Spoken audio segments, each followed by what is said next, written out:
Good morning, everyone. It looks like we're at 11 o'clock here and about ready to start with our first session of the day. First, we're going to have a few words from our president, Kristen Wilson.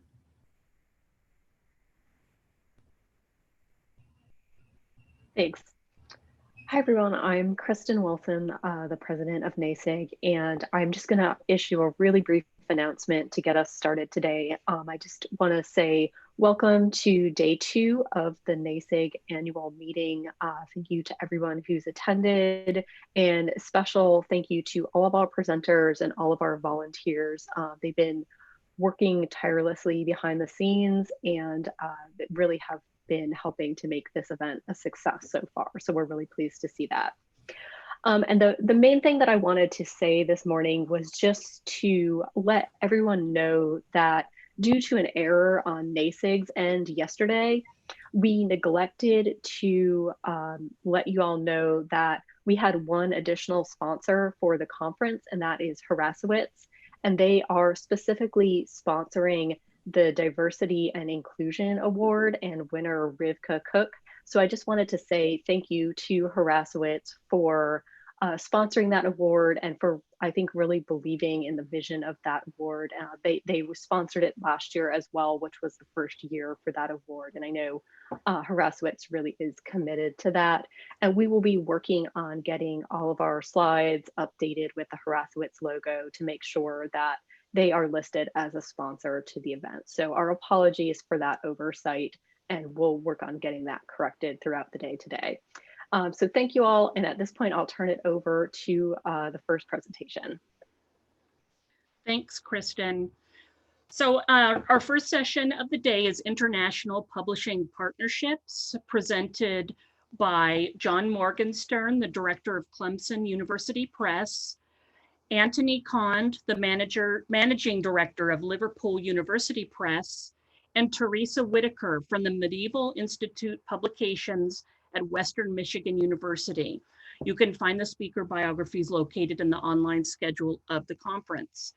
Please note that this particular session has a different format. It was pre-recorded, but we do have two of the speakers here with us to answer any questions via Zoom during the session.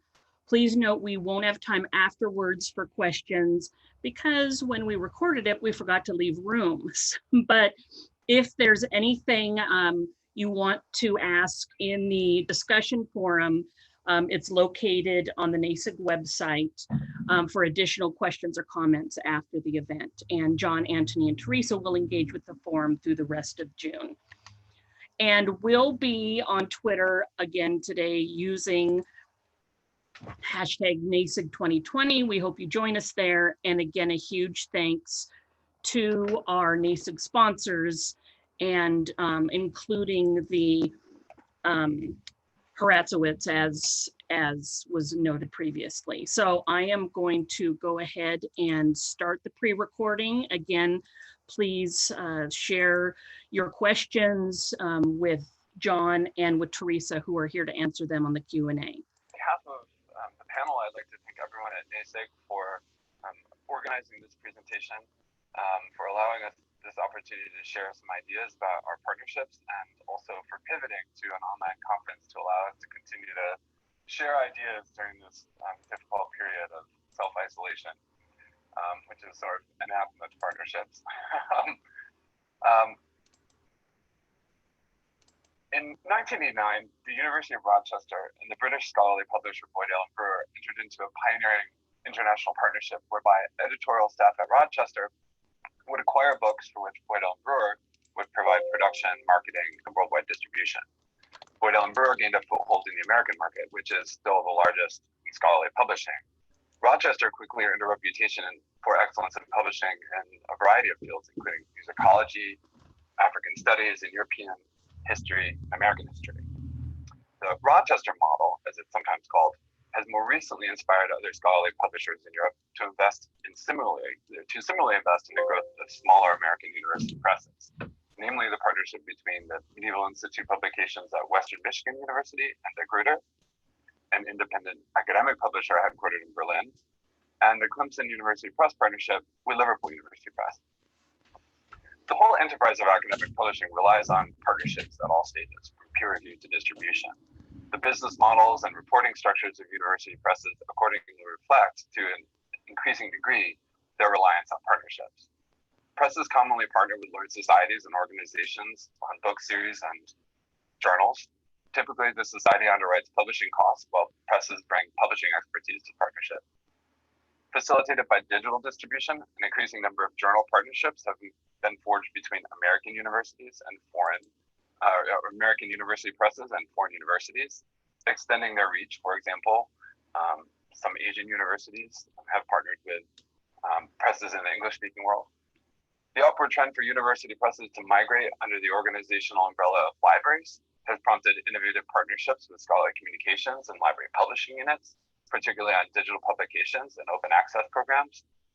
According to data compiled by the Association of University Presses in 2019, 29 member presses report within libraries, and it's now the second most common reporting structure among member presses. Several statewide university systems across the United States maintain a publishing consortium. The University of California Press, the University Press of Mississippi, SUNY Press, the University Press of Florida, the University Press of Kentucky, to name just a handful. Presses within the United States have entered into partnerships to increase efficiencies. For instance, as of 2018, Bucknell University Press books have been fully integrated within the publishing program of Rutgers University Press. A growing body of scholarly literature registers the impact of partnerships of these kinds, including model case studies. Why are the international publishing partners that follow the Rochester model unique? What can we learn from them about the evolving nature of academic publishing? This session features case studies of these vanguard partnerships and explores the benefits of international collaboration, the challenges that arise from it, and ultimately, how transatlantic partnerships are impacting scholarly publishing. Each of us will offer some background and context for our partnerships, explain how they work in practice, and discuss the benefits we gain and the challenges we face. We'll then take some time to constellate outward to consider how these partnerships articulate with broader concerns in scholarly publishing as a whole, in hopes of inspiring further research and discussion. First case study will be Teresa. Hi, everybody. My name is Teresa Whitaker, and I'm the editor-in-chief at Medieval Institute Publications, which is on the campus of Western Michigan University in Kalamazoo, Michigan. Many people know Kalamazoo because the International Congress on Medieval Studies, so it makes sense that a medieval press has a home there. We started officially in 1978. We are a university press, and we're part of the Association of University Presses. In the beginning, we just had one series, and we have grown now to have 14 academic series, 6 classroom-oriented series, and 3 journals. And we publish material ranging from the late antique to the medieval and early modern periods. I've been with the press since the summer of 2007. Began as a copy editor, then moved up to managing editor, and then stepped into the editor-in-chief role shortly before our partnership with DeCrater began, which was in July of 2018. So in multiple ways, I had to hit the ground running. So I was new to the role, we were new to the partnership, and there was a lot of stuff that we were figuring out. So flexibility and having a newness to the role was actually surprisingly helpful. So the partnership started because we were looking quite honestly at the field of publishing, and being a small press is hard. We knew we wanted to grow. We knew that there had been some administrative changes at our university, and there was also some change in obviously leadership at the press. And we knew that the best way to acknowledge that growth and be able to do it the way we wanted to was looking for an outside partner. So DeCrater ended up being sort of a natural fit. And what you'll hear about many partnerships is that some of these international partners really wanted that foothold in the US. And then we had the advantage of having a very niche market in medieval interdisciplinary scholarship. So they wanted to have a little bit more of that in their program. We wanted to have a little bit more of the worldwide reach. So it ended up being quite a natural partnership. It allowed both of us to grow and have a mutual international presence. So they got the US side, we got the international European rest of the world. And then both of us, it allowed us to maintain our production standards and also the personal touch with authors. That's something we're both interested in and we wanted to maintain. So it's been 2 years now. At the end of July, it'll be 2 years, which seems hard to believe sometimes, or our conception of time right now is a little skewed, I think. But it's definitely been mutually beneficial and allowed us to grow on both sides. So we now have access to, in both ways, scale, the age of both of our presses. So DeCrater far has the edge of that. They're 260 years old, whereas we are 40, 45 years old. And allows us to have the marketing reach that we both have sort of corners in. So to get into the nuts and the bolts of the split, we both have a split of monetary responsibility and production responsibility. So I'll touch on the basics of that. Financially, it's largely split by who is responsible for which step. So MIP acquires, we're responsible for the academic content, although we both discuss projects. So we oversee that. And then when it transfers to production steps at DeCrater, so copy editing, typesetting, printing, distribution, they oversee the financial aspects of that. WMU personnel are paid for by WMU, and we're part of the College of Arts and Sciences there. And that includes 4 people. I'm the only one that is directly or only responsible to the press. Our director has other responsibilities on campus. Our financial and editorial assistant also has other responsibilities. She teaches part-time, and our administrative assistant is shared between two departments. DeGrooter personnel are paid for by DeGrooter, so that's largely the EDP, the editorial, design, and production. And then both sides have freelancers that we depend upon. Our acquisitions editors are freelancers, as are our copy editors. And then we work with a typesetting firm to do much of that. And then interestingly enough, we had both used the same printer, CPI, which has locations both in the UK and Germany and also has US partners. So production, I sort of touched on. The amount of projects a year, contractually, we're aiming for 20. So we want to contract 20 titles a year, and that's with the partnership with DeGrooter. MIP is also solely responsible for the journals and the classroom texts. So Teams text, which many of you might be familiar with, that is housed at MIP. So we decide on projects at monthly publishers meetings. So we discuss proposals, mostly brought in by MIP acquisitions editors, but DeGrooter also has the option to bring projects to the table. And we both look at our budget sheets, the profit and loss, P&L, you'll hear many times, and decide what we want to move forward with. MIP does have the option to go forward with projects that DeGrooter might feel are a little bit either financially risky or maybe not quite fitting their publishing program. So we do have that option, but we are mostly moving forward with projects together. One of the obvious things that may not be so obvious is we have to be aware of different time zones. So us in the US and DeGrooter in Berlin, we have to be aware of meeting times, and we take advantage quite naturally of online everything.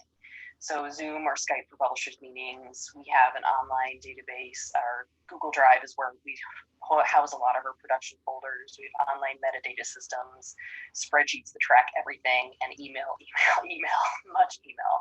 So in some ways, we were very prepared to be working from home, and honestly, this hasn't affected greatly our way of work.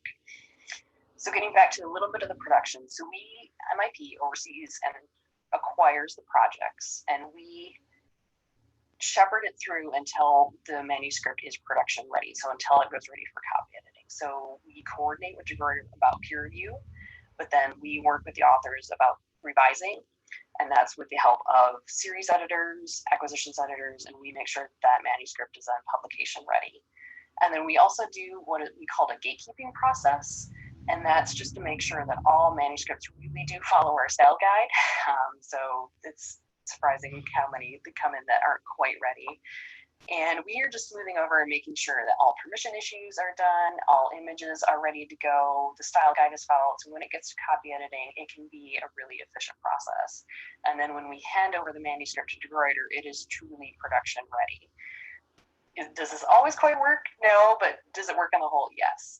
The things that are still tripping us up a little bit is marketing text. So we try and prepare a lot of the initial marketing material. So we want to make sure that the cover blurb is ready to go. We know any updated author bios, and we know that later in the process when we're ready to, we know what conferences we'd like to promote things at, where we want to send review copies. So we can send this all in a bundle then to DeGrooter. So then DeGrooter takes over the arranged copy editing, typesetting, cover design, printing, distribution. So later in the process, MIP does have a quality control checkpoint. So we overlook all the typeset proofs. We double check covers for accuracy. Of course, blips still happen, but the more eyes we can have on a project, the better it is. So we're very much interacting, even though one part of the partnership might be in charge of a certain step, we're always communicating about it. So that's some of the challenges. We have very different office sizes, whereas if a question comes up at the MIP office, we can very easily go next door and ask and just get something resolved very quickly. DeGrooter is obviously much bigger than we are. They're fairly siloed, so we have to depend on email and communication. Sometimes that's easier said than done.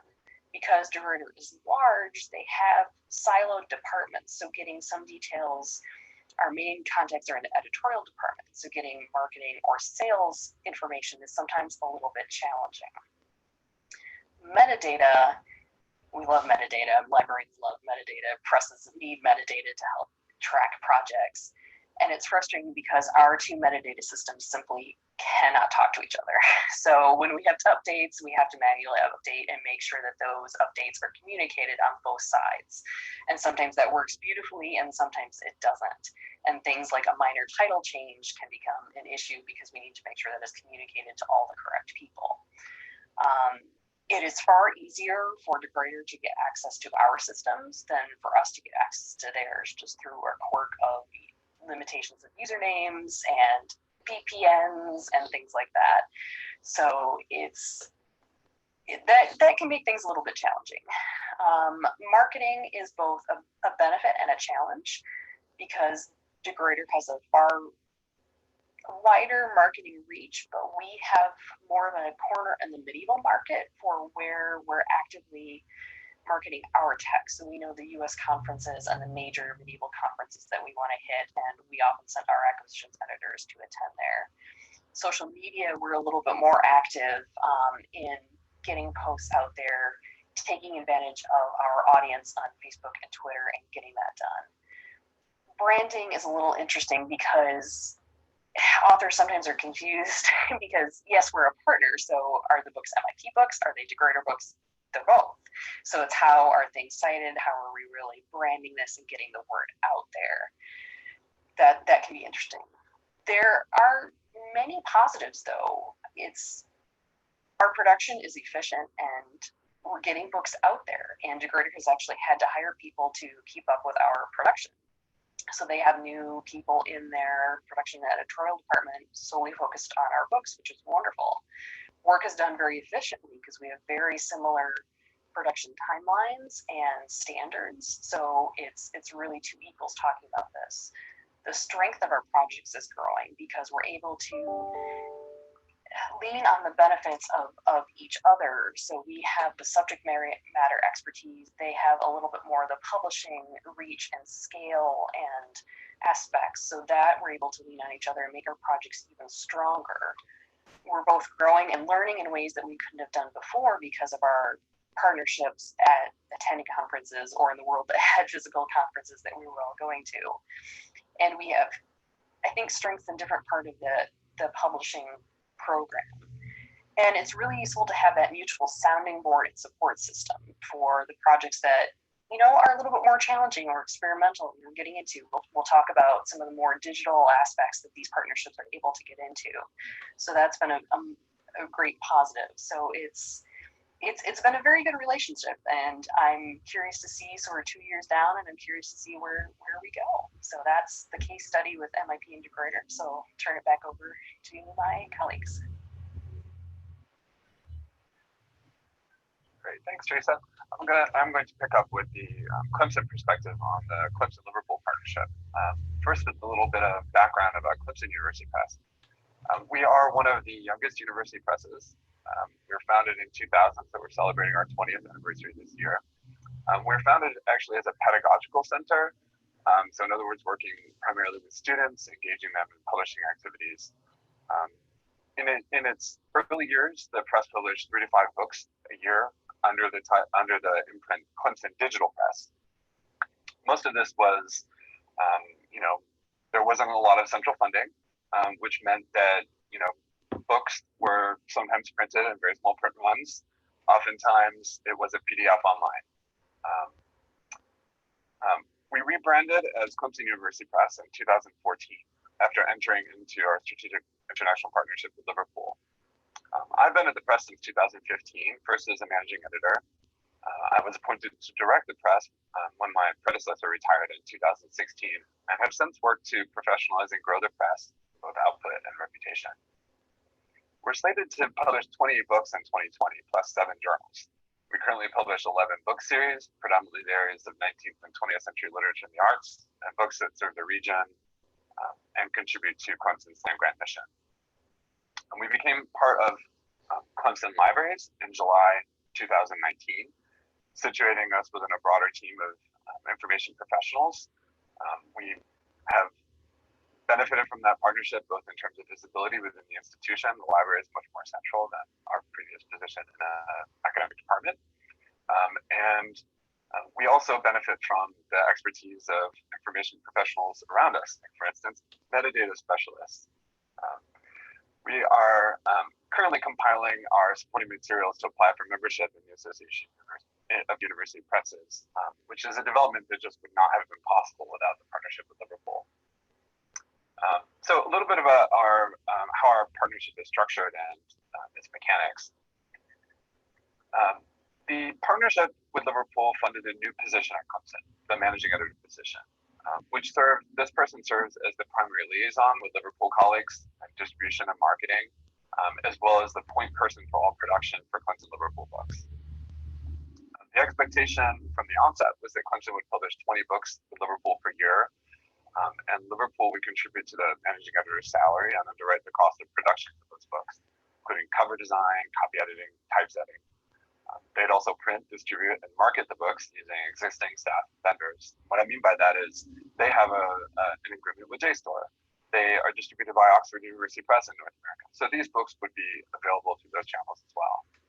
They'd also manage subrights, licensing, and royalty payments. So essentially, Clemson would operate as an editorial shop, handling acquisitions and liaising with authors during the manuscript to book process, and preparing the manuscript for production, similarly to the situation that Teresa described. In other words, we would be a small staff out producing for its size because the rest would take place in the UK. Publishing decisions are made by an editorial advisory board comprised of 13 Clemson faculty and 3 representatives from Liverpool, including Anthony Kant, who's our co-panelist. So we make decisions about what we publish together, and after peer review. Clemson would, of course, under the terms of the agreement, Liverpool publishes a robust list on its own, of course, and Clemson would continue to publish and does books and journals independently of Liverpool. Particularly, the books that we publish independently tend to be the kind of books that really would stand to benefit less from the international aspect of our transatlantic partnership. If there's a meager, modest, or non-existent transatlantic market, then it just doesn't make sense to partner there. In broad strokes, we still follow the original map of our working relationship, but I think we collaborate a bit more intensely than maybe was perhaps originally projected. I think this is a good thing. So for instance, take marketing. We have a brilliant marketing executive at Liverpool who handles the marketing of our joint list, review copies, conference exhibits, promotional materials for authors, ads. We're in regular contact. We meet monthly, often on video. So we also transitioned online pretty easily. Clemson has its own social media accounts that need to be maintained in order to build our own brand. We attend 8 to 10 conferences or festivals each year, in addition to those where Liverpool is sending our books or representing them. We like to include Liverpool books in our conference exhibits. It prompts scholars in communities in which we're trying to build relationships. It prompts them to ask questions about our partnership so I can explain. But we also bring we bring cards from editorial staff at Liverpool when there's a book that's being described to me at a conference that doesn't really fit within our list, but might fit with Liverpool's. I have a card to give them. We also publish our own seasonal catalogs. So in other words, we're doing some marketing too. They're doing some marketing. The books get a full, robust treatment and marketing as a result of the partnership. There's no one-size-fits-all partnership with any book. Right? Sometimes Clemson undertakes the production on a joint book, sometimes just typesetting. That vast majority of production happens in the UK. On the occasional project, we partner with Liverpool on digital distribution. So in other words, we make the book available through JSTOR, but we maintain independent print distribution.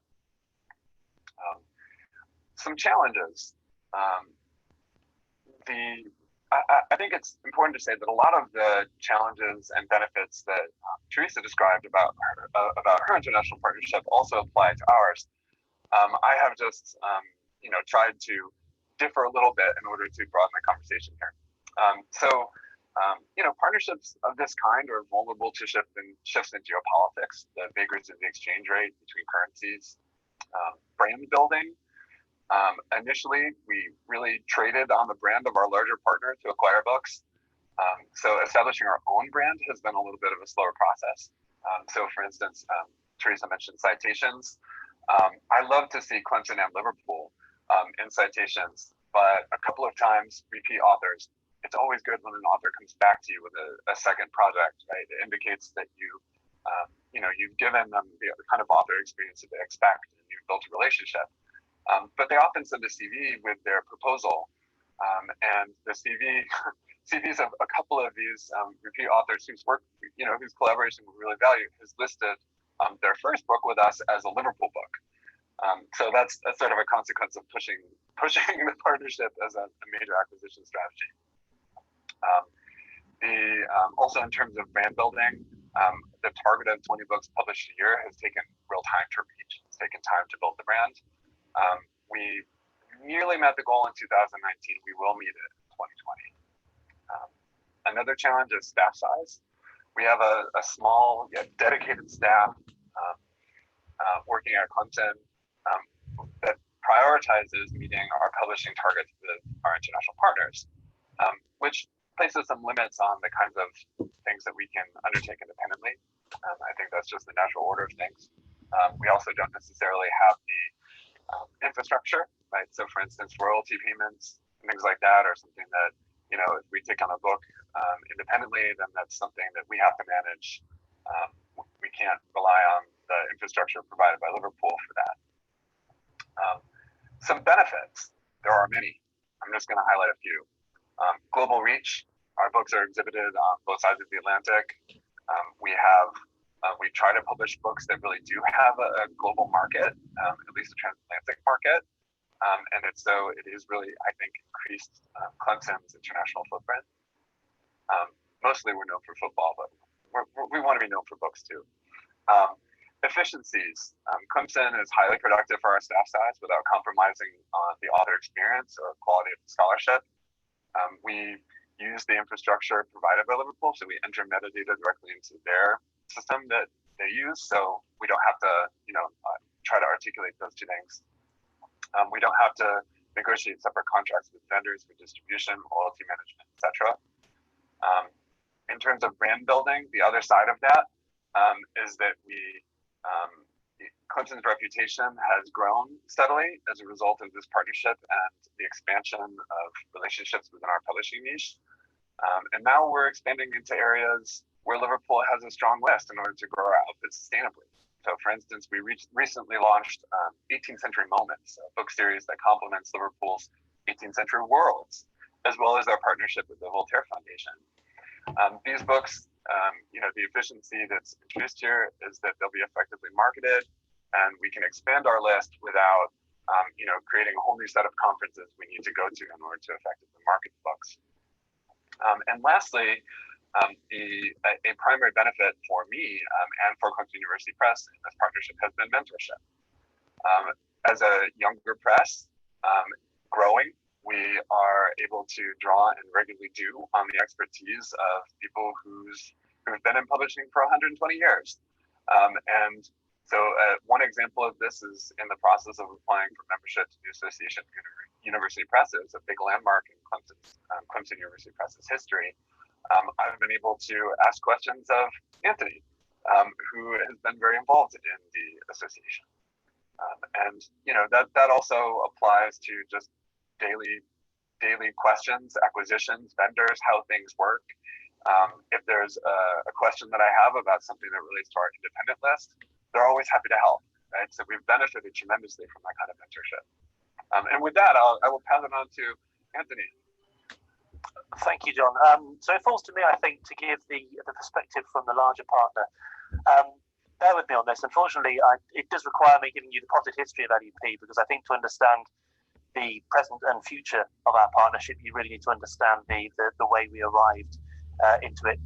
So Liverpool, as John alluded to, is an old press. It's the third oldest in the UK after Oxford and Cambridge. It's been around for more than 120 years. For much of its history, it's fair to say no one quite knew what to do with it. At various points, it did wonderful things. At others, it was on the brink of closure. Most recently, in 2002, there was a 2-year moratorium, and the press was put on hold while they reviewed the future of LUP. Should there be a press in Liverpool? If so, what would it look like should we close it? And in fact, it came very close to that. For reasons that would fill the rest of this call, a decision was made not to close the press in Liverpool, and instead it was relaunched at the end of 2004 in a slightly different structure with a degree of autonomy from the university, still owned by the university, still with university senior managers on the board of it, but with more freedom than perhaps is common for university presses. I joined in 2005, and at that point, following the moratorium in which nothing could be published or progressed, there were 7 books in the catalogue for that year, and the press published 3 journals, had around 4 staff. It would have been at the very smallest end of the Association of University Presses, Group 1, the smallest tier of presses, which I think is where a majority of newer university presses now and library-based, sort of smaller library-based presses are likely to sit.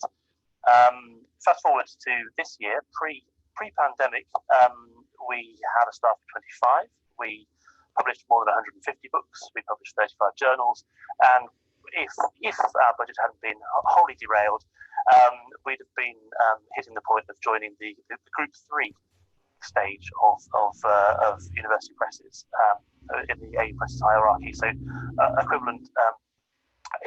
It's a broad category, but one that includes New York, Duke, Michigan, and others. So we've been through a process here, a really interesting process, and around 2008, when the big financial crisis hit globally, we weathered it really well, and we weathered it really well because we'd had our moment of crisis several years previously. We had figured out our priorities, we'd refocused, we'd become more efficient. So we moved from a press that covered the waterfront to one that had a small number of strong editorial focuses. We had moved to embrace digital. We had got rid of some stock, and we had an emphasis on flexibility, agility, workflows that were scalable.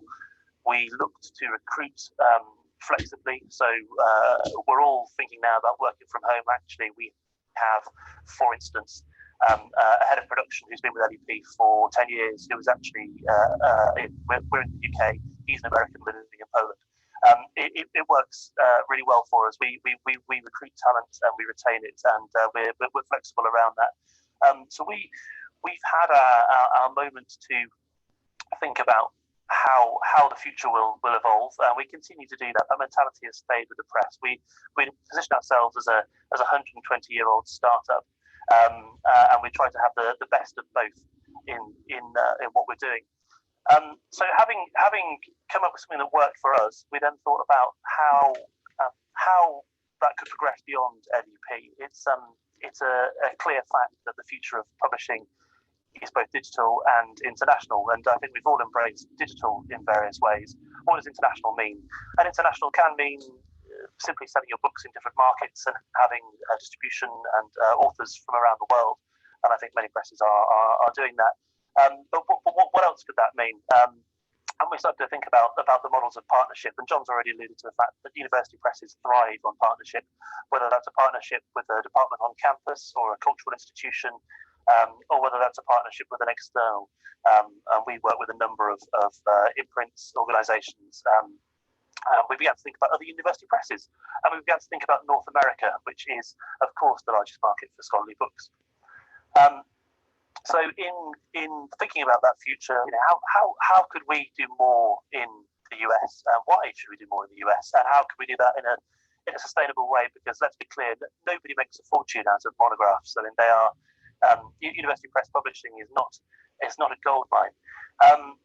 So we began to think about this creatively and think about the partnership models. I actually read the book. There is a book on the Rochester Boyd Ellen Brewer partnership, and that provides some interesting pointers. But we began to explore the idea of, well, what would it look like? And I think the Rochester model and the model that MIP and Clemson have as well are very similar in that the editorial skill, the editorial expertise needs to reside with the smaller partner. That's where the partnership will thrive. That's where the value is for that institution in having the expertise that chimes with the institutional mission, that can tap into institutional priorities, and that's essential. If you look at the Ithaca study, which is the best and most complete study on the cost of a monograph, you can see that the editorial function, the commissioning, curation, peer review, is a big chunk of the cost of a monograph. It's expensive, it's complicated, it's the one area that's very difficult to introduce any kind of efficiency. We can talk to the end of the day about new wonderful platforms that will create efficiencies, but there's a core human element to that which is very difficult to replicate. And if we can have a partnership where that expertise and from a business point of view, some of that cost sits with one press, and we can provide some of the other, then we're sharing costs. Which is making it more sustainable. But there's also a mission-based element to all this. I heard the sonorous voice of Charles Watkinson a few weeks ago give a presentation, in which he referenced university presses as I wrote this down because I thought it was so good, the interinstitutional infrastructure for the humanities and social sciences. I love that idea of university presses providing a framework in which scholarship can thrive. And we are a university press, we're a mission-based publisher. So in addition to any commercial value in this, actually helping to support and understand the international infrastructure for the humanities is really important. And working with Clemson has been really valuable to us in that. In finding our partner, and we were proactive in looking for a partner. We wanted a press that had potential. We thought we could bring amplification, really. We have an infrastructure that works. We have skills, resources, experience that we could take something that had potential and grow it. And we saw with Clemson a press that had the makings of strength in that particular time, and it has diversified slightly, but particularly in modernism, and that has grown significantly with John's addition to the team. I think the current team in Clemson is very strong. John Nassen. John is, as a botanist, he'll appreciate the allusion here. T.S. Eliot, in his field as a practitioner, somebody immersed in the field, somebody who can bring real value for scholarship and from scholarship in the publishing process. So it's created a very strong, distinctive list that's a real credit to Clemson, and we can work with that. It's a list that sits alongside what we do. There is now a little bit of overlap, but for the most part, there was synergy without competition. John's alluded to another of the benefits that is semi-financial, and that is the conference representation and the general presentation in North America. It costs a lot of money to attend the US conference if you're a UK-based publisher. If John attends, John and Steve attend 8 conferences a year. Eight conferences plus transatlantic flights plus accommodation. That's beyond the reach of even a medium-sized university press in the UK, and I'm sure coming in the other direction there are similar constraints. So we can share those sorts of costs as well. If we're attending conferences in the UK and Europe, we can have Clemson material there. If John's attending in the US, we can have NEP material there. And I think that there are significant seemingly peripheral, but actually very significant benefits to both parties in that kind of collaboration. I think the final point that I mentioned is that the future now more than ever is uncertain. We have, as a press in Liverpool, we are a monograph publisher, we are a journals publisher, we publish digital collections, we have a variety of models, we've embraced open access in a fairly pioneering way in the UK for an HSS publisher. But those international partnerships also allow us to defray a little bit of risk. Different international contexts bring different policies, bring different trajectories, and I think John will now say a little bit more about open access, where there's one particular point in which we might pick up. Great. Thanks, Anthony. At this point in the presentation, each of us are going to ever so briefly, introduce one way in which our focus on internationalism and partnerships constellates outward to the broader scholarly communication, scholarly publishing ecosystem. Charles Watkinson, actually, in the presentation, you mentioned him.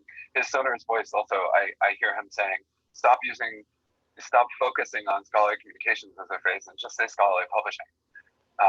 And I take that and understand it. I think even as libraries are moving toward a library publishing units, they are actually publishers, right? And collaborating with university presses intensively, sometimes they're part of the same organization. So I'm introducing open access. So I got a wonderful segue there. So our partnerships, I hope, illustrate that publishing is international, and scholarship is international too, as Anthony alluded to, and our authors are international, our readers are international. In 2020 alone, Clemson with Liverpool will publish books by scholars based in the US, UK, continental Europe, India, and Japan. So our scholarship is international, our authors are international, publishing is international. Yet open access policies and funding structures are rigidly local or national. And this is one of those ways in which policy has not really caught up to practice, and funding structures in particular.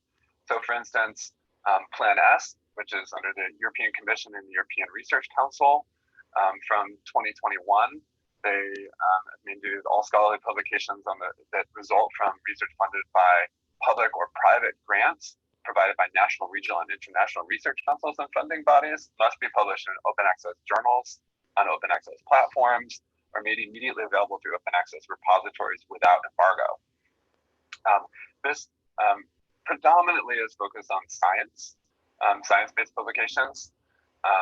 Research England, the body that, for lack of finesse and phrasing, essentially provides benchmarking for UK institutions and allocates research funding accordingly, is mandating that they are ranking higher or weighting more heavily research that is open access and funding, but only within the UK to UK academics, and UK publishers, which therefore incentivizes a sort of Little England mentality. In the United States, we really have no national we are bifurcated, we are ad hoc, we are oftentimes at the institutional level. I know at Clemson we have a very popular open access fund that is provided at the university level. It could in no way meet the demand for open access publishing. And I think I can probably speak for all of us and for the vast majority of university presses when I say that if that editorial upfront process, the professional editing, copy editing, typesetting, distribution, royalties, all of the kinds of things that go into publishing, and making sure that publishing professionals are paid for that kind of author experience that authors come to expect, right? None of us are running a mill. We all engage pretty extensively with our authors. We add our ideas, we shape them, we have peer reviewers who contribute to the process. It's a long, laborious process, and exciting and generative, and but we also have to pay people, a living wage, right? But if open access were, if all of that were covered, I think we would all have an inclination to be open. It's not a financial, it's not feasibly financially. So essentially what I'm getting at here is that, and Teresa and Anthony are very welcome to add to it. But essentially what I'm getting at is that policy, which is rigidly local, does not reflect the international scope of publishing.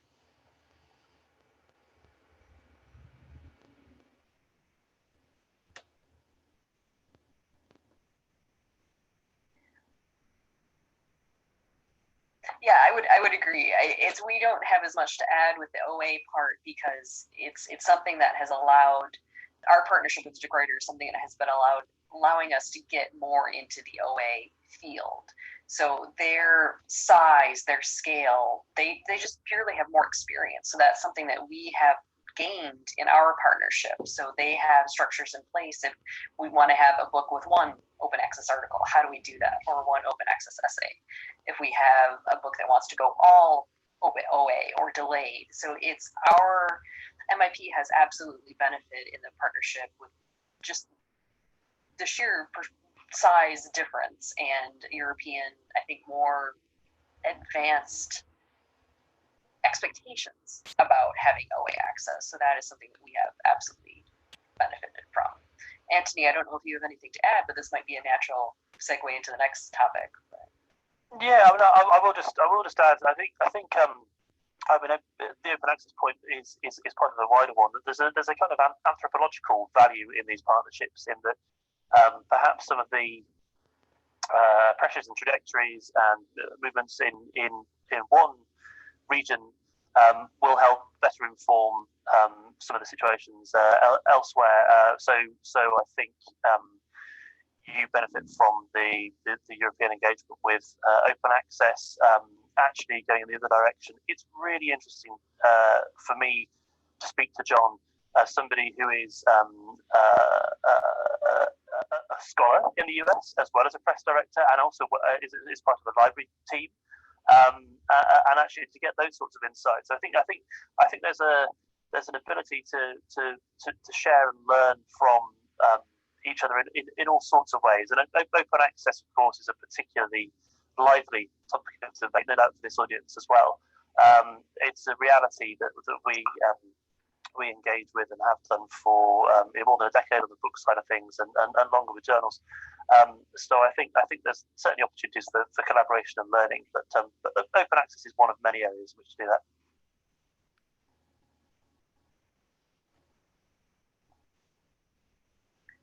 Okay, the next topic is on to me, and it kind of segues naturally into the digital aspect in scholarly publishing. And I think when people mention digital, they automatically think ebooks, and that's not all that digital means in publishing anymore. So I think one of the biggest advancements in the past couple of years is getting away from paper.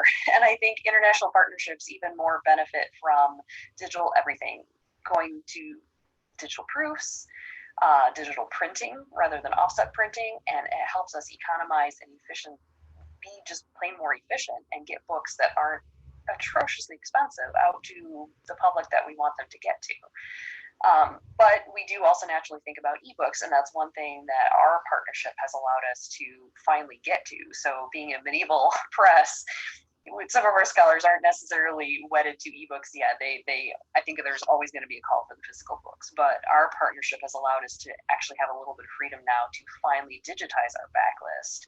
And that's something that we are now able to get into a new market. So getting those ebooks out, and that also allows us to hit markets for our audience that we hadn't been able to. So people who can't afford shipping from the US or even from Germany can more easily get an ebook and have it the next day or instantaneously. So that is allowing us to reach an audience that we had into before. So I think that's a wonderful benefit of these partnerships, to have that idea of scale, the wider marketing reach, the wider interest group, and getting people to see titles that they never would have before. So, and then having different contacts with even, okay, who is out there that can scan some of these books? Who do we send them to? And that has those contacts, and the different library groups, and getting to who has contacts with where JSTOR, Project Muse, and some of these other vendors. So that's where these partnerships also naturally lead to. So I don't know if John or Anthony, you guys have other things on the digital, non-OA digital side. I've reinforced that point. I think that if we talked about the benefits for us as publishers, but what a great thing for an author to find that a book published some years ago that may be out of print even, suddenly there's the resource there and the reach to digitize it, to make it more widely available. No university press or certainly the small university presses and medium-sized university presses don't have the budgets to systematically do this necessarily. So to work with a larger partner to really maximise the audience, I think it's got to be great news for authors. It's got to be great news for readers. It's got to be a genuine service to scholarship. So I think it's a real benefit of the transatlantic partnership. I'll just add briefly that through the partnership with Liverpool, we've taken advantage of the infrastructure that they have built and agreements that they have with JSTOR and other aggregators, University Scholarship Online. But also in this climate, in our most recent batch of proposals to go to the board, there's at least one that makes the most sense to be a digital original book. with the possibility of print on demand as an option for a really dedicated, devoted scholar. This is particularly the case with research volumes that are big and heavy, where someone would actually benefit from control F-ing their way through, to find, to make scholarly connections. So as a scholarly resource, actually, it is conducive to an ebook format, which is something that Clemson would be able to do. I mean, we were born as a digital press, but essentially what we were lacking was the ability to connect that with an audience. And through the international partnership, we're able to reach them. Great. So I think the third talking point is perhaps an amalgam or resonates with the previous two. I'm going to talk a little bit about scale as a force in publishing and in the scholarly ecosystem at the moment. So,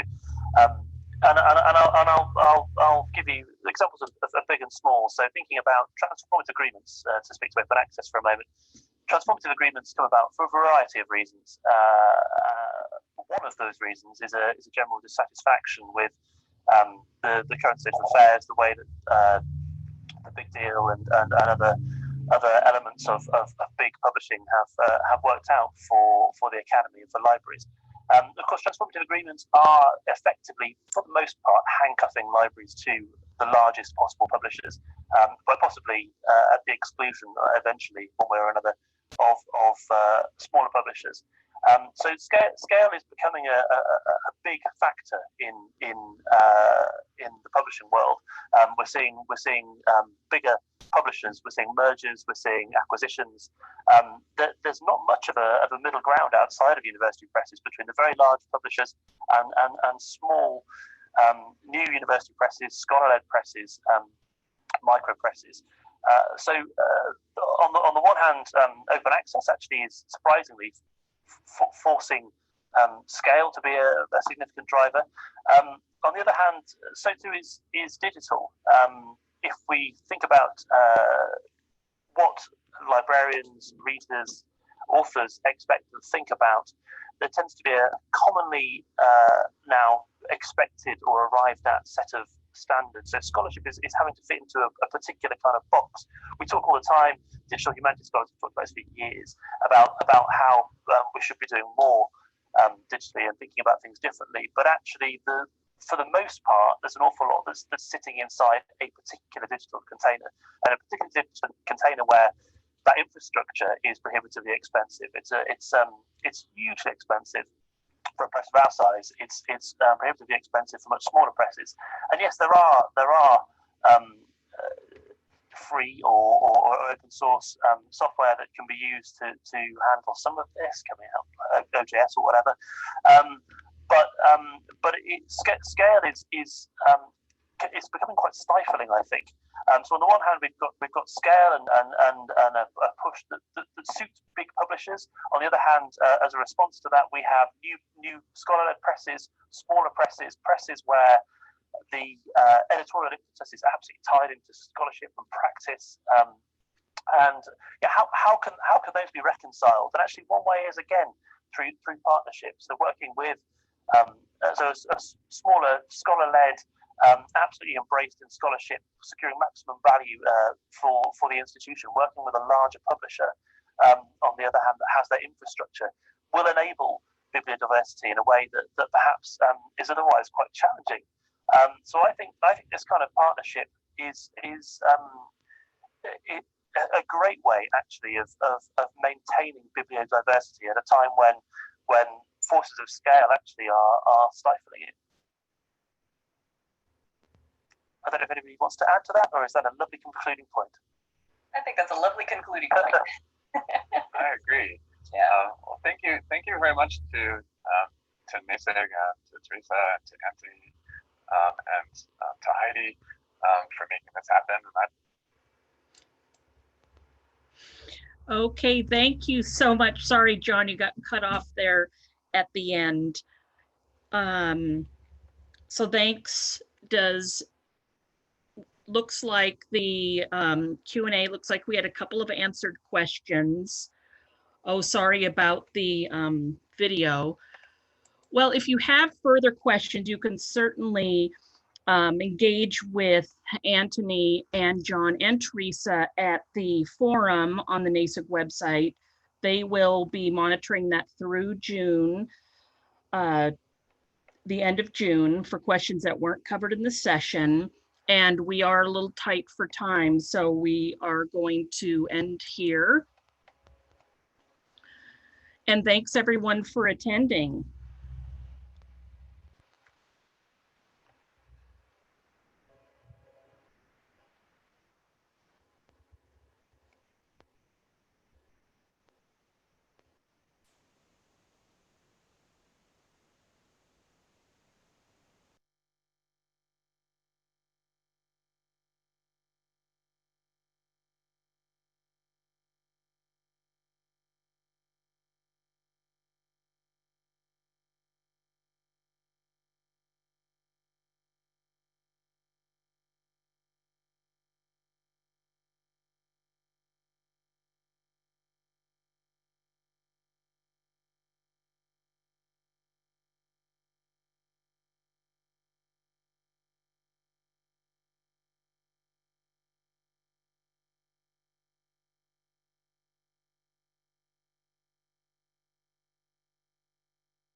So I want to thank people yesterday who gave feedback. We're all learning how to run this. I had missed the setting on Sched where you can set your own time zone. So that would have been easier had I noticed that weeks back, but that has now changed. And we're trying to work more with chat. We couldn't really do it on the fly yesterday because it depends on how you log in. So we're all learning, and thank you for your patience with us.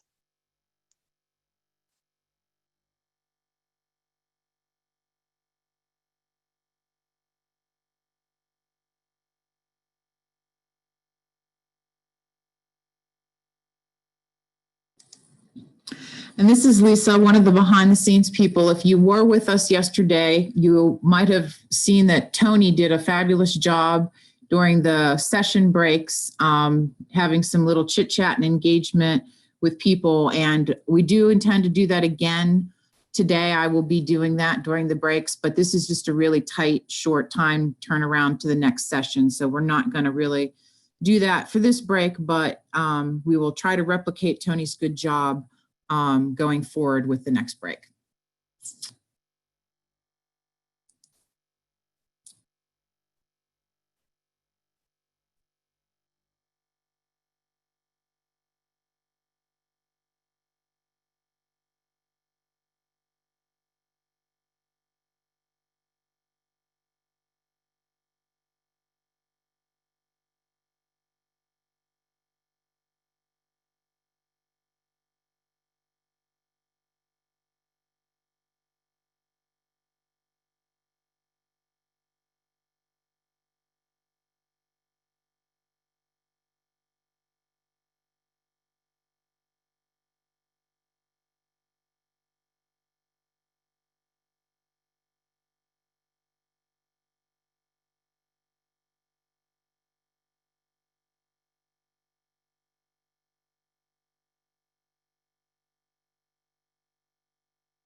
Welcome back. And the session in the user-centered submission policies. presented by Jenny Hoops and Margaret McLaughlin from Indiana University. Please refer to SCED for a complete biography of the speakers. We will be using Zoom Q&A for questions for the session. First, please also participate in our online forum with questions or comments. NASIG's Code of Conduct applies to all discussions. The links to the forum and Code of Conduct are in the chat. Please tweet about this session using the hashtag NASIG 2020. We would like to thank the NASIG sponsors for helping us make our online conference freely available. And take it away, Jenny.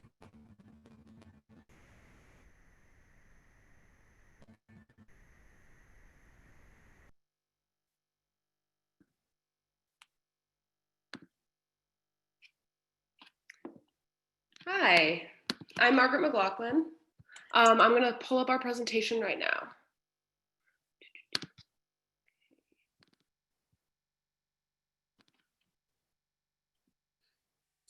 All right, can everyone understand us? I was noticing that there were some audio issues. Please let us know if that continues. But for now, I'm going to go ahead and get started. So our presentation is Web Accessibility in the Institutional Repository, Crafting User-Centered Submission Policies. My name is Jenny Hoops. I am the Open Access Publishing Manager for Indiana University Libraries, the Scholarly Communication Department. And taking the lead for this presentation is Margaret McLaughlin. She is the digital publishing assistant and the graduate student who helps with our department. She took the lead on the research and implementation for this strategy, so we owe a lot to her. Right, so to get started, a little bit of background about what initiated this project was that the university, this came from an upper level administrative decision that was university-wide, campus-wide, where each department was asked to do an accessibility audit. This was not just for the libraries, this was across all campus departments, specifically for their web content, to check the accessibility of their web content. And our department, the Scholarly Communication Department, was asked to audit our content and report our findings to our Department of User Experiences. We weren't given any extra funds or any extra resources to do this. It was really just kind of an informal thing, and no official policy was implemented either before or during or after this. It was really, we were asked to do it and report our findings. So as we started doing our accessibility audit, when we got to our institutional repository, we realized that it required a little bit more nuanced of needs than a lot of our other content. So many of these institutional repositories were made in the mid to late aughts. Ours was circa 2007, where accessibility wasn't really a huge concern. It was really to get the content loaded into the repository. So that means that a lot of the back content, especially in these repositories, a lot of the early content isn't accessible because it wasn't really created with accessibility in mind. And it's important to note that open access is not just about paywall. It's about access for all and by all. And that means people who need to use screen readers and that kind of thing. So moving towards like a truly open access repository means that it needs to be accessible to all. So this is why that accessibility audit was particularly important for our institutional repository. So starting to check the accessibility of our specific repository, we began by looking at our peer institutions. And we found that accessibility varied widely across different IRs. And some places were incredibly accessible, like places like Michigan and Cornell in particular. Most of their back content were accessible, and they really had firm documentation and policies to submit accessible content. And there were places that had absolutely no policies. And we were more towards that end of the spectrum. And again, because we weren't given any additional funding or resources, it wasn't tenable for us to go back and make all of our back content accessible and then automate some kind of accessible standards moving forward. So we had to kind of figure out what we could do with the resources that we had and doing the audit. And Jenny's going to talk a little bit more specifically about the process of auditing and what we found out. Yes, so as Margaret mentioned, we wanted to go over quickly our accessibility audit strategies and hopefully provide some tools if you've been asked, especially informally without additional resources, to conduct accessibility overviews of your repositories or your general web presence. This is sort of the strategy we utilized. So we were asked to audit not only our institutional repository, but all scholarly communication managed websites. This included our public informational website, openscholarship.indiana.edu, our internal wiki pages. This was not only to encourage some of our documentation that we share with limited users, we were also hoping to make our documentation internally for future employees more accessible. Our journal publishing platform, which uses open journal systems, we have over 60 journals that we're currently publishing. Our 2 open access repositories, one of which will be the primary focus of today, the other we will bring up later in the presentation. Our blog, which is a WordPress site, and any and all LibGuides created by our department. So as Margaret mentioned, we weren't provided any additional resources of funding. We weren't able to hire an accessibility expert. We were able to collaborate, at least in limited ways, with the user experience department on our campus, which is wonderful. But as mentioned, they were helping not only the rest of the libraries, but in many cases, the rest of the university. A lot of research centers had a lot of library specific questions. So we began to look for publicly available, mostly open source tools. Some of you may be familiar with some of these tools. There's Wave, the web accessibility tool, FAY, which is run by University of Illinois, I believe, and then the plugin Google Lighthouse. So we created a template that allowed us to audit all of our website pages, utilizing information from all of these audits. At the end of this presentation, we will provide our resource template for how we conducted this audit with some examples of sort of how we presented information. We needed to present this information not only to our developers who had a lot of web accessibility experience, but also to potential department heads and deans who had little to no web development and accessibility experience. So this template worked to not only present the sort of essential information, technical information and technical fixes that would need to be conducted, but also present the information in a way where somebody with limited technical experience could understand the extent to which fixes needed to be made and at what level fixes needed to be made. All right, so the immediate results. So the short-term issues, I wouldn't say they were exactly quick to fix, but they were definitely immediately fixable. That was adding alt text to all our website images, removing empty links especially for our repository, our forms and labels, not only our submission form when users actually submitted items to our repository, but also our contact form, making sure that they were properly labeled so that screen readers could read them, structuring web pages and metadata. Several of the software that we use for repositories, as well as our journal publishing program, was pretty good at already having well-structured web pages and metadata, but occasionally some of the metadata we entered needed to be rearranged. And also the coloring and shading of our websites. So basically making sure there was enough contrast and that the colors we used met accessibility guidelines recommended by those tools that we used. So those issues are, for the large part, have been fixed over the past 3 or 6 months since we've completed the audit. As we were looking over the results of the audit, we realized that there were 2 long-term issues that sort of arose for the rest of the need of this presentation. One is the university level website branding issues. Yet again, since this was coming from a, even though informal, university level administrative policy, we were confident that if we sort of collected any issues that we had found with branding, with website content outside of our control, we would be able to present that properly and someone at a higher level than us would handle it. However, the content that we've soon found to be the most troublesome was that a large majority of the content in our repository, institutional repository, was clearly not made accessible properly. And that became our sort of next focus as we attempted to fix the results of this audit.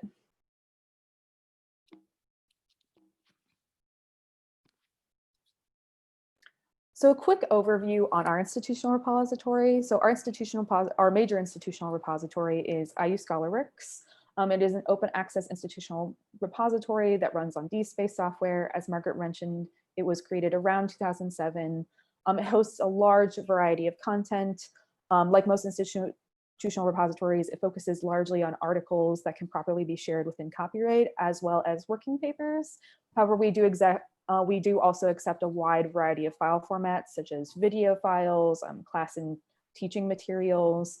We can basically host any file format except for dynamic web content, but we have code, PowerPoint presentation, all sorts of content on the repository. And as we're examining the audit, not only did we realize a large amount of the back content and content currently being submitted was not being checked for accessibility and was indeed inaccessible, we also realized that there was no formal accessibility policy in place.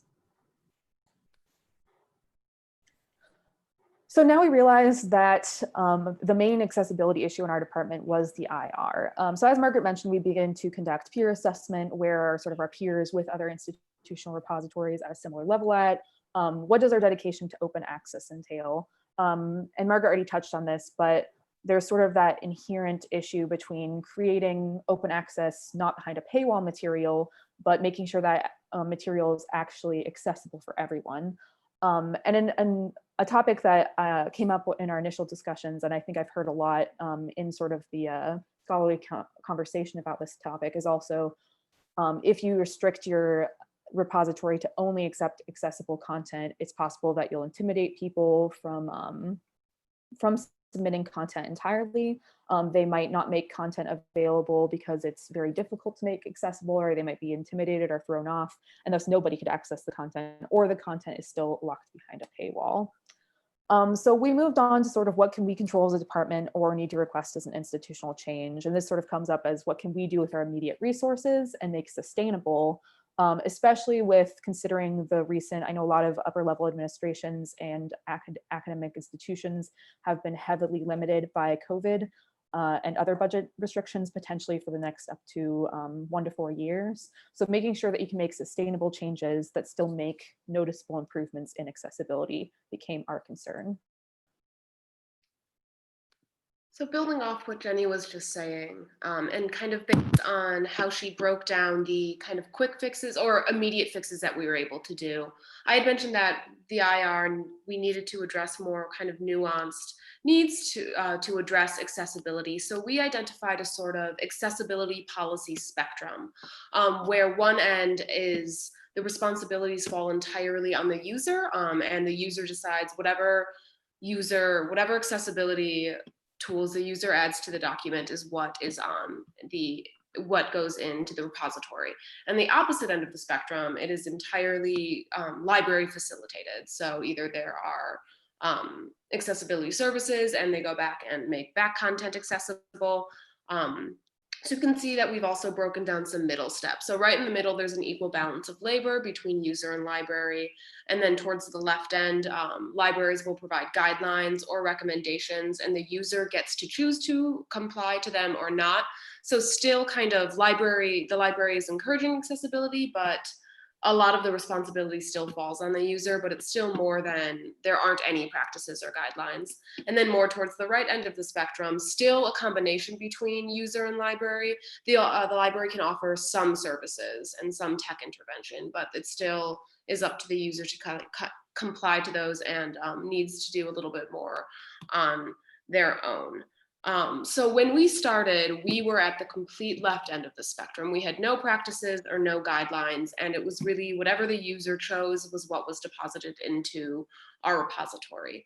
And it had been and has been stated, since we were given no funds, we weren't really able to move very far down this spectrum. So we were really aiming towards step 2, because that fit in to the resources that we had. And we also wanted to make sure that we could create guidelines that users would engage with, that they wouldn't just kind of gloss over. So we really tried to think through how to make guidelines that were effective and that were going to be able to engage the users and easily engage the users to be able to comply to these kind of accessibility guidelines or recommendations. So we started at step 0 and or step 1 on the complete left end of the spectrum. And we were aiming towards step 2. That's kind of where we were hoping to get to when we started this next step of this institutional repository accessibility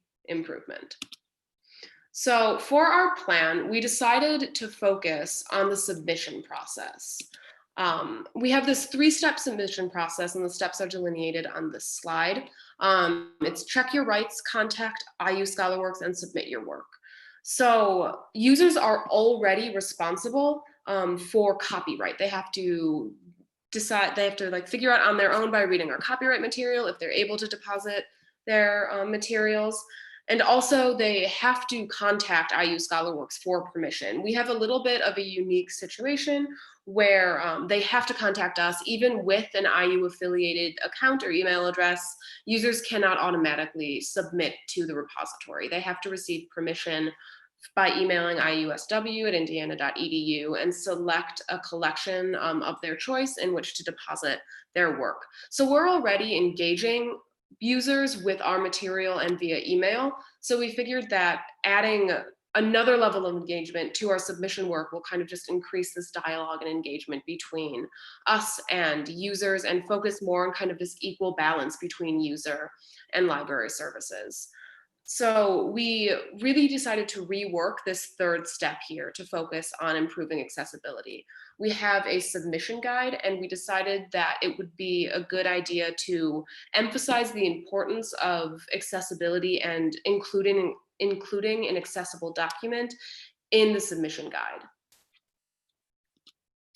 So the goal for this submission guide, we decided to rework it. We didn't completely get rid of it and start from scratch, but we just decided to update what we currently had. And our goal was to develop new submission guidelines that emphasize the importance of depositing accessible documents.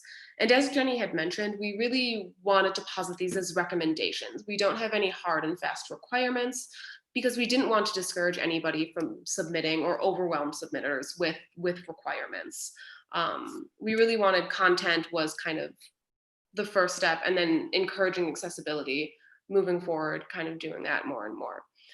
So what we decided to do was provide quick guidelines on making the most commonly submitted file types accessible. So we really focused on moving forward to have all of our content be as accessible as possible by encouraging authors to make their documents accessible.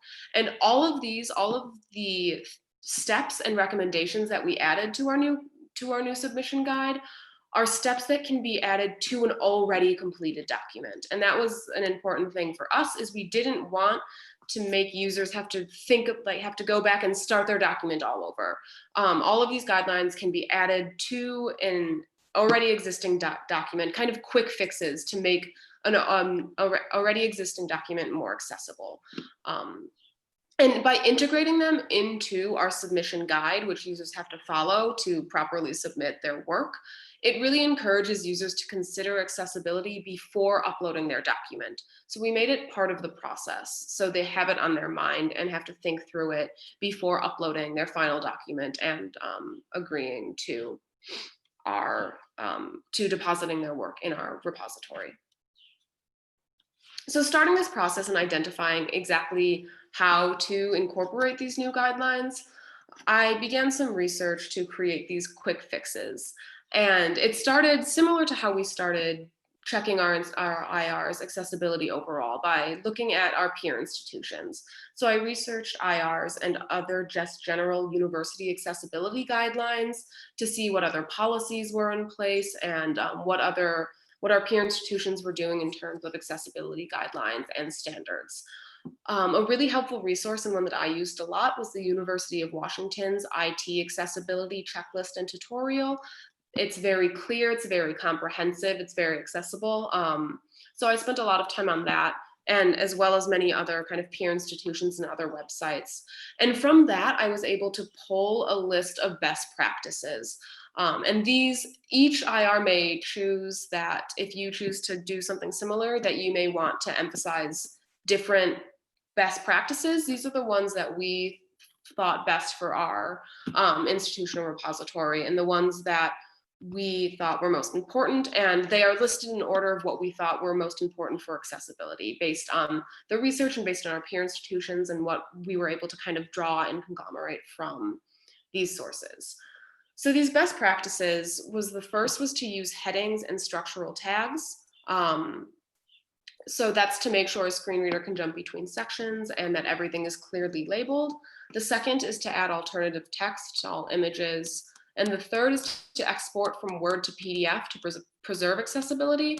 The guidelines delineate between Word and PDF. They provide steps for both Word and PDF, the two most common file formats. And a lot of these are easier, or at least more user-friendly to apply to a Word document. So I wanted to make sure to include steps on how to preserve an accessible Word document and convert it to PDF. Because it's a very, very simple step, but it's often one that people overlook. And then if they convert it, all those accessibility steps get lost. So we wanted to make sure that we can preserve as you switch between file format. So those were the main three. And then we included a fourth section about miscellaneous other kind of accessibility things to consider, like identifying a document language, using conscientious hyperlinks, both that the hyperlinks resolve and lead to the right link that you're hoping to get to, and then also that they replicate the content that the link is linking out to. Don't just hyperlink something that says link, but hyperlink the title of the web page or something like that, so somebody can understand just by looking at what is linked what they will be going to. And also by properly identifying lists, that kind of thing all helps the document be a lot more accessible. So once we kind of pulled these, and these quick fixes are, I will highlight them a little bit later when I actually show our new and old submission guide, and they're also included in our resources at the end of this presentation. We've kind of pulled out those quick fixes. But once we had these quick fixes, we decided to incorporate them into our submission guide, as previously mentioned. And we spent a lot of time kind of considering how we were going to incorporate them into our submission guide, and we ultimately went with kind of sliding them in between already existing steps. So we decided to place these accessibility guidelines between step 2, describe, and step 3, upload. I will show you both of these submission guides in just 1 minute. So if these kind of steps seem a little abstract right now, don't worry, I'll have something concrete in just about a minute. And we also had to cut down our accessibility guidelines a lot. So what was really important for us was not to overwhelm users, because by overwhelming them with too many accessibility guidelines, that could discourage them from looking at them or engaging with them at all. So I originally had about a page and a half, a little over, of new kind of quick fixes. And after a lot of consideration and conversation among the department, we made the decision to cut it down and consolidate it to 1 page.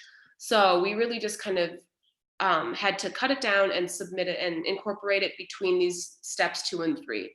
Each university, each repository may have different ideals and different standards and may choose to make them shorter or longer, but this is what we decided worked best for us and worked best with the length of our submission guide. So after incorporating these new guidelines, we went back and made the new document accessible, because it was not at all. There were no tabs, there was no alt text. It relied very heavily on screenshots with very inconsistent captioning, and it just was really clearly not created with accessibility in mind. So after incorporating these new guidelines, we went back and made the actual document accessible. So I'm going to briefly exit our PowerPoint and show you the old versus the new submission guide.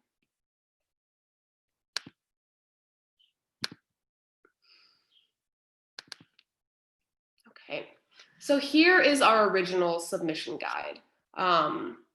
And again, none of these included any alt text or any structural tags. So we can see here's a very large screenshot that didn't have alt text or wasn't captioned. And this kind of details the process of just very beginning. And then here's where we really get into a lot of the work that we did. So you can see that there's not a caption here. These are kind of just a little bit all over the place. But this is the step 1 was to describe. Here is just step 1 continued. Here's step 2, describe again. This is just another set of metadata elements that the author can choose to add subject keywords or an abstract. So there are kind of 2 steps. One is title, author, that kind of thing. This is rights and subject keywords. But again, inconsistent captioning, relying very heavily on screenshots. And then step 3, right after step 2, sorry, I accidentally clicked on a link. Right after step 2, users uploaded their files. And then right after that, they reviewed it. Step 5 was agreeing to a license, and then step 6 was to complete the submission. And that was our previous submission guide. Our new submission guide is this. So it looks very similar, but everything is tagged. There are structural tags, so a screen reader can read this. These steps are pretty much the same. But if you notice, now that everything is captioned, so that was a big step, was cleaning up, consolidating, editing down, making them much more concise, and captioning everything. So while we relied almost exclusively on these screenshots before, they're kind of screenshot led, but all of the content is replicated in the captions, so nothing is lost. So that was a big step for focusing on this kind of new submission guide, is there are all captions on all of them. More captions. Here's step 2. And as you can see, after step 2, instead of going to uploading a file, these are our guidelines. These are accessibility guidelines. We made them step 3, accessibility check. And it pulls off, these are just quick fixes. It breaks down Word and PDF, so you can choose. It's kind of like choose your own adventure. You can kind of like, depending on what document you have, you can follow those guidelines. So it's pretty easy to break down. So you don't have to read everything. You can just pick exactly what you want for each document. And we've tested this both with this document and with other documents in both other content that our department had, and they worked fairly well. And we made sure to do kind of a test run on somebody who hadn't worked on this document. So we gave the accessibility guidelines and asked somebody to make a document accessible, and they were able to follow it. So that was a bit of a test that we did. So while it does go into 2 pages, that's because it starts on the 2nd page, but this document freestanding is 1 page. And then after the accessibility check, it goes back to upload, and then review, license, and complete. So those are the difference between the old guidelines and the new submission guide. I'm gonna return to our PowerPoint really quickly. Go. And Jenny is gonna talk a little bit about the results of this and what we plan to do moving forward. Is it not sharing? Yeah, I'm not seeing the PowerPoint. Oh, I'm sorry.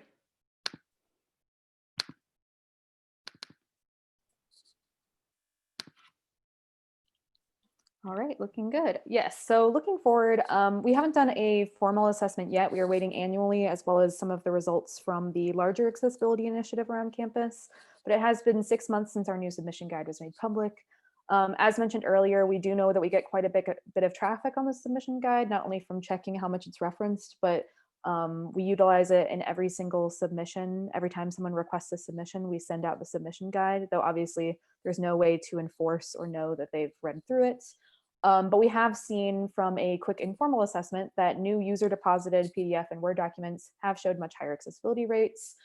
So basically we've seen a 38% increase in completely accessible files, according to a random sample that we completed from the 6 months after the submission period versus 6 months before the new submission guide was implemented. This is also complete accessibility. We are aware that since we implemented these quick fixes, there are some accessibility. We're hoping actually that in some cases, the document unfortunately couldn't have been made accessible unless it was made accessible from creation, but at least it was made more accessible through our guidelines. So yeah, as mentioned, we plan to do more formal, thorough assessment later.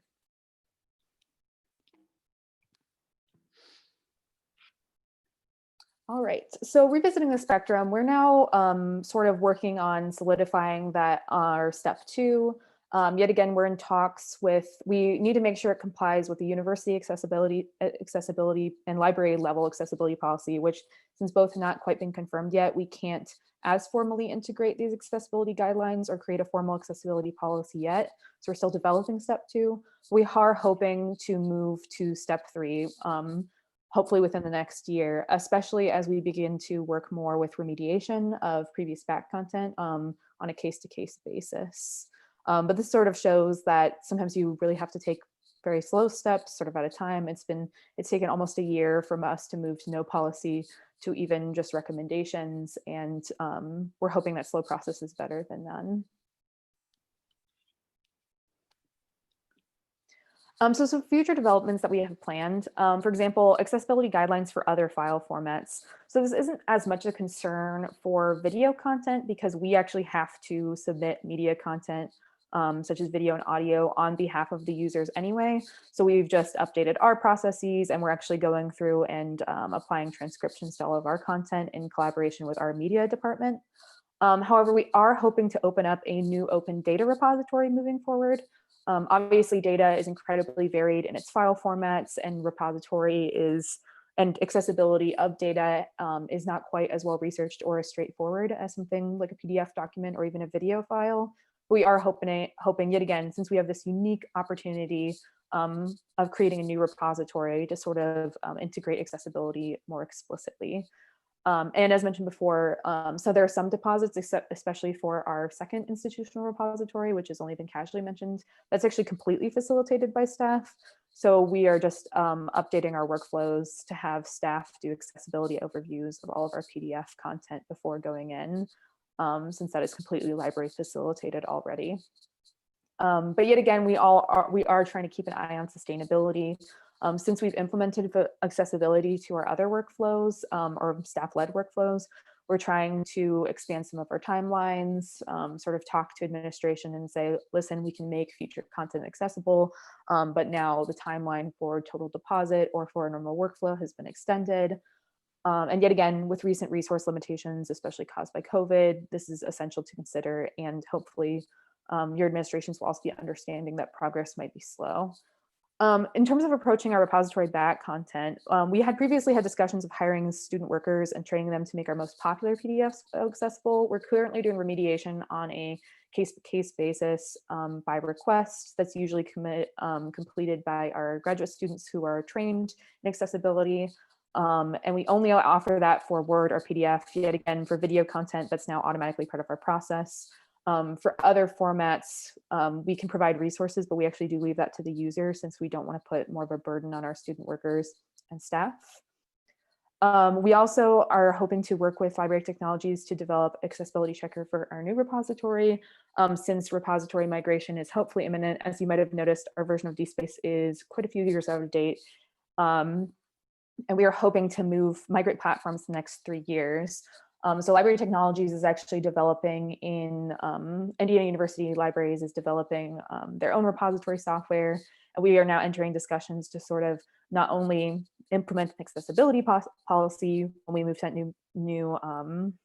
that new repository, but also to sort of integrate existing accessibility sort of APIs and checkers that when people submit content, it'll sort of come up with sort of an error message and say, sorry, this document isn't accessible.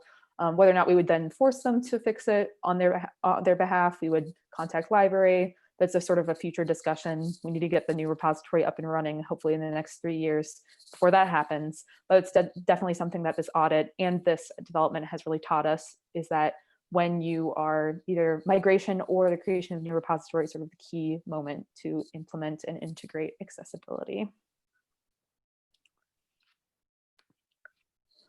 All right. So we'll start tackling the questions. I'll just start going through the Q&A if that's all right. I'll try and answer as many live as we can. Margaret, I'll let you know if I think you can tackle it better. All right, so the first one is many IRs migrate to different software over time. Will accessibility be part of the future decision-making and implementation? I think the last slide hopefully answered all of that question that you were hoping to hear. Yet again, since our migration is in the next 3 years, those discussions are starting, but I'd like them to be more developed as we move forward. The next question is, if a remediation is requested for a stored document, who is doing the work? So I also mentioned that looking forward and sort of earlier, that's usually done by our students who actually have the most accessibility training. If there's something that is beyond sort of our standards. Yet again, none of us were formally trained in accessibility. We send it to our accessibility ATAC, which is our accessible learning department that is not officially affiliated with the libraries. It's affiliated with our university technologies, just because they have most of the accessibility experts. But since they're also dealing with a lot of class-based content and are going to prioritize the needs of specific students, the timeline in that is usually pretty slow. So right now, the key to remediation we've found is to be limiting the type of file formats that we'll offer remediation to, and then prioritizing stuff with a lot of views or content. All right. So regarding file formats and content with Creative Commons licenses, we work on OERs and intentionally make our content for which derivatives can be made in Word format instead of PDF. Do you include this type of content in your IR, and how do you prioritize best practice for reuse and access?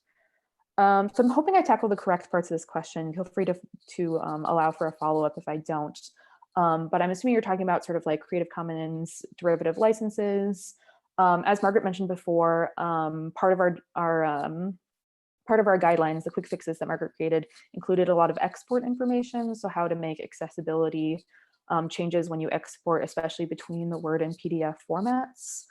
We do include all sorts of content in the IR, but as mentioned before, if it's one of those non-traditional, non-Word or PDF, should I say, formats, then we don't necessarily offer direct remediation, although we'll sort of offer a consultation with the user and find independent resources to sort of make the content accessible. But I think our duty or our part of the remediation at that point is to provide sort of, here's our guidelines that we have from exports, here's sort of our best practices. All right. Since your submission guide is a PDF rather than integrated into the submission workflow, how commonly do submitters completely ignore and bypass these instructions? So honestly, we don't know. Yet again, we think our unique part of our submission process is the fact that they sort of have to get in contact with me in order to, or should I say our staff, in order to submit to the repository at all.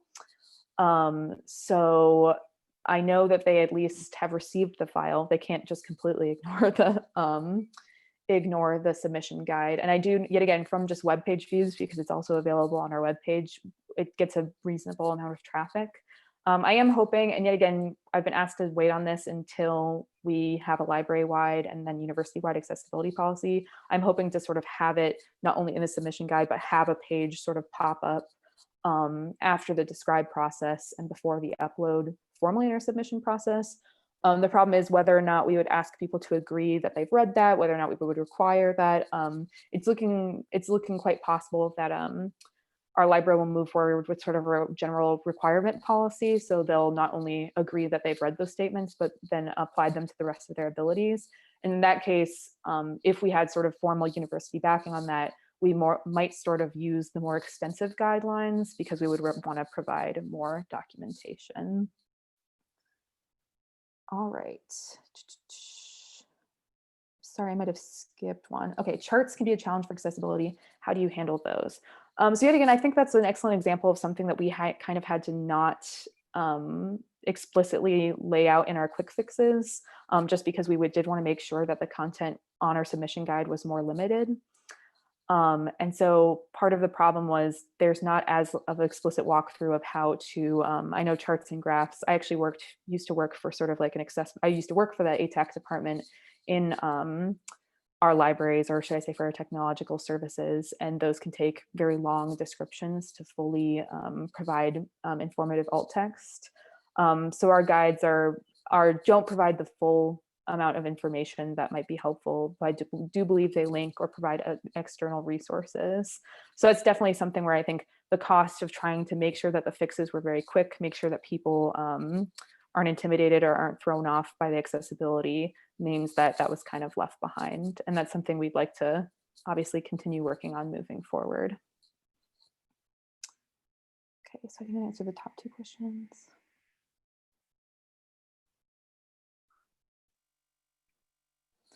Have you performed usability testing with students, faculty who require accessible formats? So not at our level, but as part of the accessibility, the user experience department is actually conducting those, and then they inform us of the results. So we do not do that on the department level. Our user experience department is in charge of that. And they are still completing their audits, so we have not gotten the full results from that. But we have kept them sort of up to date on our updates. So we're hoping to receive even more thorough feedback if the sorts of people that the actual users that we're attempting to help, we're hoping that they will give us even more thorough feedback and we will change things accordingly. So yet again, that's sort of one of the disadvantages or possible advantages that comes from a university level is we're getting the experts that are actually taking back these usability testing. Yeah, and in terms of sharing feedback, we will definitely, as soon as we receive it, we will definitely make that available in our resources list, which is listed on the next slide. I'm also going to check the time really quickly. I haven't been good at, okay, we've still got time. All right, sorry, let me go through these questions. Okay, so I think Margaret can answer this. I'm curious why you put the accessibility check as third step instead of first step before a user engages with the submission form. That's an excellent question. And we went back and forth a lot on where to put these, if we wanted them to be a freestanding document, if we wanted them first. And we kind of decided that having them be where they were fit best in the flow of the submission process, in particularly the user's engagement with their document. So because the first two steps are metadata mostly, are inputting the metadata of their document. And then the original third step was to upload it. So we were concerned that if we put it first and then immediately asked users to kind of upload, to input their metadata, that they would kind of just overlook that and just go right to inputting kind of the metadata. But since they already probably have it pulled up to put in their title, their author, that kind of thing, we really wanted to emphasize to do this right before uploading the document, where they have to have it pulled up to upload it, they have to get ready. So really asking them to engage with the document and engage with accessibility at the point when they're most engaged with their document in the submission process. So like right before they're about to upload it. It's not something that they can do because a lot of the metadata they can possibly do by memory. So we thought that it made the most sense to do it right here, right when we think most users would be most engaged with their document, actually probably have it pulled up to go back and be more encouraged to add these accessibility guidelines. But everybody may be different. This is one of the things, and especially why we wanted to create this freestanding document, is to be able to kind of move them around. We went back and forth a lot on where we wanted to place them, but we really wanted to emphasize kind of right before uploading your document, do this accessibility check. And really it's make it a little bit more integrated into the document and into kind of this active engagement with it as well. All right. So how about, all right, so you mentioned that you decided to edit down the accessibility steps in the submission guide. Does the submission guide include information for submitters who want to make additional changes to increase the accessibility of their documents? So I know that Margaret, as part of the quick fixes, we do also link to additional guidelines. So Margaret, you might be able to include that more detail. I think mostly in terms of alt text, which also sort of covers another question I saw previously about fine arts. So we especially decided to try to provide additional information for people describing images and charts as mentioned earlier. Yet again, we don't have any special standards, partially because we don't deal with a lot of artwork and images directly. People yet again can preserve those, but we actually, Indiana University has an image archive collection that's much more thorough and has art specific metadata. So we do welcome those types of content, and we have some sort of basic alt text guidelines as well as links out to more thorough alt text guidelines. But in general, if somebody, yet again, for those file formats that are not covered, especially not Word or PDF or video, that are not covered by sort of our current program, we will, on a consultation basis, provide external resources that we found, especially ones provided through our Indiana Technological Department. All right. What program platform do you use for submissions? So we just use the internal DSpace submission platform. To the best of my knowledge, when our plans to migrate to our new repository, we will also be using the repository platform submission guide or submission process. So yet again, we're kind of linked to whatever the submission process built into that platform is like. I do know that some institutional repositories use external submission platforms, which I think is actually a really good idea in terms of like being able to implement your own accessibility checkers, implement your own sort of unique guidelines. But at least for the next few years, we'll be using whatever we have currently implemented.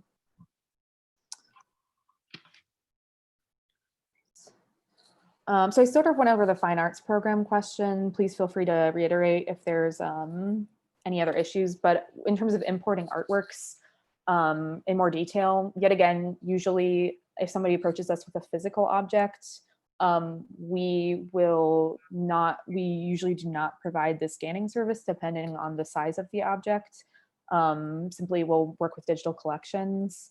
In that case, ensuring accessibility would probably still be in the, would either be the job of that other department for providing alternative text or providing some other form of accessibility options, would either be responsibility of the other department or still the responsibility of the user. But usually if we are dealing with sort of artworks, paintings, photographs, we're dealing with a copy that has already been made digital. All right. Accessibility may drive usage if consumers see some sort of verification on the file. Do you plan to badge remediated and submitted content that is accessible?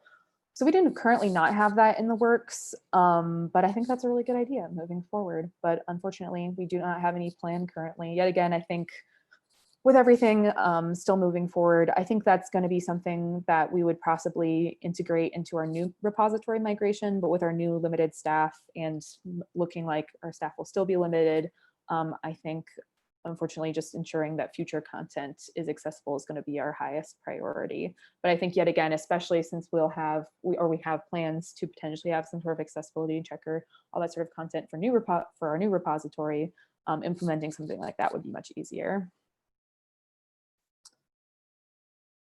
Are your guidelines licensed for reuse so others could benefit by easily adding accessibility quick fixes to their submission guidelines? Yes, they are, and we will be linking in our resources to all of those resources, not only the older submission guide and the newer submission guide, but also just the quick fixes pages and the template we used for presenting our audit results to our department head as well as to our UX department and developers. So all of those are licensed for reuse. Okay. What software specifically are you using to measure accessibility, and do you have a threshold? And for preservation purposes, are you archiving original submissions from back content that you are remediating? Okay, so for the first part of that question, we're actually using the similar open source publicly available software to measure for accessibility, or we're using sort of IU's institutional accessibility checker that we have internal access to. We didn't have a formal threshold, though I think our sort of future goal, a number that was tossed around a lot, was having about 75% of our content accessible. Things might change because a lot of our content that we were nervous would be really difficult to make accessible, our data content, is going to be moved to our new data repository. And now our media collections department is helping us make our media collection, our previous media content accessible. So we're sort of, as we continue to collaborate with other departments around campus, we're very fortunately sort of hopefully raising that threshold over time. For the second part of the question, preservation purposes, are you archiving original submissions from back content that you are remediating? I'm assuming you're talking about versioning in that case. Like, are we keeping the initial inaccessible version and then also the accessible version? And we do support versioning in that. Like, we do include the previous version, especially if there's format changes, noticeable format changes. I hope that answers your question. But yet again, for the remediation of content, we've actually had very few requests for words and PDF remediation. It's almost all been for video content, which we also facilitate with our media services. Okay, yes, yeah, so the original submission. Yeah, so for Word and PDF remediations that we've done, we do have sort of versions. We sort of mark in our repository like file descriptions, where like initial version, and then I think we do like new accessible version and all that kind of stuff. Yet again, I think we've only done that for about 3 to 5 Word or PDF files. We've had several more remediation requests, but almost all of them have been for video content, which I'm not sure exactly. I'm actually not sure if versions kept, because I think it's usually just adding transcriptions and captions, so the video file mostly remains the same, but I believe that there's not versioning in that instance. But I would need to discuss that with our media's department more explicitly. All right. Could you say a little more about your process of creating transcripts for video? Is library staff doing that work, and how much of their time is spent on it? Have you run into any examples of needing transcriptions of videos in other languages? So I can't completely discuss this as much as I like, because yet again, our media services department is facilitating a lot, but I will say that I know the tool we can use, and if you want to contact us, Margaret, if you want to move to the next slide. If you want to contact us, I don't have that workflow available currently on our resources, but I can work with people on an individual basis. So IU has Kaltura. We're using a lot of Kaltura video hosting content, and they can generate sort of machine read captions and transcriptions for items that we have users then edit. We have either our media services or our users edit to actually meet the needs of the video. So that is completed by library staff, although not always library staff in my department. Do you plan to provide any future workshops? That's about time. Oh, okay. Yeah. Yeah. Thank you both very much for your presentation, and thank you all for attending this session. This recording will be posted to our YouTube channel. The speakers will be monitoring the NASIG forum through June 2020 for any questions not covered during the session. Join us again actually at 1:15 for our next session. So actually, I suppose you can go on for a few more questions if people are willing. Yeah. And I do want to say too, in our slides, not only do we have the resource list, but please feel free to contact us if you have further questions. I'll try to tackle like 1 or 2 more questions. Sure. But feel free to email us. Do you plan to provide any future workshops for submitters to help them create accessible documents from the start so they don't have to remediate the documents? I would love to do that. We actually have, we used to have a lot of very consistent workshop series that were provided by Indiana University and sort of like our Scholars Commons, our Learning Commons, sort of our outreach and learning department. Obviously, the nature of those have changed with the recent shift to remote work, which Indiana is still mostly dedicated to. So as those move digitally, I think we definitely hope to provide workshops and especially invite people that we know are sort of heavy submitters. As people who manage institutional repositories know, there's usually, there's lots of individual submitters, but then there's also usually several submitters who very consistently publish. So reaching out to them and giving them the opportunity to attend those workshops, especially as we rework those workshops to be digital, probably online only, is something that we're looking into.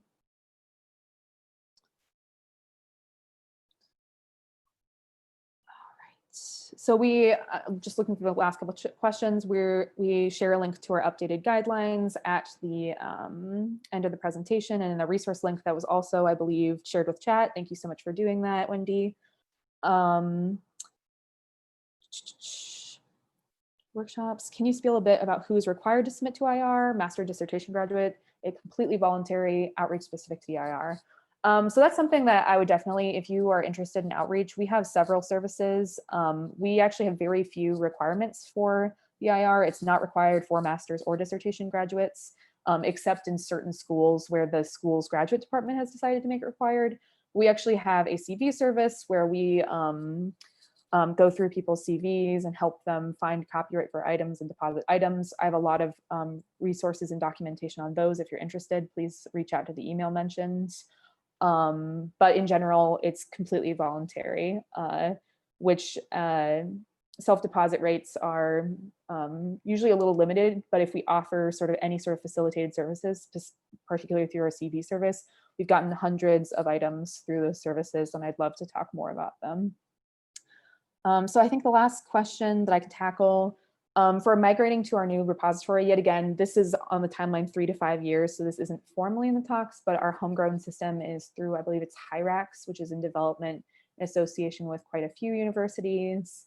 I have a feeling that there will be, as that technology continues to be developed, there will be a lot much more thorough presentations presented by the library technologies people, the wonderful library technologies people developing it. And working through it. And I believe it will be made open source, but hopefully we'll be able to share not only information on that repository, but also on the accessibility measures we hope to put in place. And I hope that covers at least all of the questions sent through the Q&A. Please either contact us or use the discussion board if you have additional questions. And thank you again. Thank you.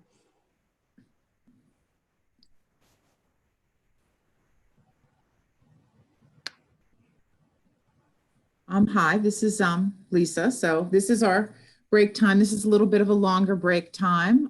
Thank you to the panelists for staying over a bit into it to wrap up the Q&A that had come in. This really seems like this was a very popular topic, a lot of activity on the Q&A. So maybe for this break session, if people are hanging around, obviously, if you want to go get lunch, you can go get lunch. If nobody's interested, I can try to find some little music to play in the background. But if there is anybody out there that wants to maybe talk about IR some more, maybe what their challenges have been or some of their solutions, you can have a little bit of a continuing IR discussion. I can find you if you raise your hand and then unmute you, and hopefully we can see how that goes.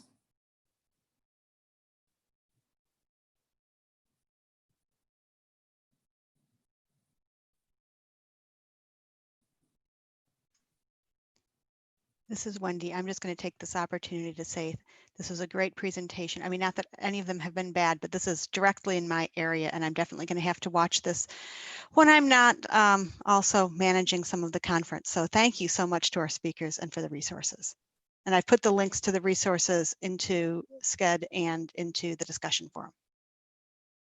All right, so we have a raised hand from Vanessa. So I've just unmuted you. I believe you should be able to talk. Hi, Vanessa?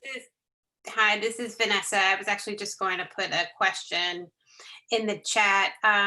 We are currently developing a submission guide using the Vareo system. So I was just curious if there were any colleagues in the presentation that use that system as well, if they wanted to connect before or after to just touch base as to what works for them. And I also am just curious to hear from anyone else if they want to talk more about outreach and how they get the momentum for their institutional repository going, you know, what works for everyone and what doesn't. That's it. Thank you so much. This has been a great forum. I'm going to go ahead and mute you for the moment. Okay. Yep, I've got another. We have Jennifer. I've unmuted you, Jennifer. Hi. Hey, I wanted to speak to motivating submitters. That is one of the hardest things there is, in my experience. We've done a lot of work to put up really diverse types of collections that aren't necessarily dependent upon faculty scholarship, those types of things, in an effort to try and grab a lot of attention. But, and I think that Margaret may have alluded to this, or perhaps it was Jenny, but also, you have those certain people who are champions, they're kind of superpower submitters. And if you can put them out front and center of maybe first departmentally, then college level, and then university level, it can help some too. We use Digital Commons, and they of course are going into alpha of their new harvesting capability. They had put it on selected works first, and I thought that was kind of backwards because we'd much rather have things living in the repository as a permanent place rather than inception into their selected works profiles. But anyway, they're going into alpha with a year-long pilot on harvesting from Scopus. And while I think getting individuals interested is hard, I think if you can say, hey, look, we already did all this work, and hopefully for us it will be simple using that type of a practice. Showing them what they have, I think, is actually the best driver to getting them excited about doing it. That's all I've got. All right, thank you. I'm going to go ahead and remute you now.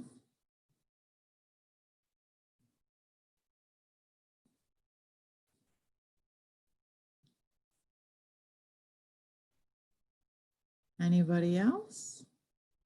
Other topics people want to bring up? We all IR'd out from that fabulous session. We can switch to something else, or if people just want to get lunch and not worry about that, we can do that.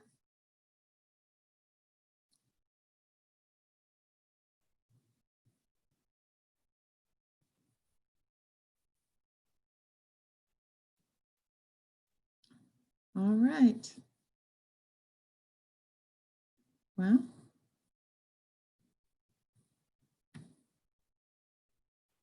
I think I will just put some music on then for the rest of our break. We'll look at the Q&A a couple of times, and then we will see you back here for the next session, which begins at 1:15 Eastern Time. So see you then.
If you're talking, Maria, we can't really hear you.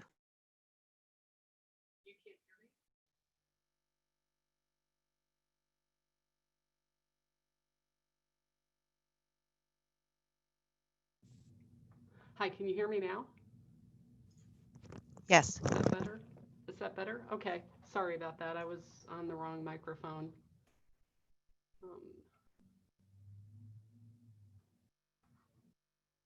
Okay, and Matthew, could you unmute and join us? And Yes, hi there. Can you hear me? Yeah, I can hear you. And are you sharing your slides? Yes, my slides are shared. Great, thank you. Okay, then hello everyone and welcome to the NASIG 2020 session, Full Text Coverage Ratios, a simple method of article level collection analysis presented by Matthew Goddard from Iowa State University. Please refer to Sketch for a complete biography of Matthew. We will be using the Zoom Q&A for questions during the session. Afterwards, please also participate in our online discussion forum, which can be located at the NASIG website with additional questions or comments about this session. NASIG's Code of Conduct applies to all discussions and presentations.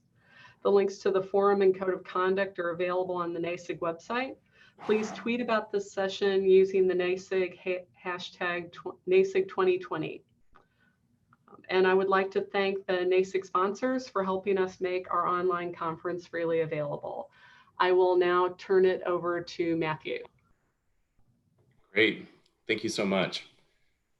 Good to see everyone, figuratively. I'm really grateful to NASIG and all of the conference organizers for this opportunity to talk with you today about full text coverage ratios. And I'm especially happy that they were able to fit me into one of these live sessions because I really do want this to be a two-way interaction.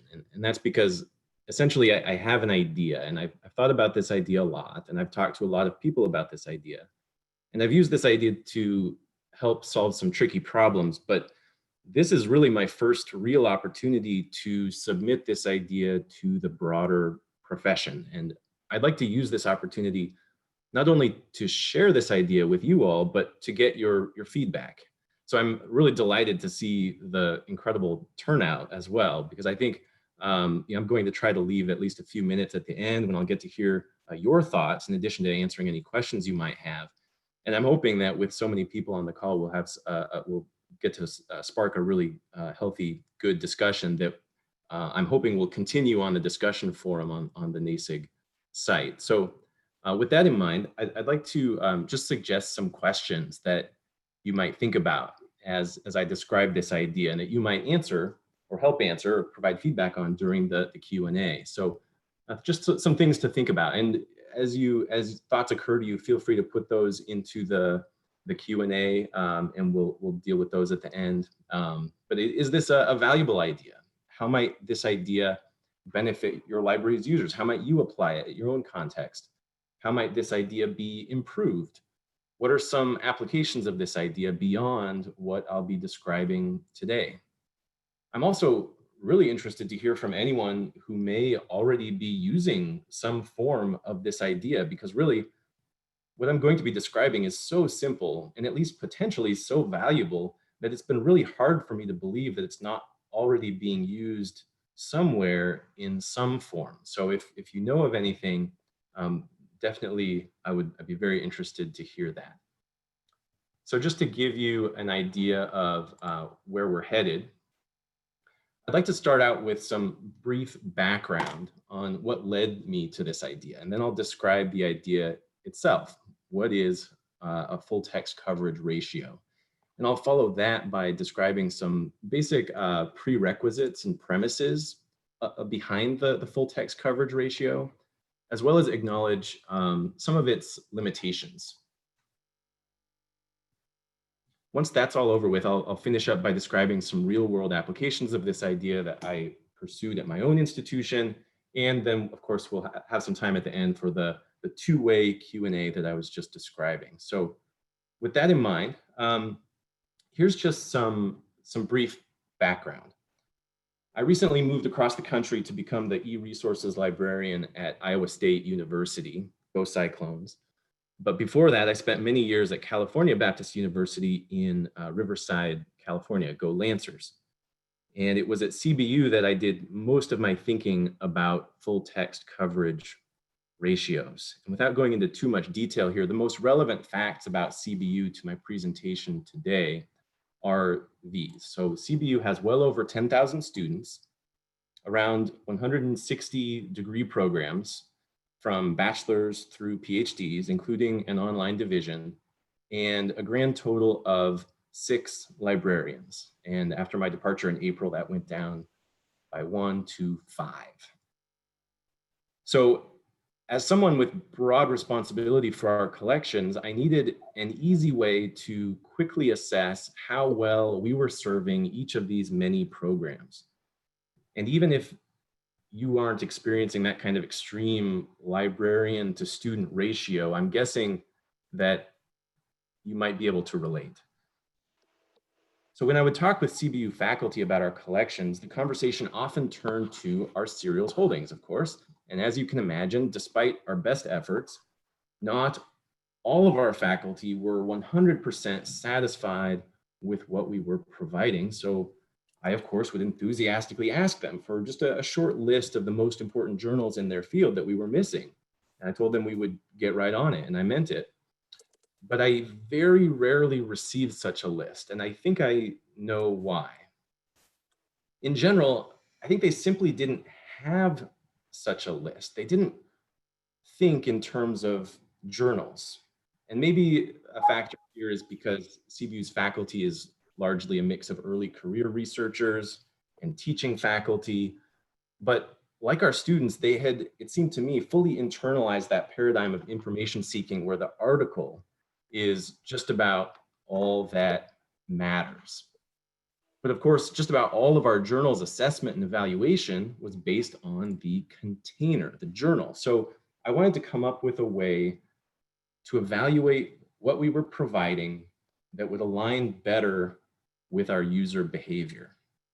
And like I mentioned earlier, I also wanted to get a better handle just on how well we were serving each degree program. So it was those sorts of thoughts that led me to this idea of this full text coverage ratio. So with that background out of the way, let's talk about the ratio itself. It's an incredibly simple metric for evaluating the strength of holdings at the item level within a given subject area. Its only functional requirement is a web scale discovery service with a relatively precise awareness of what content is available to your users in the form of the kind of full text filter we're all, I think, very familiar with. And I'm going to talk more about these two specific requirements a bit later. And also, in addition to these two factors, as with so many things in life, it's also helpful if you have a student worker who can assist with gathering the data. Okay. So what is a full text coverage ratio more specifically?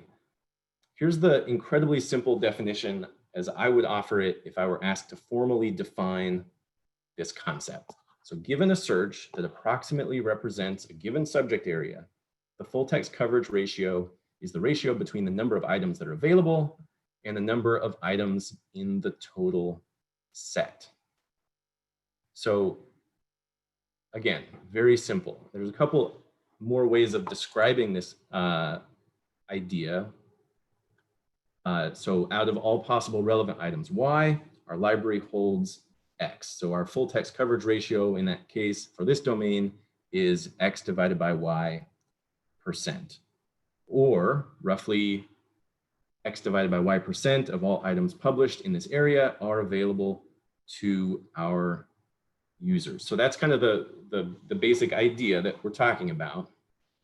And using this very simple number at CBU, we were able to answer, or at least begin to answer, questions like these. So which of our undergraduate programs are best supported by our serials collections?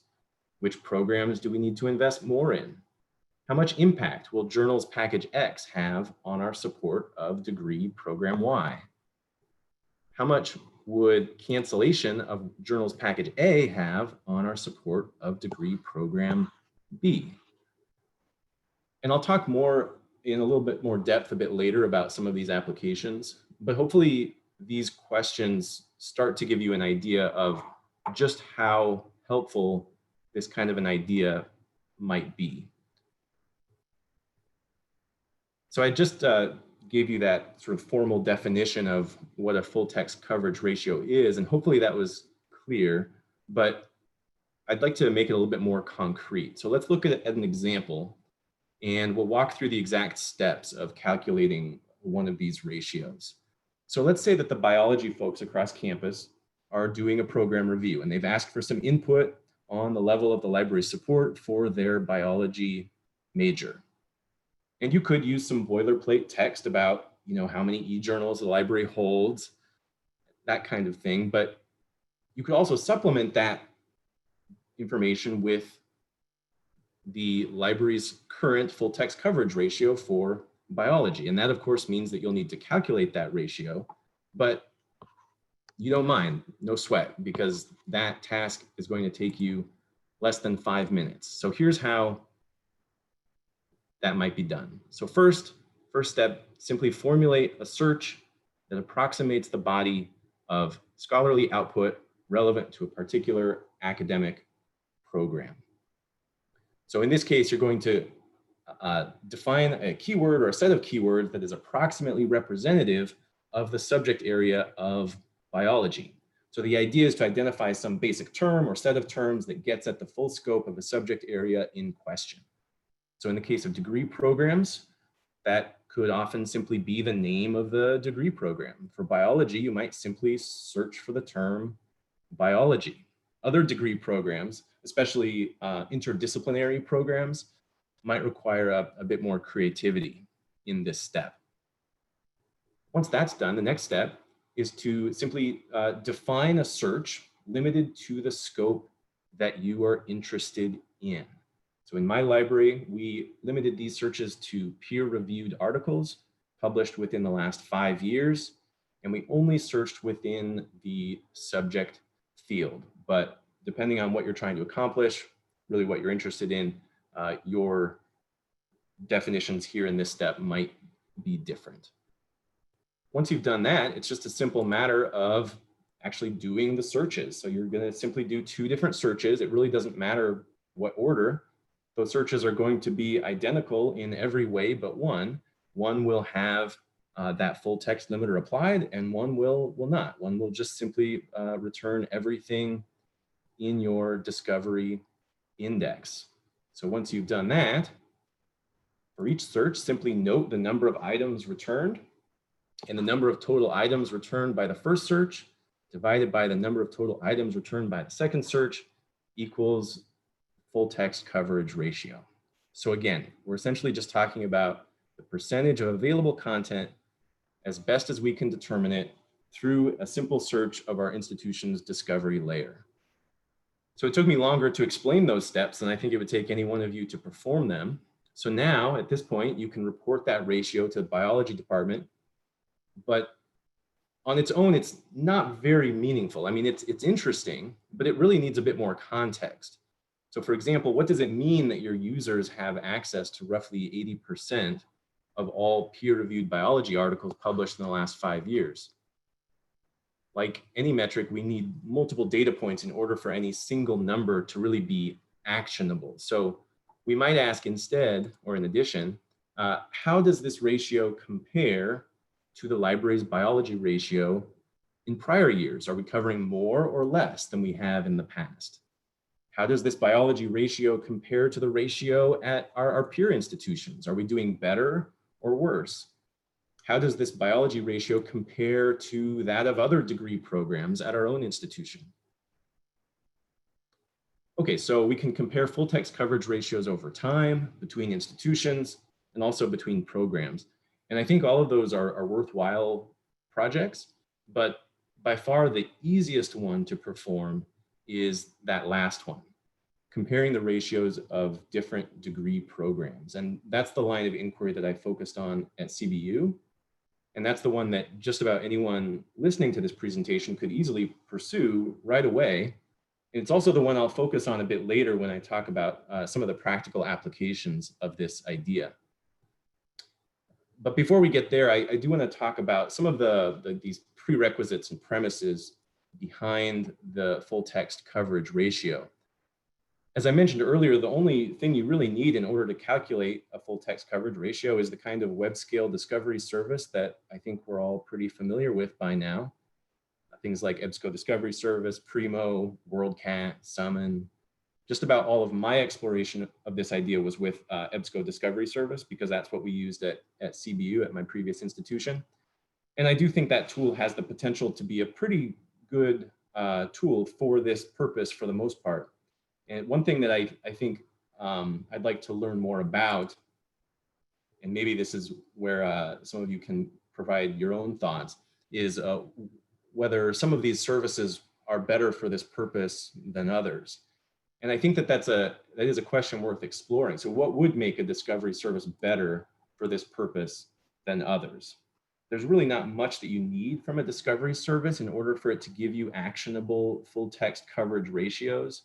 I don't know, but I suspect that most implementations of the major services would pretty easily fulfill these criteria. But this is what I thought of as being kind of your major criteria for what makes a good discovery service for this particular purpose. So most basically, the index should represent that complete corpus of relevant published items.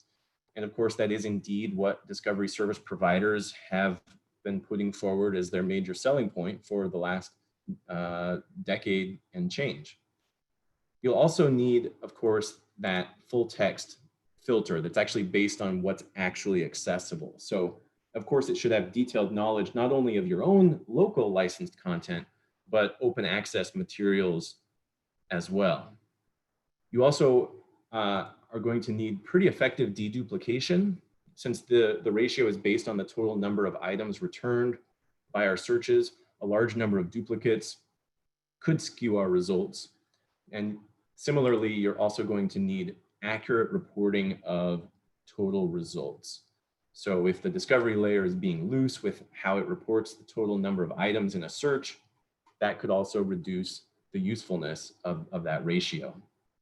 But as long as these four things are in place, I would say that's a full text coverage ratio ready discovery service.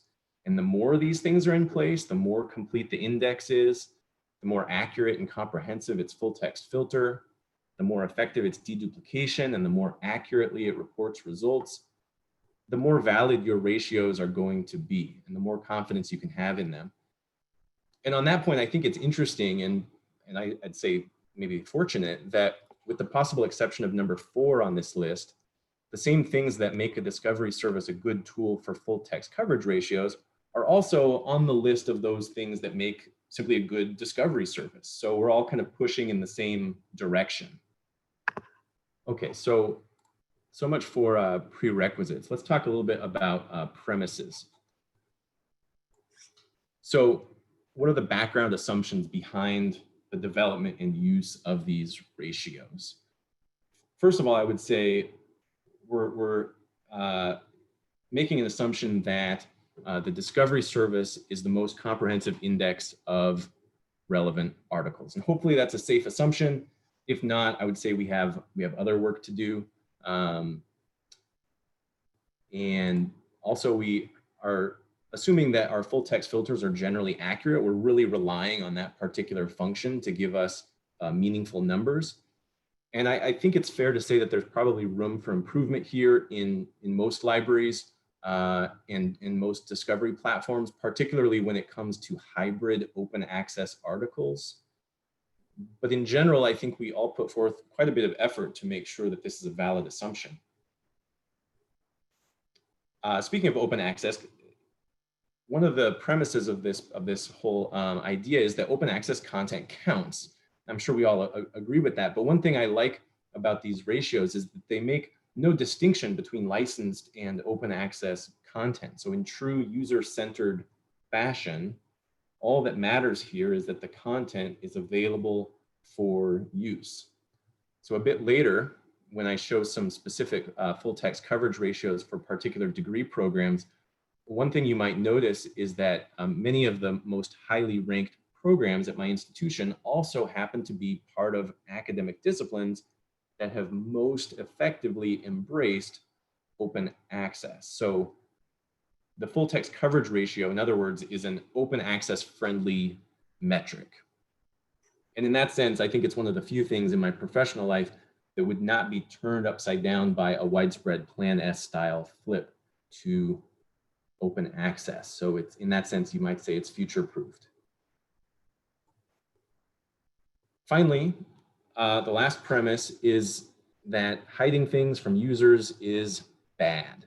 And I'll come back to this point, but for now, hopefully we can simply agree that in general, this is a true statement. So I want to move on now to addressing some of the, I guess, limitations and potential criticisms of full text coverage ratios. I think the most obvious limitation of this metric is that it does not factor in quality at all. So whatever criteria are used to include something in the discovery layer's central index would be just about the only point where any considerations of quality could generally come in. And I hedge that statement a little bit because you can and probably should limit your 2 searches to peer-reviewed journals. I mentioned that's what we had done at my previous institution. So there is a basic minimum standard in that sense. At least you're only looking at peer-reviewed articles. But if the goal is to present a holistic snapshot of a library's serials holdings in a given area, I'd probably recommend combining a full text coverage ratio, supplementing that with some number based on a more traditional quality-based metric, like the library's rate of holdings in the top 20 journals by impact factor, or something like that.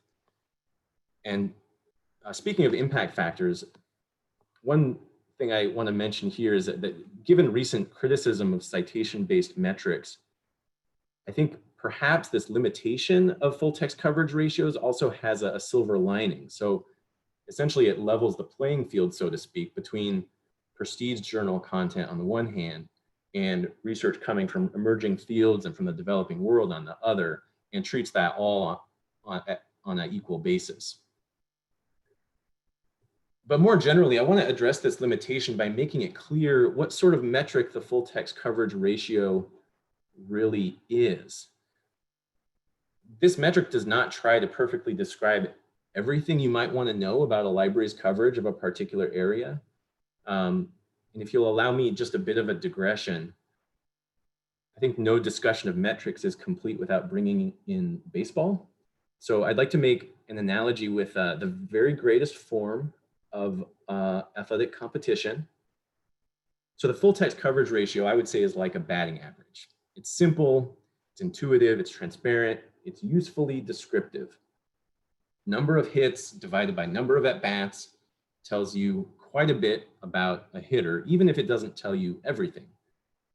Now, there's another metric that I'm sure some of you are familiar with, wins above replacement, or WAR. If you're not familiar with WAR, but you've read or watched Moneyball, you probably have some idea of what I'm talking about. The idea behind wins above replacement is to combine a wide variety of statistics into an equation that then churns out the precise number of wins a particular player is worth relative to a theoretical replacement level player. So the idea is to have one number to rule them all, the only number any scout would ever need. This is an incredibly valuable number, obviously, but it's not intuitive in the same way that a batting average is. So for example, the WikiHow page, I looked this up, the WikiHow page for how to calculate wins above replacement is the equivalent of 5 printed pages long. So on the one hand, you have metrics that are simple and intuitive. On the other hand, you have metrics that are complex and exhaustive. And I think most people would grant that both kinds of numbers have their place, and the actions based on metrics, any action based on a metric is best when it takes into account both kinds of metrics. So I guess what I'm really trying to say here is that the fact that the full text coverage ratio is more like a batting average than wins above replacement, because it doesn't attempt to include everything you could possibly know about a library's serials collections, that's not a criticism per se, it's just telling you what sort of number it is. It's simple, it's intuitive and transparent, and it is descriptive, but not exhaustively so. There's another potential critique of full text coverage ratios, and that one's based on the fact that it's built on searches. So when I described my method for calculating full text coverage ratios, I bet that some of you were thinking, well, now hang on, this metric uses a single search to represent an entire academic discipline, but every fool knows that there's no possible way to do one keyword search that will return all items within a domain with perfect precision and recall. There will inevitably be many out-of-scope articles returned and many in-scope articles excluded. And that, of course, is very true. And that first step of that process, when we identified the best keyword or set of keywords, that step really does need to be thoughtfully completed to make that search as accurate and comprehensive as possible. However, I was careful to say at that point that the search only needs to be approximately representative. And that's because we're dealing with a ratio. If we were looking only at the numerator or only at the denominator, if we were only looking at the number of items returned in either search, it would be a different story. But because we're only interested in the ratio between the two searches, it really only matters that our searches are representative of their discipline, not that they are perfectly pure and complete. And that's because where there are going to be exclusions and irrelevancies in one search, they're most likely going to be repeated at the same rate in the other search. So the ratio itself should still be accurate. But where this issue does definitely become potentially a bigger problem is when comparing ratios between disciplines, as I'm going to describe a bit later. As long as all the disciplines being compared have a relatively consistent level of, shall we say, impurity, inconsistency, there should be no problem. But I don't think that's the case. Anyone who's ever taught database search methods knows that there are subject areas that are harder than others to isolate with a single search. So for those of us who might want to pursue this idea and develop it further in the future, I do think that we'll want to consider how to maximize the precision and recall of these searches. Okay, so thanks for indulging in those rather extended digressions. If I lost you at any point to another tab of your browser, I hope you'll click back on over, because the rest of what I have to say is, I think, a lot more fun. So I mentioned earlier that at my previous institution, we were able to use full text coverage ratios to get some pretty interesting insights into our support of our many degree programs. And I want to share more about what that actually looked like and how that process proceeded. So the first step was to compile a list of all of our degree programs, just list them out, divide them between undergraduate, master's, and doctorates so that we can compare each program type within those categories rather than between them. And then just simply formulate a representative search for each one like I described earlier. And that's what you see some examples of here in the first two columns. So you have the program in column A, and you have the search that we defined in column B. Regarding that second column there with the search syntax, I do think that it's a good idea to record the exact search that you used in case you want to do this again in a year or two and you want to be able to make comparisons with that longitudinal data that you'd be gathering over time, or if you want to compare with a different institution and see how their ratio differs. So once you've done all that, with a little help from a student worker who actually can do the work of performing each search, we gathered the actual numbers. We did the searches and reported those numbers. And that's what you see in columns C through E. So just the last three columns there, you have the search that was limited to full text, the search that was not limited at all. And the difference, or I should say the ratio between those, is of course that full text coverage ratio in the last column. So I would describe the result of that first little project as eye-opening and actionable. For example, if you had asked me and all of my library colleagues at CBU to guess which program would have the lowest ratio, I really don't think that any one of us would have guessed English literature. Maybe our English professors would have. I bet they would have. I don't think they would have been surprised to see this at all. Now, around the time that we gathered these numbers, we began new license agreements for two different e-journals packages. And one of these was a very large and expensive collection in electrical and computer engineering. And the other was a relatively small collection of journals in social work. And I wanted to get a better handle on what our investment in these two packages was actually doing for our overall support of these two programs. So I compared the full text coverage ratios for each program before and then also after adding each package. And I would say that the results were remarkable, to me anyway. So our majors related to electrical engineering and computer science went from towards the bottom end of our ranking of programs by full text coverage ratio to very near the top of that ranking. So software engineering, for example, went from being the very lowest ranked bachelor's program to being the 5th best. And that was nice to see because, you know, we were paying a huge amount for that very large package, but it also wasn't totally surprising since it was a huge amount of content. What was a little more surprising was the effect on social work of that smaller collection that we added in that field. With a relatively small investment, social work went from being our 3rd lowest ranked master's program to our 3rd highest. So now, not only did we have a sense of which programs needed more attention when it came to our e-journals collection development efforts, but we had also confirmed the value of these new acquisitions. Now, of course, we all want all of our departments to be well supported, and we want every degree program to have what it needs.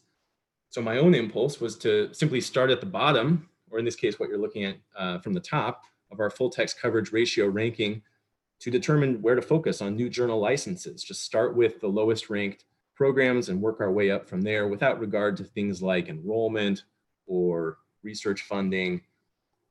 But of course, the fact of the matter is that some programs do count more than others, and it's just not a good use of resources to give a degree program with 4 students the same level of attention as a degree program with 400. So the next step in our full text coverage ratio journey was to add a further dimension to this analysis by factoring in enrollment headcount into how we were looking at the data. So here's that chart for our master's programs. Each dot that you see here represents a master's program, and each program is plotted on the graph according to its enrollment along the y-axis and its full text coverage ratio ranking along the x-axis.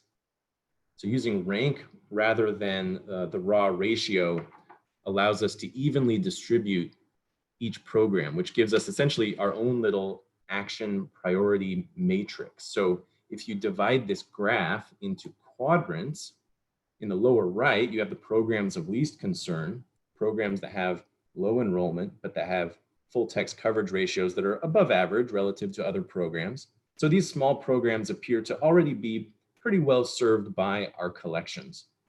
In the upper right, you have highly enrolled programs that already have high full text coverage ratios. So perhaps we'd want to keep an eye on these programs, but for the most part, they should be in good shape.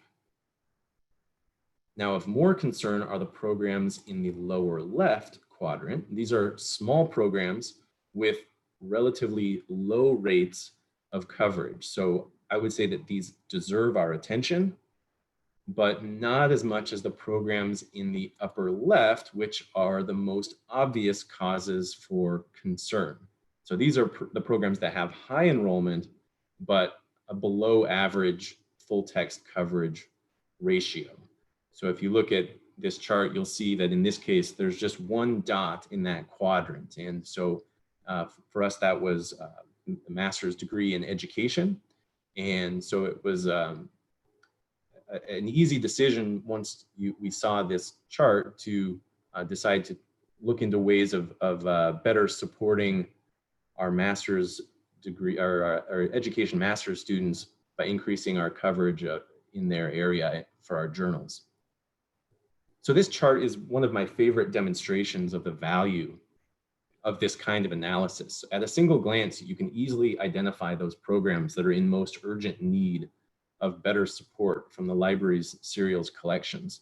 And while I've divided it into quadrants here, of course, the main idea is that the closer to the upper left corner a program gets, the more deserving of attention it is. So another way of visualizing this data would be like this, with programs in the red zone, the ones in need of attention, and the more deeply in the red they are, the more urgency there should be.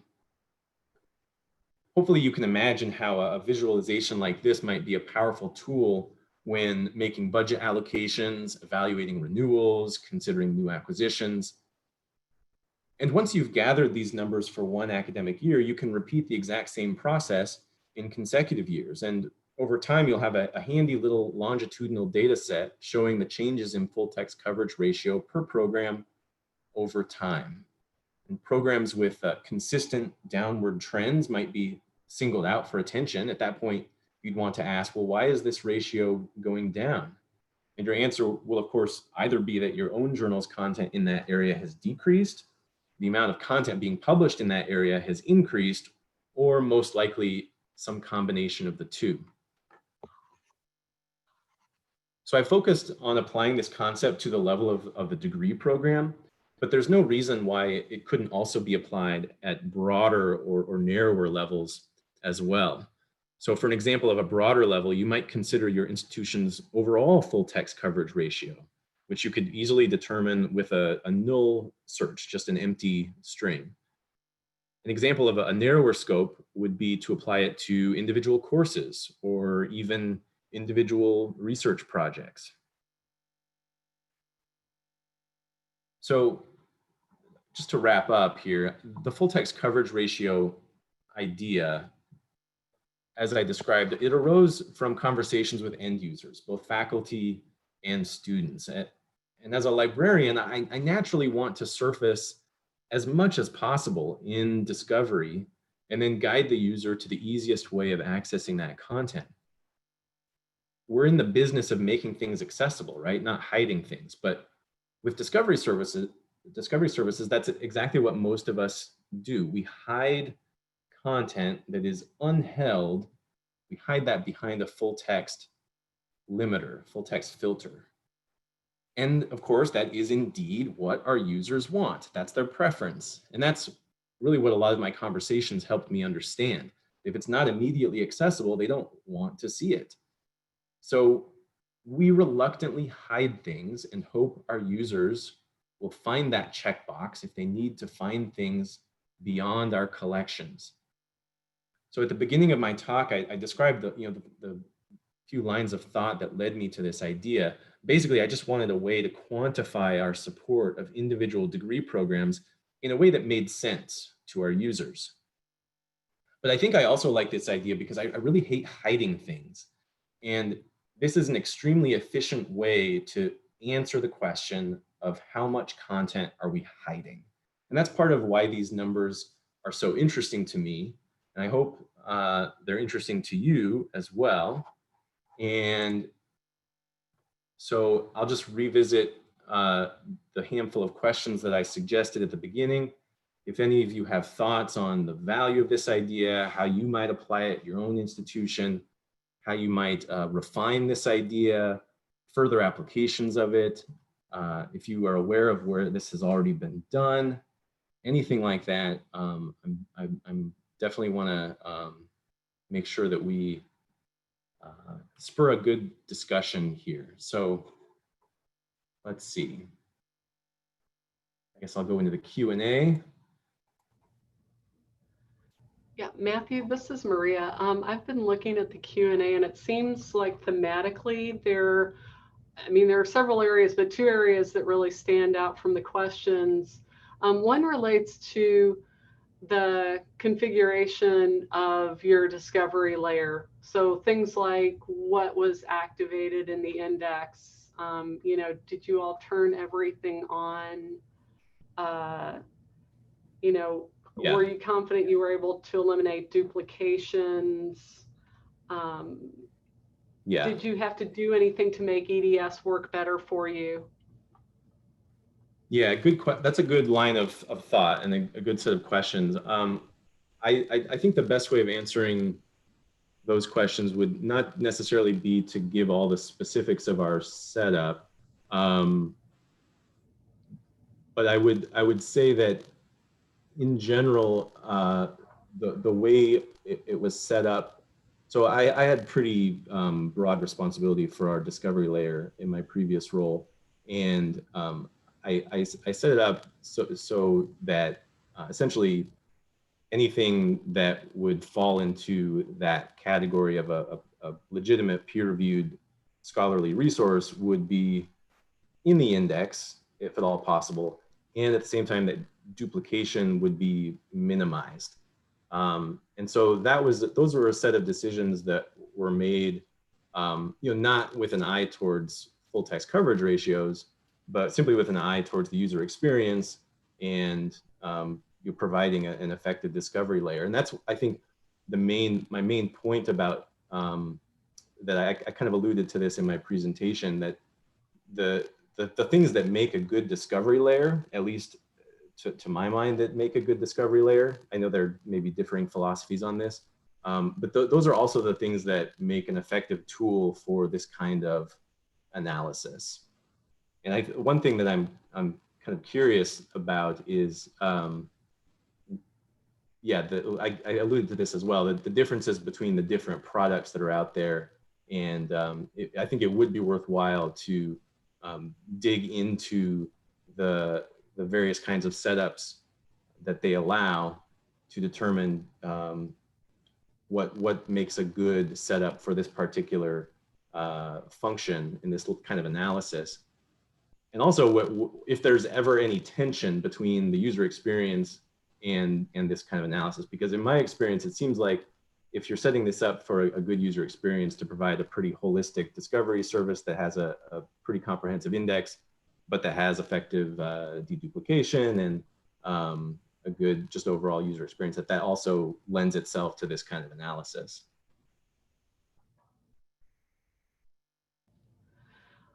And so and then another group of questions related to the searches that you did. So how do you actually compare how one term compares to another in your searches, medicine versus kinesiology? Have you tested your assumption about what is retrieved? Have you checked this method doing different types of initial searches? For example, what does just biology miss? I mean, you touched on this a bit, but there are several questions sort of, again, getting at maybe a little bit more, digging in a little further into, you know, how you settled on this is the search that is best representative of an area. Yeah, and I think that's a line of inquiry that definitely bears further analysis. I frankly did not spend a lot of time refining precisely how that's done. I think I was satisfied with a representative search. And I alluded to this earlier as well, that the idea is not to perfectly return all of the items within a domain, but to return a representative set of items. And so with the example of biology, I guess, yeah, my assumption simply was, and this was what the question acknowledged, is that representing that basic idea with that very common, relatively standard term would return a pretty representative set of results. But I definitely think, I didn't do any sort of systematic analysis of that assumption, and I definitely think that would be an interesting line of inquiry. That's a good point.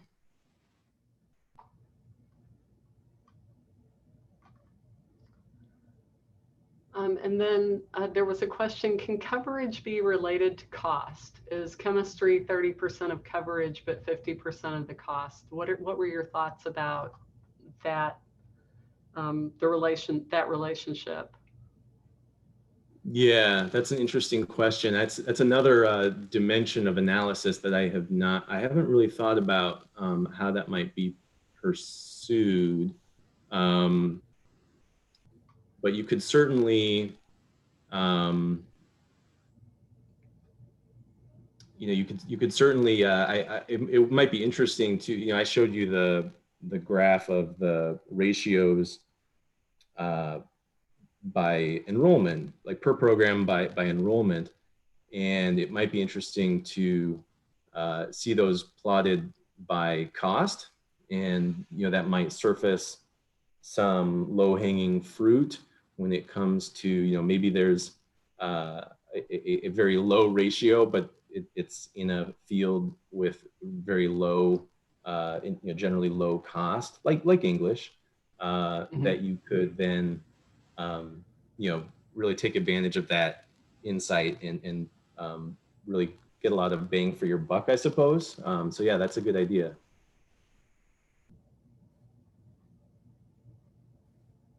And there have been a couple of, I don't know if you've had a chance to see it, but there have been a couple of comments of people thanking you that, they're changing budget models so that their materials budget ratio of cereals to one-time purchases can be balanced university-wide. And they're looking at usage of resources, but they also think that the full text ratio would be an excellent additional metric.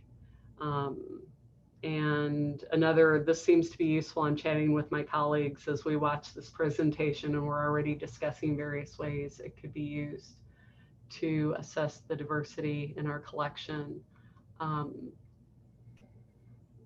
looking at the questions. Yeah, I see one here I'd like to answer. Ann Williams asked if foreign language journals are covered equally.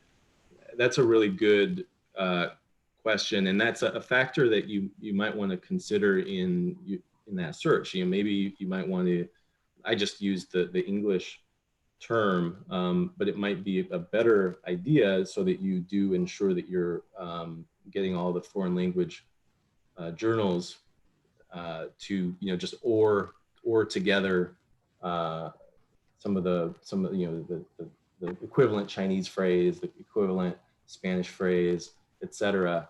I got around that in our methodology, or I tried to anyways, by searching within the subject field in the hopes that there would be consistent subject indexing, and that might have introduced complications of its own. Great. So it is 1:05. And Matthew, I want to thank you for your presentation. And I want to thank everyone for attending this NASIG 2020 session. This recording will be posted to our YouTube channel in the coming weeks. And Matthew will be monitoring the NASIG forum through June 2020 for any questions not covered during the session.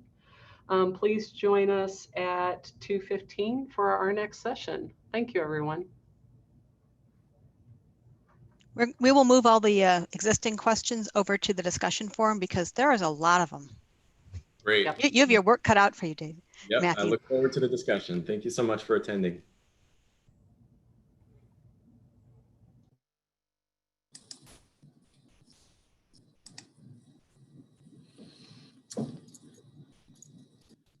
Hello again. So that was another great presentation that had lots and lots of Q&A. He will have his work cut out for him answering it. I think my sense in seeing all the Q&As come in is that there's a lot of people out there excited about this idea that maybe want to replicate it, want to do something similar. Getting this sort of information is important to you. Am I reading the audience right based on the questions that I'm seeing? Does anybody want to talk about what they think implementing something like this could mean for their library, if it would solve a problem? Sort of, we can go off of that. So if you raise your hand, I see a hand raised. I will unmute you, Elizabeth. You're unmuted. Elizabeth. Did I unmute you? No, I did not. Let me try again.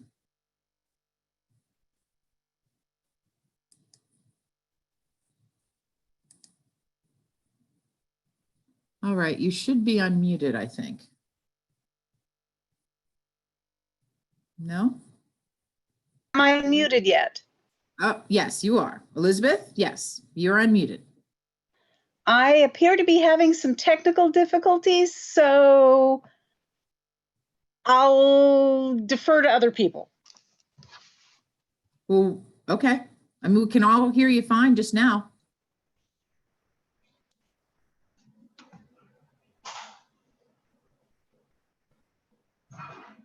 Hi, Lisa. This is Jennifer Maloney. Can you hear me okay? Yes. Great. Hooray.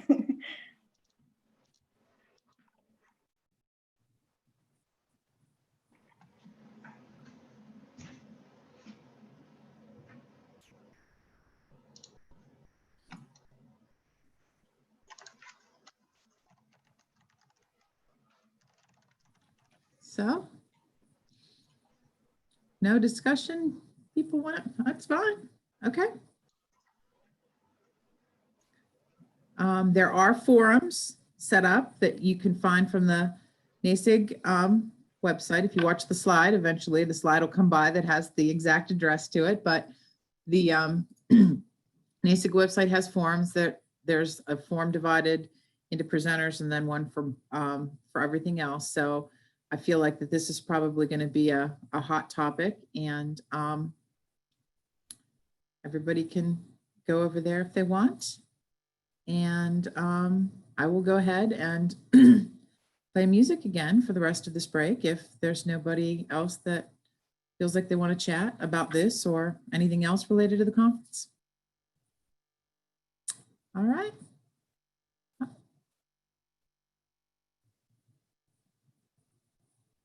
We will see you back for the next presenter at, oh, it's going to be another sponsor session. That's great. We are very happy with all the sponsor support that we got. So please make sure that you tune in for that. It's important.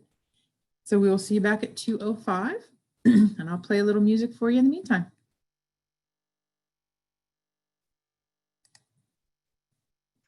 Back at 2:15. Oh, 2:15, sorry.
everybody. We're right at 2:15, so I'm going to go ahead and get started on the second sponsor lightning session.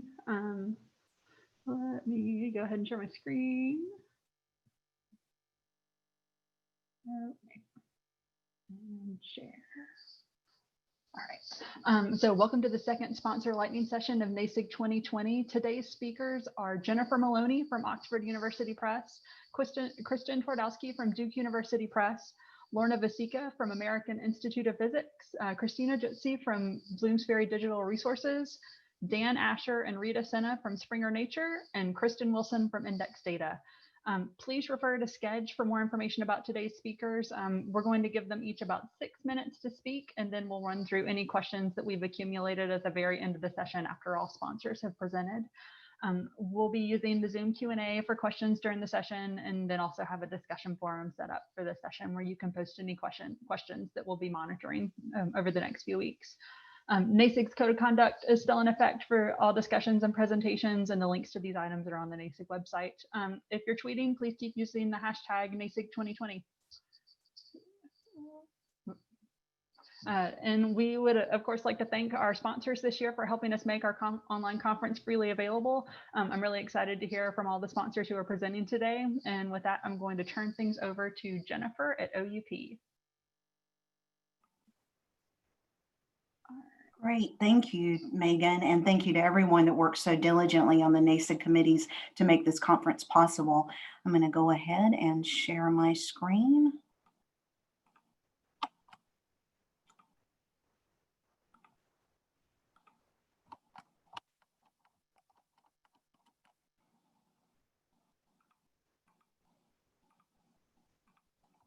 Well, looks like I'm having a little technical difficulty. Give me one more second.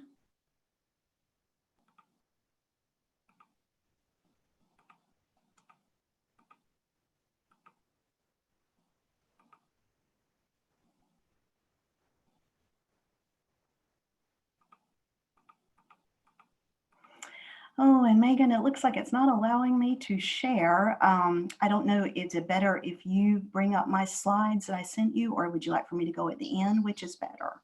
I can bring them up. I've got them right here. Let me come up first.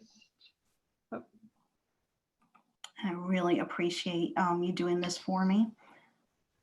Let me share my screen. Okay. Can you see it? Great. Yes, okay. Yes, ma'am. Thank you so much. Right. You're welcome. And thank you to NASIG for being so resilient and moving ahead with this conference. We are so proud to be a sponsor. My name is Jennifer Maloney, and I am with Oxford University Press. I'm a consortium manager based in our bright and steamy North Carolina. At least that's the way it is for today. I'll go over today what's new and notable at Oxford University Press, including our COVID-19 information hub, our journal's current content and archive collections, new subjects in our Oxford Research Encyclopedias, and a new Clear Your Shelves offer to help if your library is looking to provide online access to your library's print collection. And next slide. If you are, great. And as a nonprofit university press, our mission is to ensure that high quality research is as widely circulated as possible in order to support education, research, and scholarship informing what we do every day. And certainly in these rapidly changing and uncertain times, having access to trusted content is even more urgent. I'm sharing the COVID-19 information hub that we have launched on the site, and it does include articles from our leading journals like European Heart Journal, Clinical Infectious Diseases, and Pathogens and Disease. A couple of the most recent articles, like one published today from American Journal of Clinical Pathology, the article is Linking Statistics with Testing Policy to Manage COVID-19 in the Community. And then in our Social Sciences Journal, Review of Finance, an article called What are the Effects of Economic Downturns and How Can We Respond to Them? And the next slide. We have our journals collections are divided into two parts. Our current content, which is 357 high quality journals with access to research from 1996 to present. Over 70% of our journals are published with the most influential and international societies. and we're launching 14 new journals for 2021. And our journals archive is content going back to 1791, 248 high quality journals that you can explore the foundations of scholarship all the way 1791 to 1995. Our archive content is sold as perpetual access by the collection and by the title, as well as the subscription. And we even have a brand new EBA model for our journals archive as well. And the next slide. For 2021, we are proud to be launching 14 new titles and starting society partnerships with some new societies, including the Royal Society of Chemistry, which is launching the title Metallomics, includes high quality research with a focus and relevance to food and chemical industries. And the Royal Pharmaceutical Society with the title Journal of Pharmacy and Pharmacology, a leading pharmaceutical sciences journal established in 1870. And in the humanities, we have the Journal of Aesthetics and Art Criticism, which is published on behalf of the American Society of Aesthetics and has current research articles in aesthetics and the philosophy of art. And then I also wanted to announce that our popular and notable journal, Molecular Biology and Evolution, it's a top journal in biochemistry and molecular biology. It's moving to fully open access in 2021. So again, that's called Molecular Biology and Evolution. And the next slide. In our Oxford Research Encyclopedias, you may recognize these as our continuously updated encyclopedias in 25 disciplines. They give you everything you need to know, like an overview of the subject in an easy to understand in half an hour of reading or less. And it's content that you can trust, that is accurate, unbiased, and up to date. We're launching 3 new subjects that are available by subscription and perpetual access, including business and management, economics and finance, and neuroscience. And the editor-in-chief of the new business and management subject collection is Dr. Michael A. Hitt with Texas A&M University. And I think he summed it up really well when he said, in sum, this project is global, flexible, and future-oriented. And then the next slide. And we do realize that this is such a stressful time of great uncertainty when institutions have had to suddenly shift to online learning and libraries have had to revisit acquisition priorities. As institutions around the world make this challenging shift to online, OUP is here to work with you to provide digital access to our scholarly content. If your library is looking to provide online access to your library's print titles, we're happy to support you with a brand new Clear Yourselves pricing program. We will provide deeply discounted pricing equivalent to 75% off the digital list price of titles that your library owns in print. And you can do this in any of these resources, including Oxford Scholarship Online, University Press Scholarship Online, Oxford Handbooks Online, and Oxford Scholarly Editions Online. It will allow you to extend access to titles you own in print to online and remote users. You can also make backlist titles available to your users at notable savings. And then my final slide. I really appreciate everyone's attention today. Thank you again to NASIG for moving forward with this conference. I'm happy to answer any questions about anything that I've gone over or anything that's OUP related, or if you'd like to contact your local sales rep, you can do that as well. But thank you again for your attention, and thank you, Megan, for pitch hitting for me. Yeah, thanks, Jennifer. All right, so next up we have Kristen from Duke University Press. All right. And let's get started, assuming I can make the screen share work. I struggled yesterday. You're good. We can see it. Excellent. All I ever wanted. Okay. So, like I said, I'm Kristen Twardowski from Duke University Press. I'm the library sales manager for the US and Canada, and I am so excited to get the chance to share some of our most thrilling updates with you all today. So there's a lot to cover, and I'm just going to dive right in. For those of you who don't know who we are, Duke University Press publishes primarily in the humanities, social sciences, and mathematics. We produce about 130 books per year, as well as 60 journals, and we're lucky enough to partner with 2 math platforms, Project Euclid, which blossomed out of a partnership between Cornell University and Duke University Press, and MSP, Mathematical Science Press Publishers, which has its offices based at University of California, Berkeley. And it's really important to us and part of our missions to support universities and their libraries in all ways possible. So because of that, I'm excited to announce that for 2021, we are going to be freezing our prices.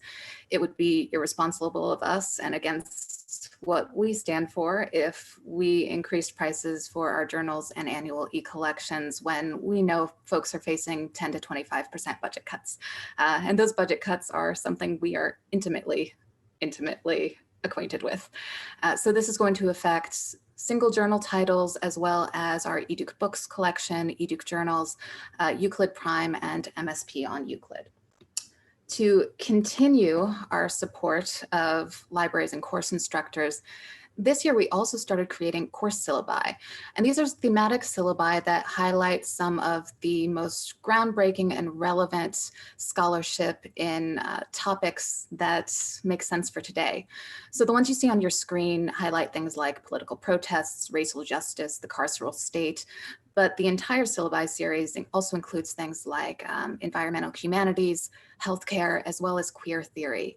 And I definitely encourage you to explore those since even though not all of the content in the syllabi is open access, all of the journal articles and issues listed in them are open until September 30th, because we know with everything going on, people need to have access to this material.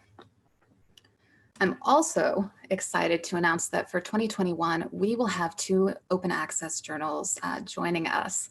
The first of these that you see on your screen is Liquid Blackness, Journal of Aesthetics and Black Studies.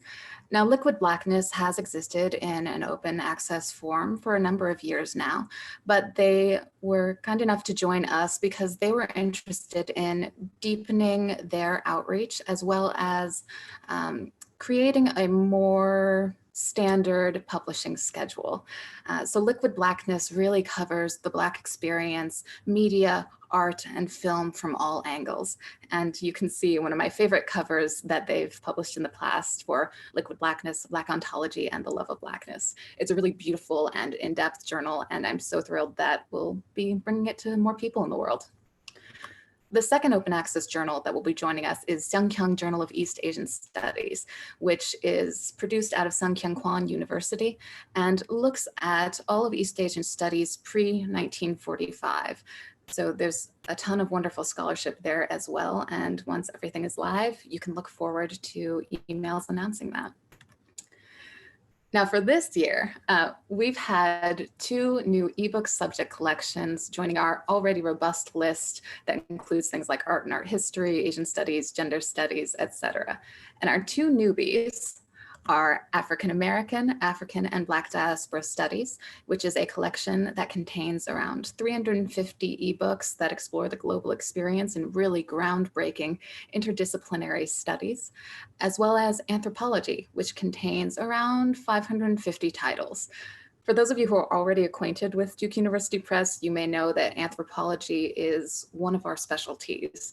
We take a very interdisciplinary approach to it and look not just at traditional field work and ethnography, but also at ways that we can challenge the way the field has been approached in the past.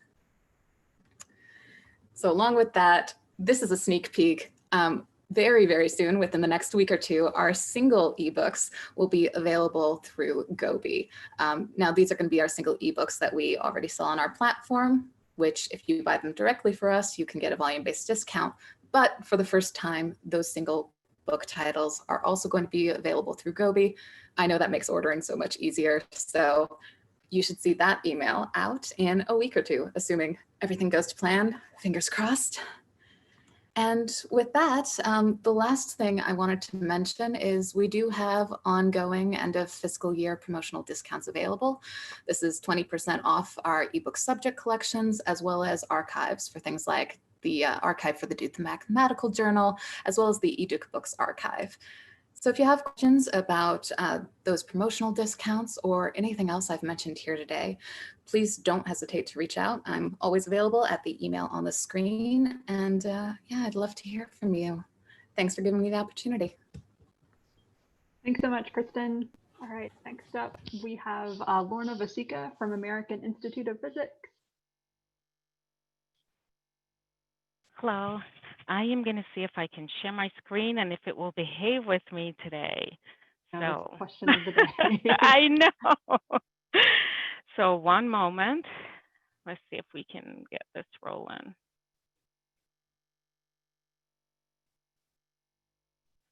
And it may not. So, I lost my Zoom here. So, let me see if I can get this. And I'm just going to share and we'll see what happens. And I'm going to do this.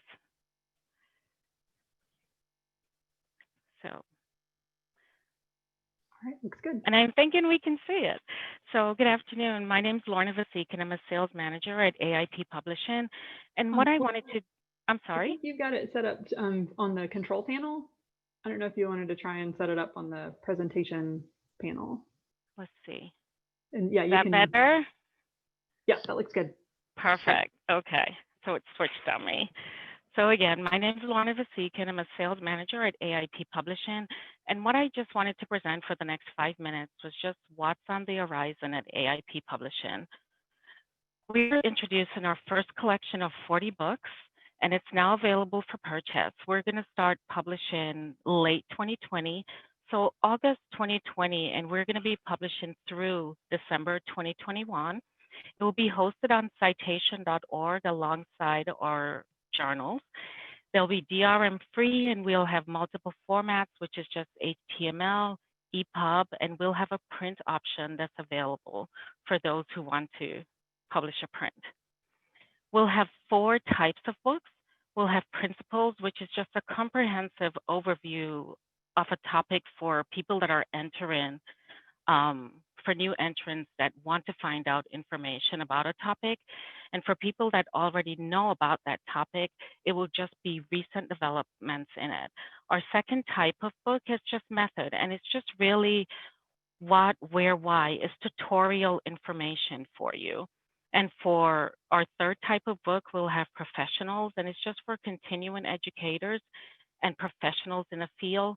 And then our last type of book that we're going to have is perspectives, and that's just a deep dive, just analysis of a topic. So if you have someone that started out with the introductory material of Discover, you know, of our principles, then we can go into our last semester where we can find out the in-depth knowledge of it. And in our next slide, we're just looking at the different subject areas that we're going to cover: our chemical physics, energy, material science, information display. And in 2014, AIP Publishing launched Applied Physics Reviews, and it was a review journal that spoke about applied physics and with an impact factor of 12.75. So in 2020, we are launching 2 new review journals, which is Chemical Physics Reviews and Biophysics Reviews. And Chemical Physics Reviews, as the name said, is going to have research that's covering chemical physics, and biophysics is just a crossroad of biological and physical sciences. But the main thing that I'd like you to pay attention to is the URLs at the bottom. And we're going to be publishing articles in the last quarter of 2020, and those articles are going to be free to read. So I want you to get those URLs and sign up for an alert so you can read those articles at no cost at all in 2020. Our next product that I just wanted to highlight is our AIP Digital Archives, a collection of 20 journals that will allow for perpetual access to all the content, and it's from 1930 through 1998. And I always encourage customers to invest in the digital archives. It will provide subscription savings, and you will have perpetual access to content that never gets old. And this, I think, if anything else, is my favorite slide that we put together. And I just want somebody to push that with a show or raise of hands, anybody that wants to reset 2020. I think we started out 2020 in March, and everything just changed and everything just flipped. And while I like this slide is because We see teamwork here. We see us working together. And I think for 2021, our renewal year and our renewal season that's coming up, I want to encourage us all to work together and to contact your sales manager and just talk to your sales manager at AIT Publishing and tell them what you're going through, because I think the only way we can get through 2020 and start 2021 on the right foot is us working together. So we have our link with our sales managers. Please touch base with us, speak to us about subscription options that you need, and just share with us what your library is going through. And my last slide that I have, I wanted to just say thank you to NASIG for allowing us to present and allowing us to sponsor. And again, on the right side of our screen, where I'm just reiterating the resources that we have. And we also have free COVID-19 articles for you to view. And my last comment that I'll make is contact your sales manager. I cover everything west of the Mississippi in Canada. We have a Northeast sales manager. We have sales manager for the Latin American territory. Reach out to us and talk to us. And it was a pleasure speaking to you.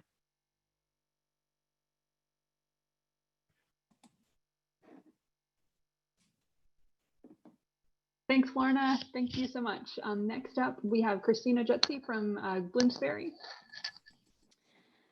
Hello, thank you so much. I'm just getting my screen up and running.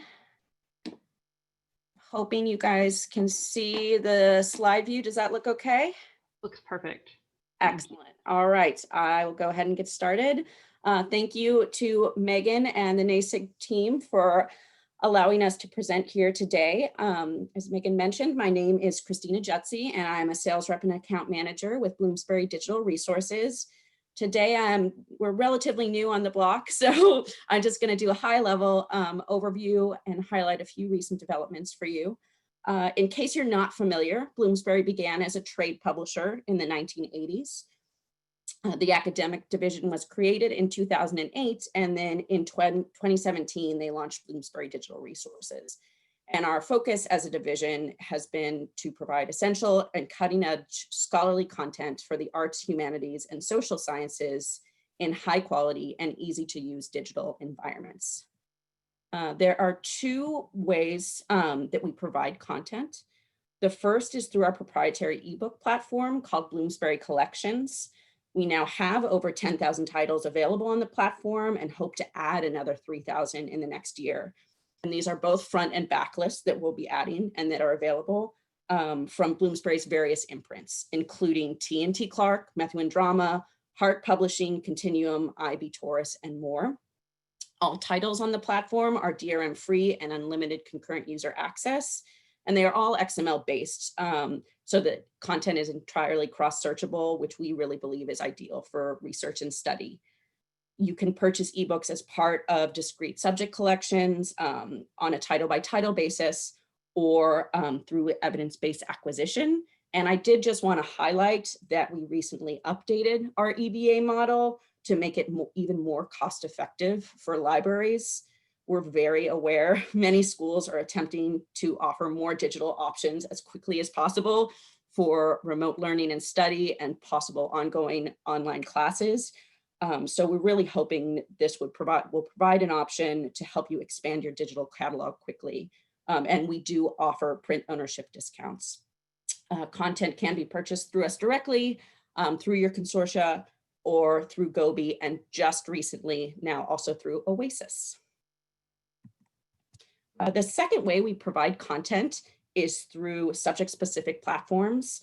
These are digital hubs for research and learning that we are constantly expanding with material from Bloomsbury's existing publishing program with entirely original material commissioned specifically for the platforms, and with material provided from our partners who are publishers like Faber and Faber, Human Kinetics, the British Film Institute, and more. And I just wanted to highlight the bottom three: Human Kinetics Library, Theology and Religion Online, and Bloomsbury Medieval Studies have just launched this last year. Now, depending on the specific resource, you'll find different types of content on the hub. But in general, there's a mix of reference works, monographs, exclusive articles, exhibitions and image collections, streaming video and audio, and teaching resources like lesson plans and bibliographies. Additionally, you'll find on the resources, we've built out subject-specific content types. And for example, you can see from Bloomsbury Popular Music, we have over 500 individual artist pages that provide basic information, biographies, images, and related content to help you explore more across the platform. And then you can also see on Bloomsbury Architecture Library, you'll find an ever expanding catalog of what we call key buildings. We now have over 700 on the site. And on these pages, we integrate images like aerials, interiors, floor plans, and drawings, along with descriptions and subject tags, and more links to related content to help you explore further across the site.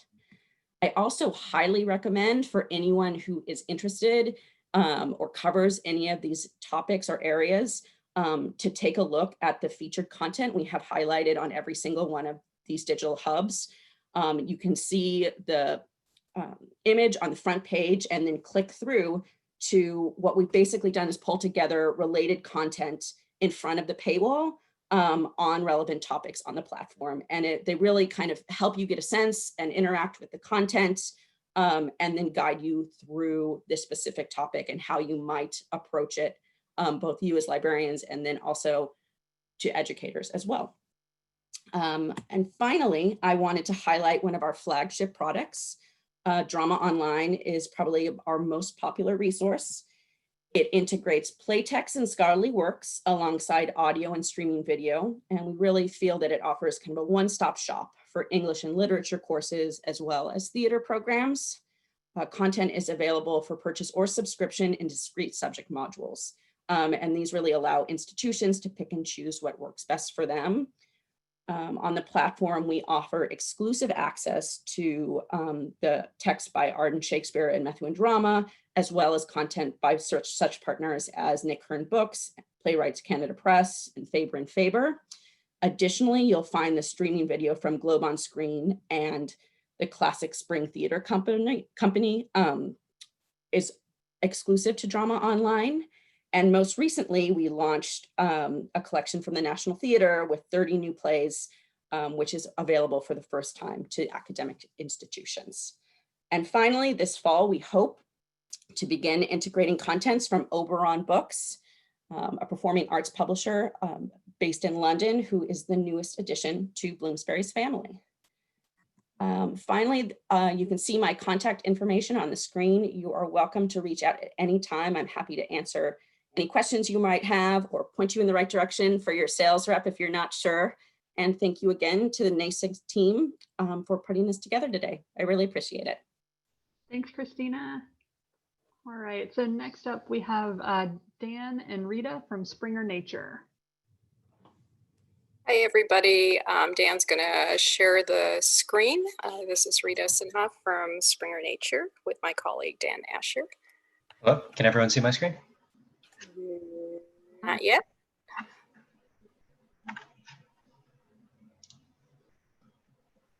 It says it's sharing.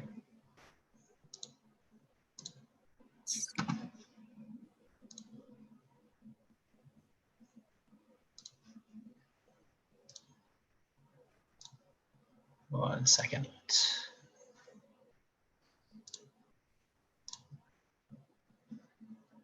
There we go. Okay. Perfect. Success. We can just jump to the next one, Dan. Dan's going to do the driving here. So we're going to provide a quick overview of open access at Springer Nature. We'll touch briefly on journals and then focus on open access ebooks. Some quick facts: we have nearly 600 open access journals and over 30 million chapter downloads from our open access ebooks. Next slide. We also offer some open access research tools. Two that I'll highlight. In Review is a platform providing transparency to the peer review process for our authors. Protocol Exchange is a repository for scientists to share research protocols and collaborate with others. Next. Some benefits to open access, among them increased visibility, collaboration among scientists and researchers, and immediate online access to research. Next. These are our open access journal offerings in the Nature Research Group. The journal's Scientific Reports and Nature Communications are two of our most heavily used open access nature journals. Biomed Central is celebrating its 20th year, and Palgrave journals focus on humanities and the social sciences. Dan's going to take over at this point. Thanks, Rita. More recently, open access book publishing has really taken off at Springer Nature, especially in the last few years. Authors are more willing to publish as open access, as well as funders having more interest in funding these projects. In the last couple years, a number of universities have also opened up open access publishing funds for both books and journals. Springer Nature open access books are more relevant now than ever. They can be used as open educational resources to assist with affordability efforts, especially since all books on the Springer Link platform are DRM free. They are also very useful now with the huge increase in distance learning. I should mention that there are some textbooks as a part of our open access offerings, with some of these having very high usage in North America. As you can see in the chart, OA book publishing at Springer Nature really ramped up starting in 2016. We are proud to announce that the 1000th open access book was actually just published at the end of May. We've already published 186 open access books as of this week for the year, showing a continued commitment to increasing the offerings. Last year, Springer Nature published a white paper examining scholarly open access books and usage trends. The study showed that by year 2 of publication, open access books received a lot more citations than their closed counterparts. Downloads are also significantly higher. As we can see here, in the first year of publishing, OA books have a ton more downloads than their closed counterparts. We have created a number of different white papers to show the impact of open access in regards to both books and journals. The numbers overall are showing a very nice story. Compared to non-open access, open access books receive about 50% more citations, 7 times more downloads, and a ton more altmetric and social media mentions. While the numbers aren't quite as high as their counterpart, the journal numbers are still very strong. For both books and journals, we offer free MARC records through our metadata downloader site with a clickable link here in the PowerPoint. There are also open access targets available for both categories in all the major discovery services. So they're very easy to find and select and to become discoverable within your library. And this is big for us because discovery is a major tenet at Springer Nature, with our motto even being advancing discovery. And back to Rita. So we just wanted to mention our COVID-19 landing page for librarians. I would encourage people to visit it for resources that are available at this point. Next. And this is our librarians space at springernature.com. So you can see that there is a lot of information there, and we always encourage librarians to bookmark this this page. Next. And thank you, NASIG, for providing us with this opportunity, and you have our contact information if anybody wants to follow up. Thank you. Thank you. Great, thank you all so much to Dan and Rita. Our final sponsor speaker today is Kristen Wilson from Index Data. Thanks, Megan.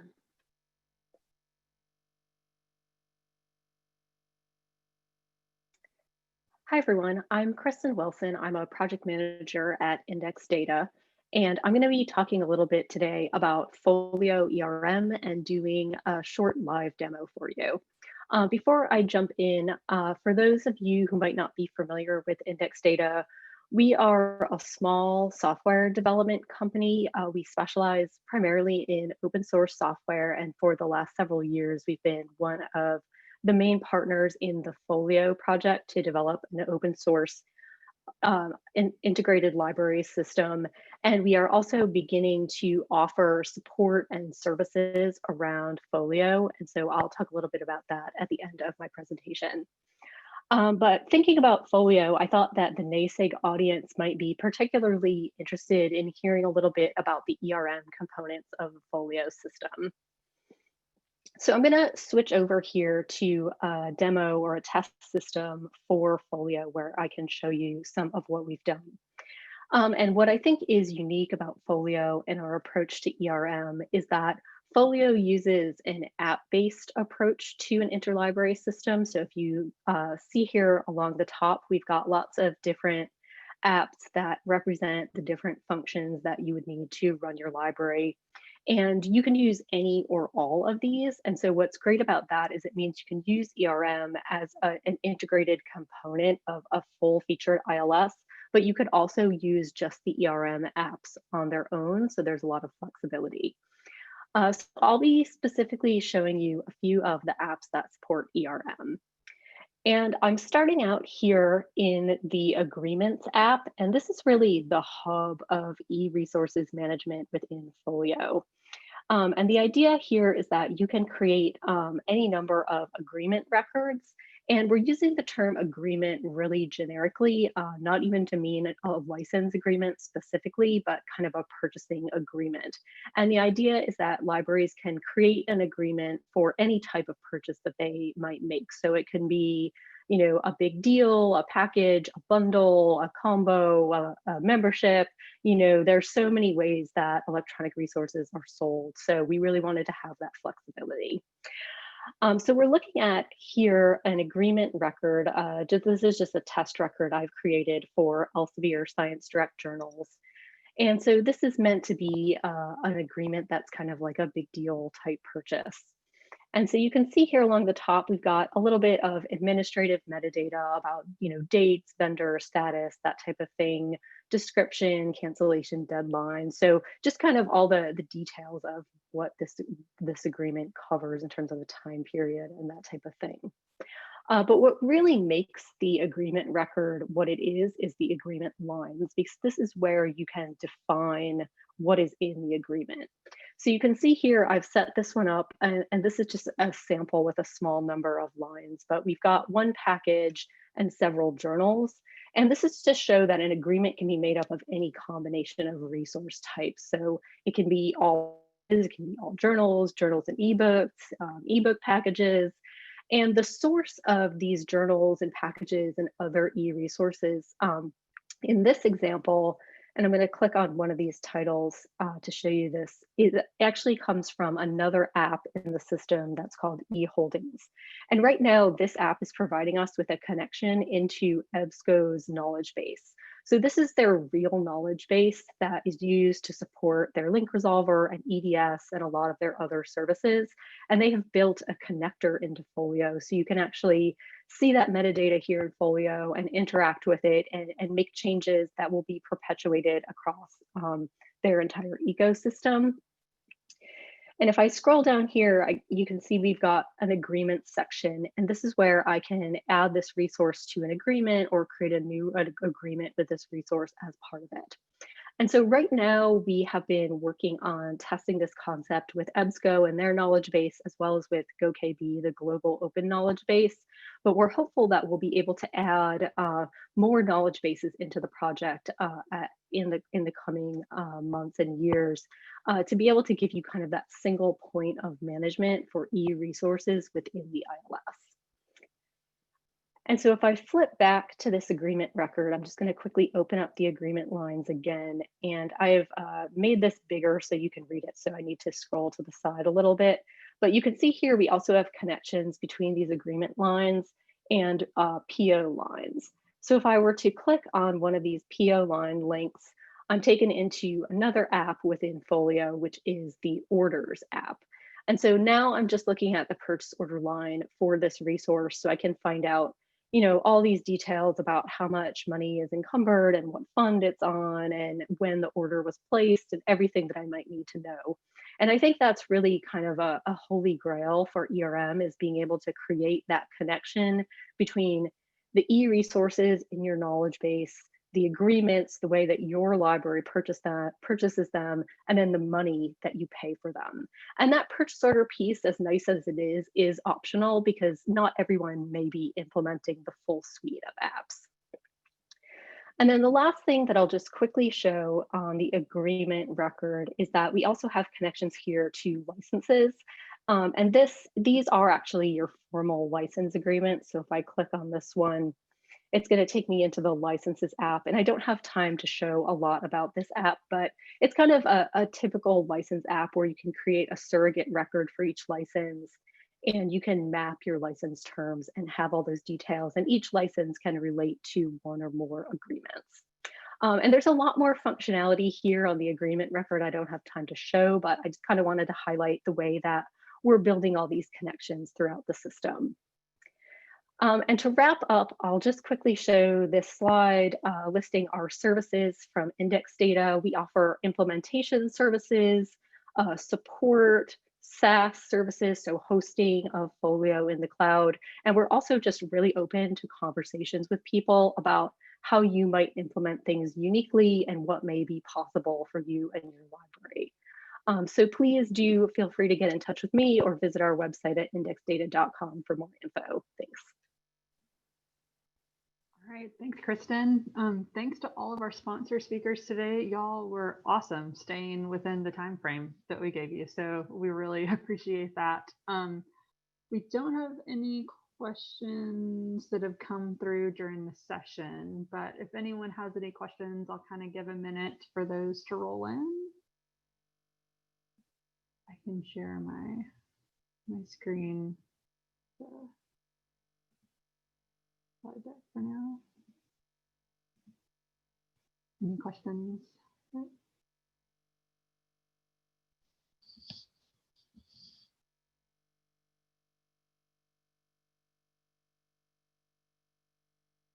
right. I'm not seeing any come in. So Megan, there's a hand up. I'm not sure if Greg wants cool. to ask a question. Okay. Let's see.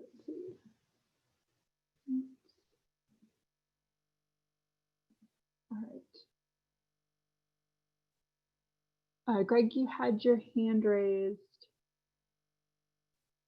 I think I've given you. Are you able to add a question to the Q&A or the chat? I know that at one point someone had asked, for people to raise their hands if they were in solidarity with something that they were saying. So maybe that's from that part of the presentation.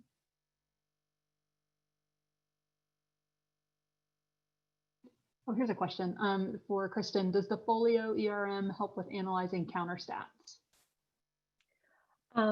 Yes, actually, I didn't get a chance to cover that, but there's also an e-usage module within Folio that lets you harvest counter statistics using Sushi and pull those into Folio as well.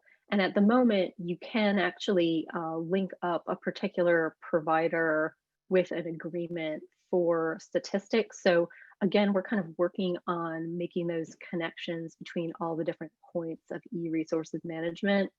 And one of the things I think is particularly exciting about Folio is that I think we're starting down to see the potential of being able to connect, purchase order information with cost, and then the usage statistics, and starting to have the connections that will enable some really nice reporting capabilities within Folio, because all of that information is kind of linked through the central hub of the agreement record. Great, thank you.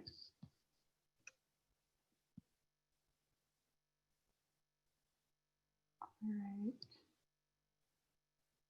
If we don't have any more questions, we can go ahead and wrap up the session a little bit early to give folks some extra time for their tea or coffee breaks, or if you're on the West Coast, a little bit of time to get your lunch before our next session.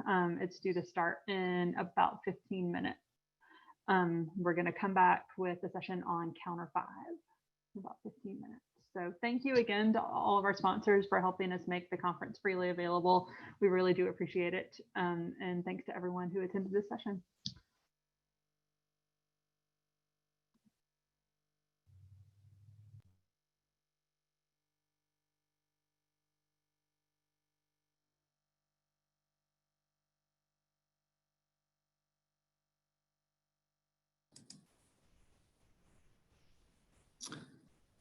Hi, everyone. It's Lisa again.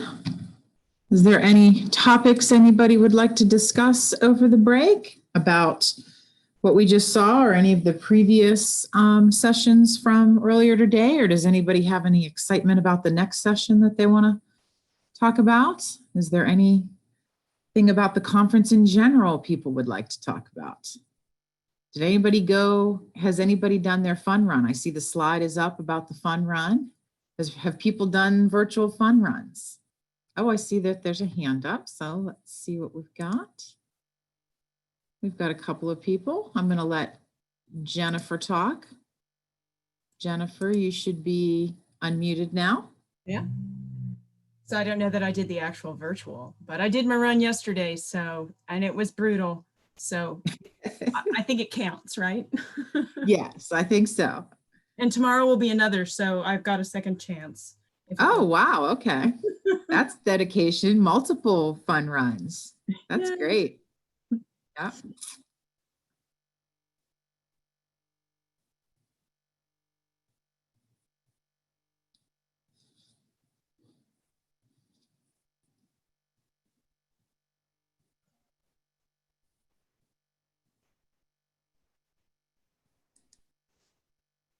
Anything else anybody wants to talk about?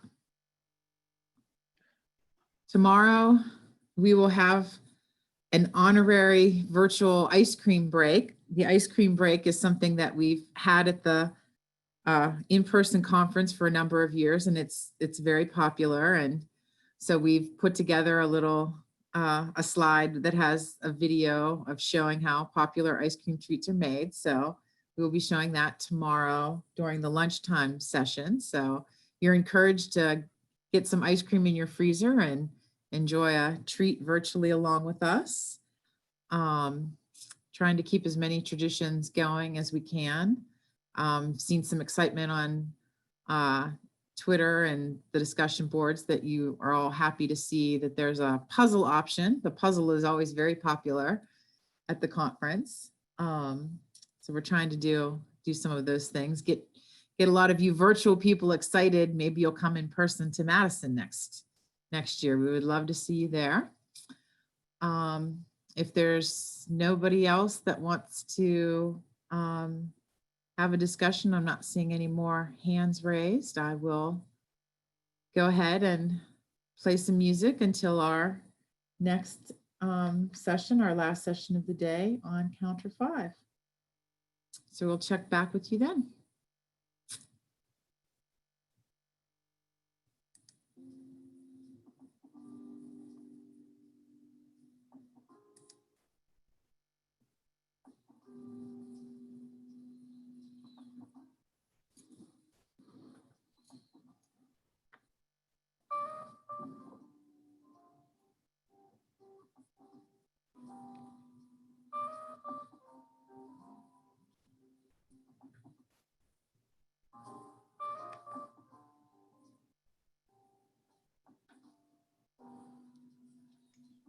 Do we know where the 2022 conference will be?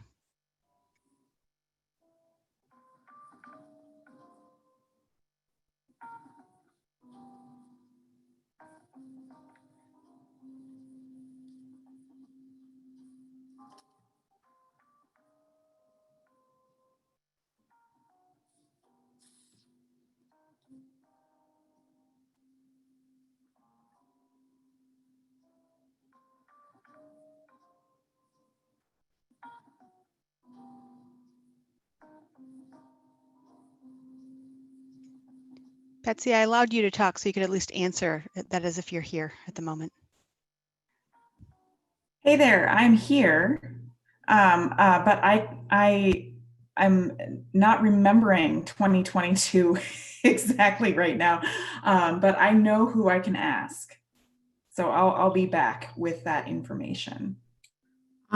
Somebody in the chat asked if it's Madison. Madison's actually next year for 2021. So 2022 should be, would be, if we're rotating every 4 years, like we've been planning to do, it would be an Atlanta area, South area thing. So the idea is a Southern location, Spokane, Madison, Pittsburgh on a rotation. So 2022 would be something like that. But Madison, that somebody put in the chat, is actually 2021.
Hey all, I I was reminded of where the conference location is for 2022. We are going to be in Baltimore.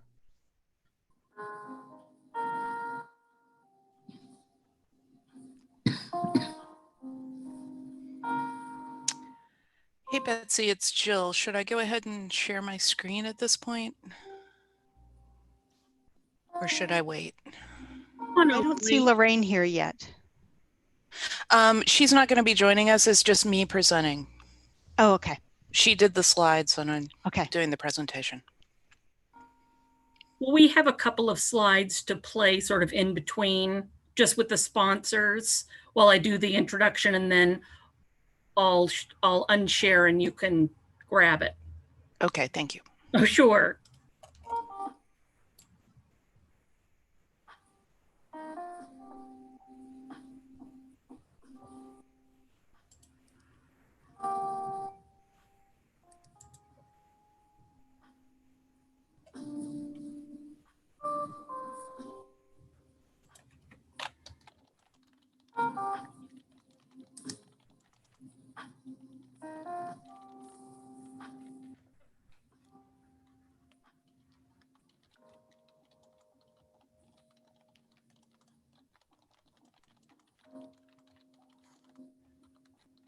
What? Oh.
We're going to get ready to get started with our final session for the day. And that is Counter 5 Lessons Learned and New Insights Achieved. The presenter is Jill Emery with Collection Development and Management. Oh, pardon me, she's the Collection Development and Management Librarian at Portland State University. And just a reminder that we have the biographies of our speakers on the schedule. And again, we'll be using the Zoom Q&A for questions during the session today. And afterwards, we would love you to come participate in our online discussion forum. It's located on the NASIG website with additional questions or comments. And it looks like I wasn't sharing my screen here. Sorry about that. Well, I'll go ahead and pass it over then to Jill. Just a reminder, thanking our sponsors. We've got a slide up for there. We'll get up again, but I'll pass it over to Jill. And thanks so much, Jill. Thank you. All right. Let me share my screen. And I'll put it in display mode. This takes a little bit. Okay. So I hope everyone can see this. Please let me know if you can't, because I'm not necessarily seeing. We're seeing your slides, but we're also seeing the next slide, so you're not completely in presenter mode. Oh, okay.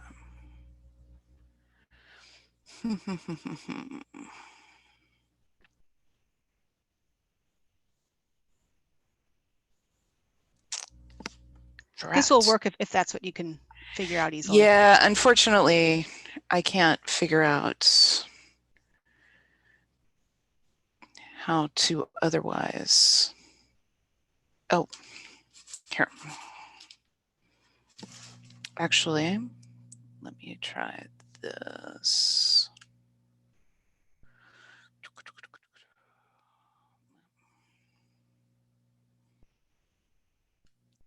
Okay, how's this for people? Is that better? Without my notes and everything? We don't see your notes. We do see the upcoming slides. It's fine.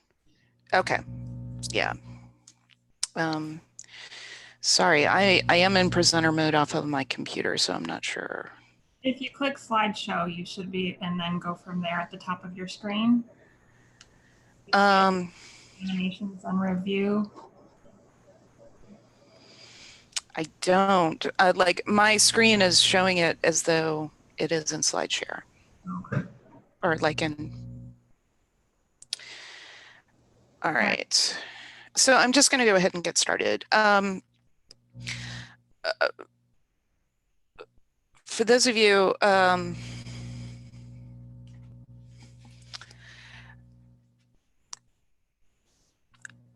that are not totally familiar with Counter, Counter is an organization that works to try to normalize usage data across content providers for librarians and working with platform providers and publishers to do this. Right now, the majority of the providers that many academic librarians work with are readily available in Release 5 for the data construction.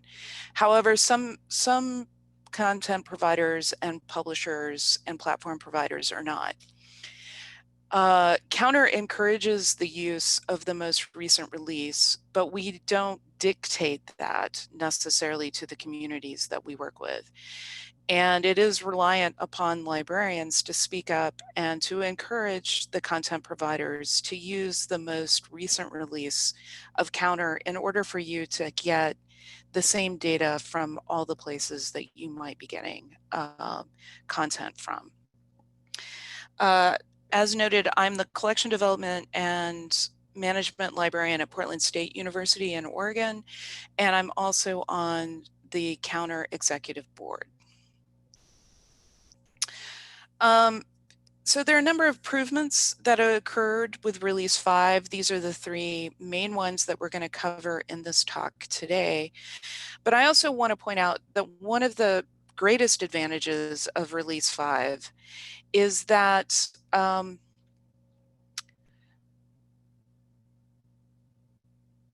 that we don't have to recreate a new release in its totality going forward. What we can do now from this point forward is make incremental changes as needed. So sort of tweaks to the data and the data construction as questions and issues arise from the communities that we work with. Yes. I think that isn't working because we're still only seeing your first slide. Oh, drat. All right. Let me see what I can do.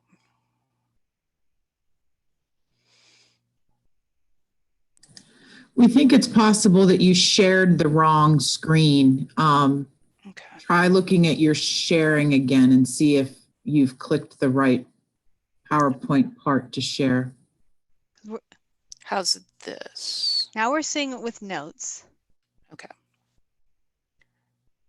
And we were seeing your mouse moving before, so okay. How's that this? looks perfect. Yes. Fantastic. Sorry about that. And just to confirm, you'll be sharing your slides afterwards, correct? Yes, so correct.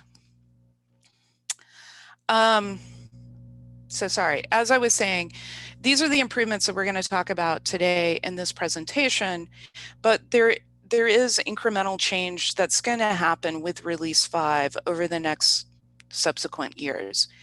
And these tweaks and these changes we're doing on sort of a 6-month cycle. So publishers and content providers and platform providers have the ability to really test them out and put them into place before we make a big announcement about them coming out.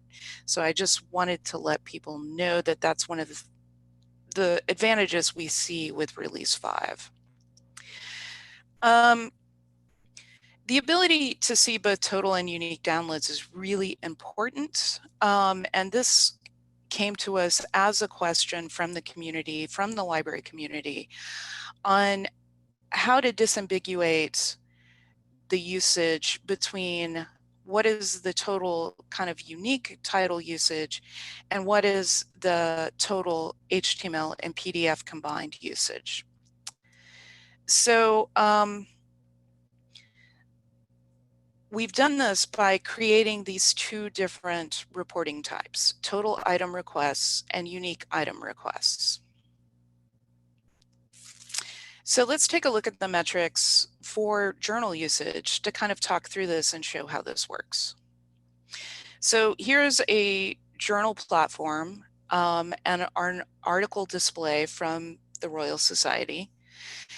And as you can see here, there are 3 different places where you can click as a user. You can click on the abstract, look at the abstract. You could click on the full text and get the HTML view, or you could click PDF and download that content.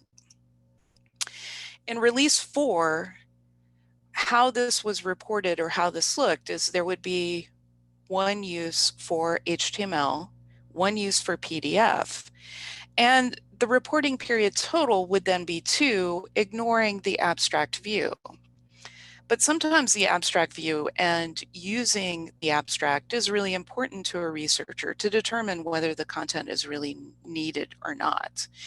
So it seemed that we needed to account for the ability to capture that count as well. So in release 5, with the total item investigations, what that gives you now is when there's been a click on any of the content on that article or journal page, as well as what the unique item investigation would be.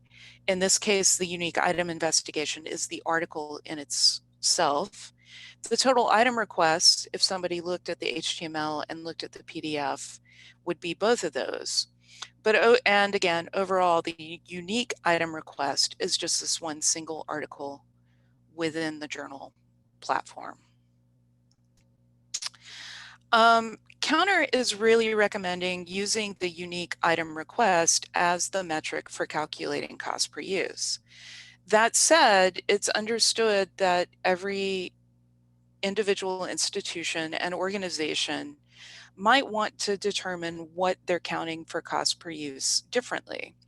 It might be that you want to count the unique investigations, or you might want to count the total investigations of an article to calculate your cost per use. And it's really contingent, I think, for an organization to sit down and discuss as a group what it is they want to count and how they want to count it. And to also have that conversation then with any of the consortia that you're involved in, so that you make sure that you are counting the same things and that you're looking at the same number set across all the libraries you might want to be comparing yourself with or counting with. And as noted, the total item requests can be used to look sort of at trends across time and give you a sense of what that is in regards to just looking at unique item requests, which would give you a year count. One of the other things that Counter has really worked on is excluding gold open access, because again, this is something we heard a lot from the community. How do we know how much of the usage on any given journal report is OA and how much of it is subscribed or controlled content? So what we did was we created a access type that is spelled out in the item reports, and controlled means that the usage is behind a paywall, or the content is behind a paywall that's being counted. And if it says OA Gold, then that is the content that is open access on that site that has been used. And we wanted to make this delineation to help people get a clearer sense of this breakdown. It's particularly useful with the hybrid journals where an author might have paid an APC to have access to that article within a journal that a library might be subscribed to. And that APC or article processing charge could have been paid for by the author, it could have been paid for by another area in the institution or by a funding agency. And only you kind of know what that breakdown might be for your institution. But we wanted to be able to get to what of your subscribed journals is the full usage then without open access. And so in the report, the access type looks as it's displayed here and says that whether it's controlled or whether it's gold OA or OA gold.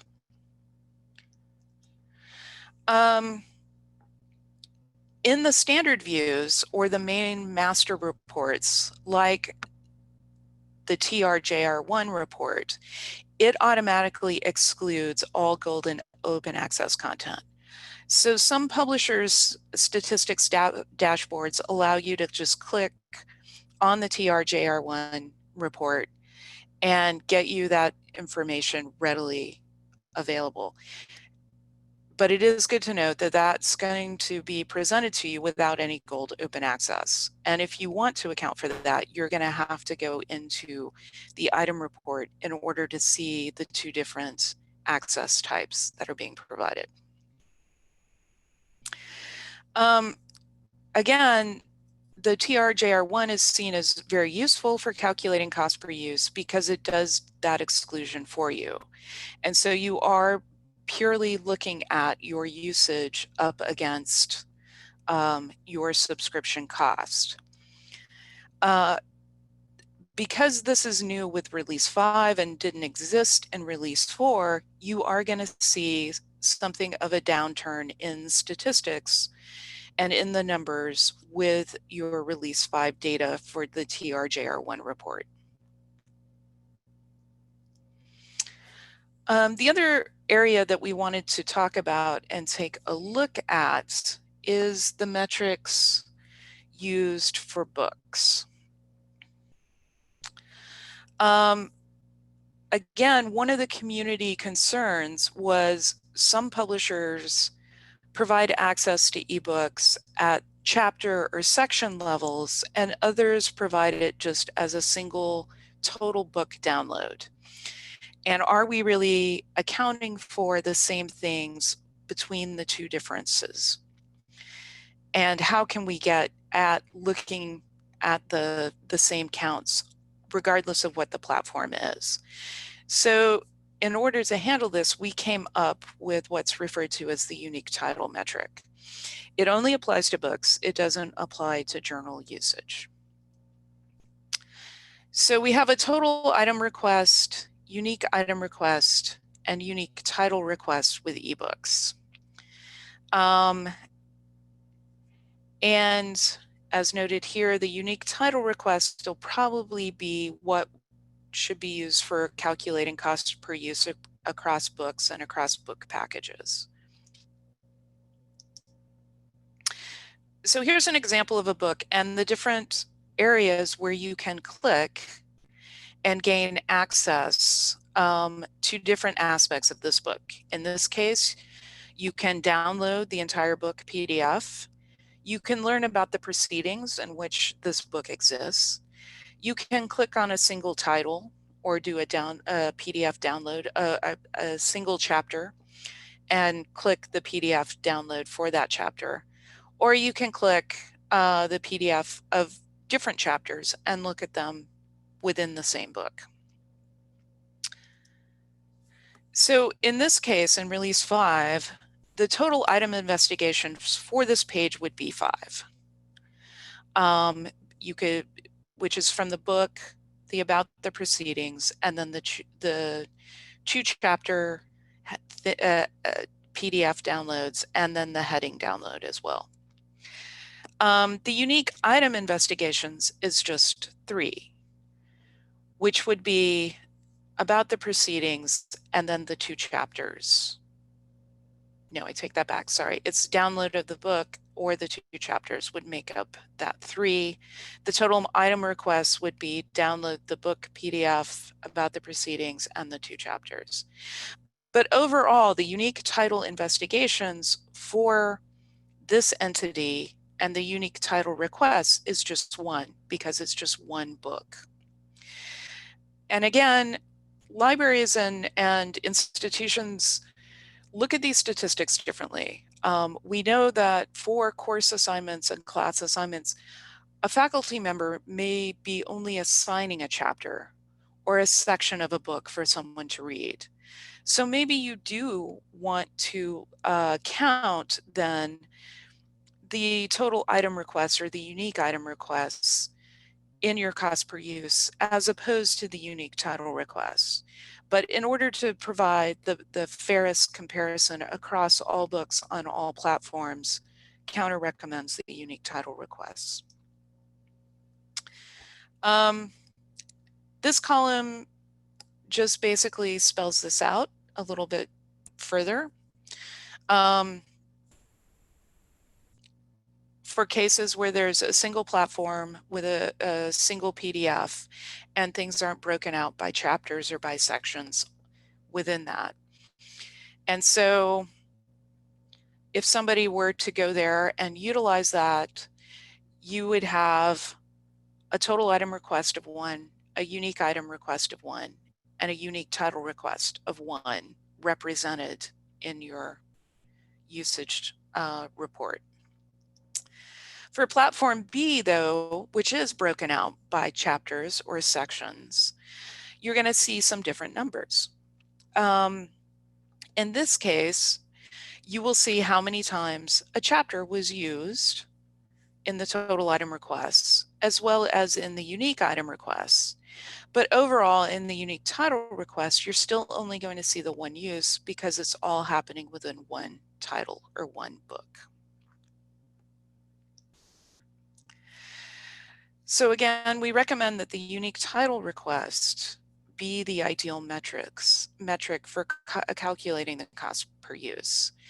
And then when we're looking at release 4 reports, using the total item request to look at the trends that might have happened over time with delivery of a content provider that gives chapters, and looking at unique title requests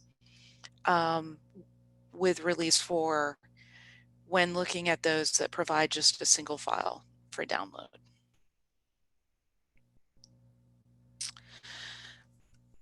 So we've really tried in release 5 to provide metrics that allowed for more granularity of understanding of statistics, and that allow you to think about the use of material in different ways.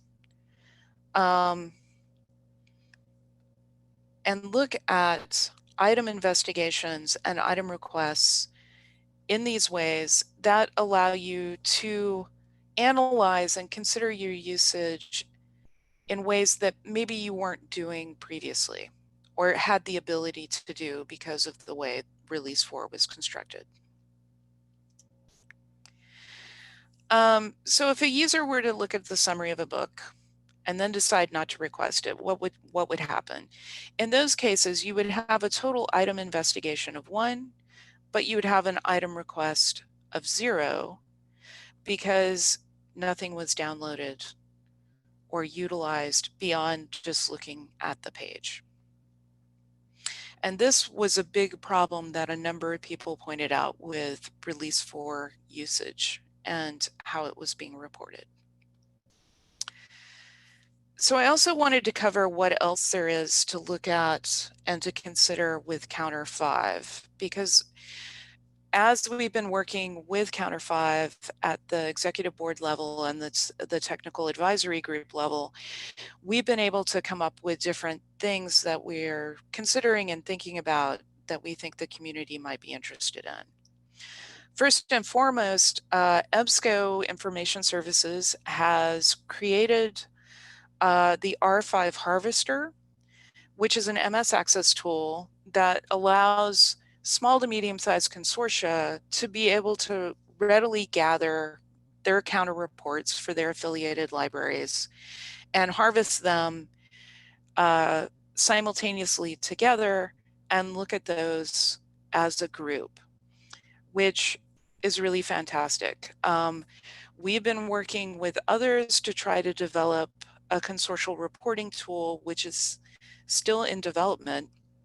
But in the meantime, this is a good, quick way for some of the smaller consortia to have access to usage across multiple libraries. We also have an update with COVID-19. As many of you know, many publishers and content providers removed the paywall from some or all of their content for most of the spring, starting in March usually and going at least through May, if not June. We've given a list here of Skelk's list of many of the players who did this. What we recognize is that you could see a downturn in usage when you look at your 2020 stats, because people were able to just go to the platform and immediately gain access to this content, and they might not have been coming through your proxy, they might not have been coming through your portals to gain access. And so it will seem potentially like there's a drop-off in some of your usage. So you might want to make some notation of that and consider that when you do your evaluation of your 2020 usage data, because it could seem a little off in comparison to 2019 and previous years. I also want to highlight our Counter Foundation classes. These are extremely well done. There are videos available on our YouTube channel that I highly recommend people subscribing to. Each class plays for around 10 to 15 minutes, and it really goes in depth on the different reports and the different metrics and kind of helps you get a really good deep dive. So if you're working with these statistics in any way, I think this is a good place to start to really gain the deepest understanding of how you can look at the metrics and how the metrics can work for you. We've also begun creating a manual for librarians, and we have Module 1 available at this point. And Module 1 focuses on ebooks and book usage, and you can download and look through that at this point. We're in the editing phases of Module 2, so it'll be forthcoming in this summer. And the focus of Module 2 will be on journal metrics. And so we encourage people to check that out as well. And that's the end of my presentation. So I'm willing to open it up to the Q&A now. Okay, Jill, it looks like you've got a comment, and there's a specific question here regarding a unique item request about a person is online for a long time and then clicks on the same item again. Is it count and it's counted again? Is that something that's corrected? That is corrected in release 5. Now, if they close down their browser or go away from the website, like move off of the website and redirect somewhere else and then come back to it and click the same thing, it will get counted twice, because there's no way for us to account for that. But if they have stayed on the same page and they count twice within the same session, it should not count twice, it should only count once. Great, thank you. There's also a comment someone made. She said, I used to be able to easily add the total number of article downloads, but now I can't because they list both unique and total, as you mentioned. Yeah.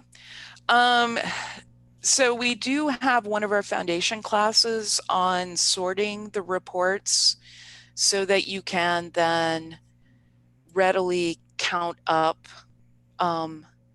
those figures. So I recommend looking at the foundation class YouTube presentation that walks through that.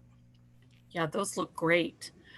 So a question just came in. If you could go over again what EBSCO is offering to harvest the counter stats for consortia libraries. Okay, it's called the R5 Harvester, and it is a MS Access tool that I think we haven't tried to use it at my institution or within my consortia, so I'm not entirely sure the extent of how exactly it works. I would recommend actually getting in touch with EBSCO or an EBSCO representative for further information on the exact process of how the access tool works. Great, thank you. And here's a question about any interesting use of the Counter 5 data that you may have seen, something that has surprised you. Maybe you could elaborate. So I will admit we're just in the stage of gathering our annual usage stats and looking at them at my institution at Portland State. I will say, you know, it has been surprising to see the amount of open access use that occurs and how that for certain titles and certain journal platforms that really impacts the overall usage of the content. Okay, thanks. And another question, are there special issues with mobile device usage?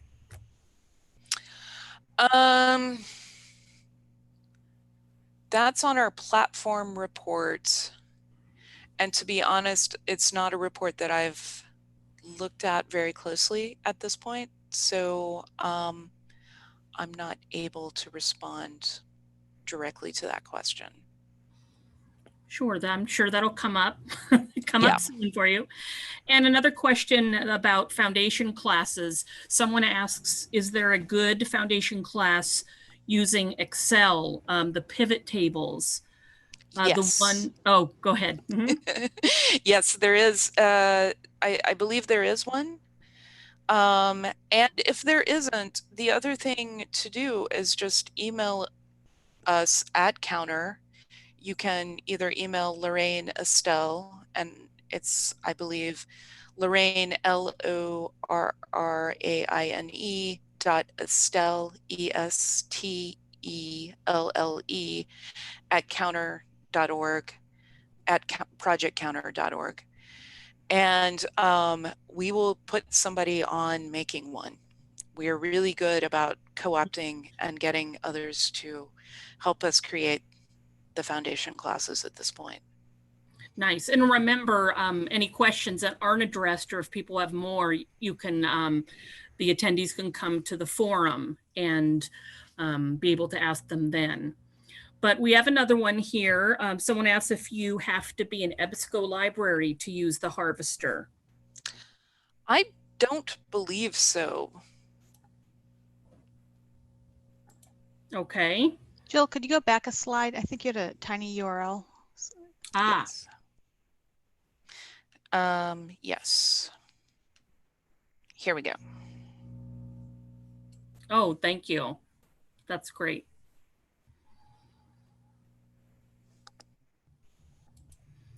And let's see. Oh, they're just rolling in here. So I hope it helps for me to read them. I don't know if you wanted to look as well, but I'm happy. No, that's fine. It's good for you to read them. Good. So another question, could exclusion of open access journals be a disincentive to aggregators to grow the number of open access journals in the package or collection? Isn't this a valuable service to integrate open access with subscribed materials?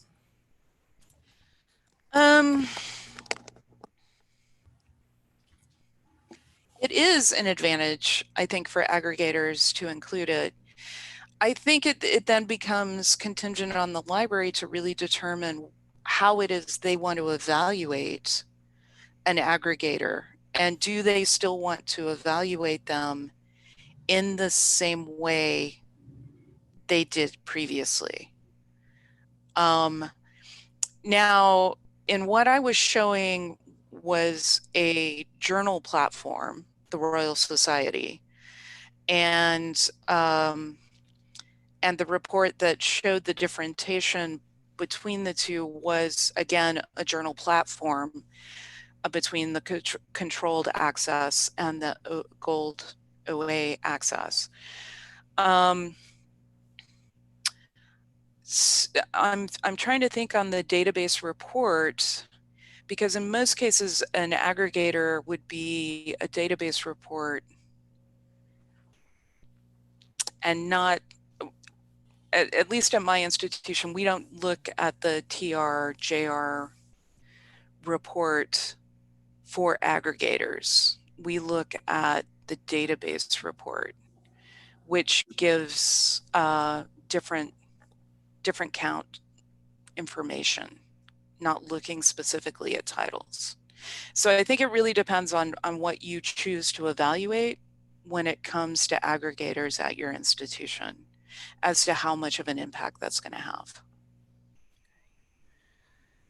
And just trying to, I'm jumping around with the questions to try and keep them together. Someone had commented that I think having open access on a separate report helps to highlight them as open access. Previously, they were all lumped together and I had to track them down and figure out what was subscription and what was open access. So thank you.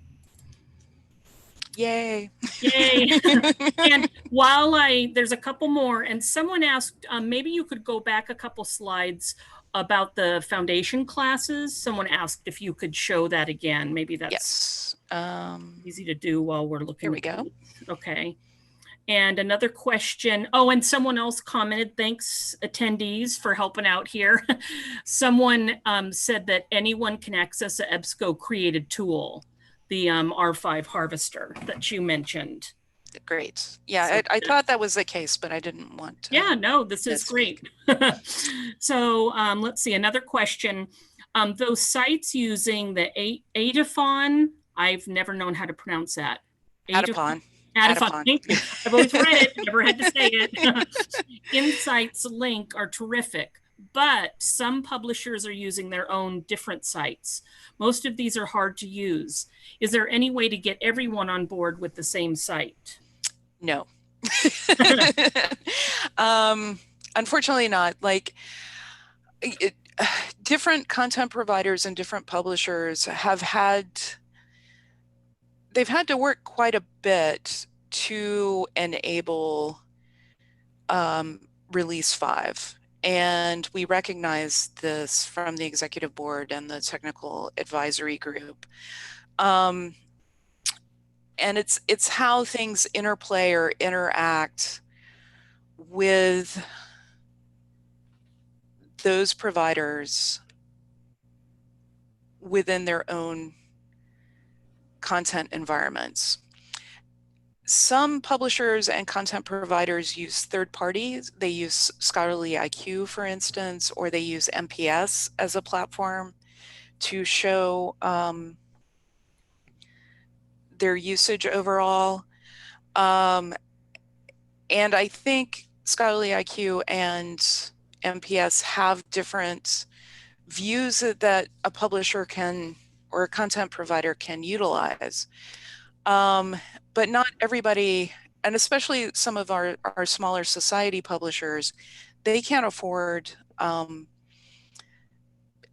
the usage platforms in the same way that larger kind of commercial scholarly publishers can.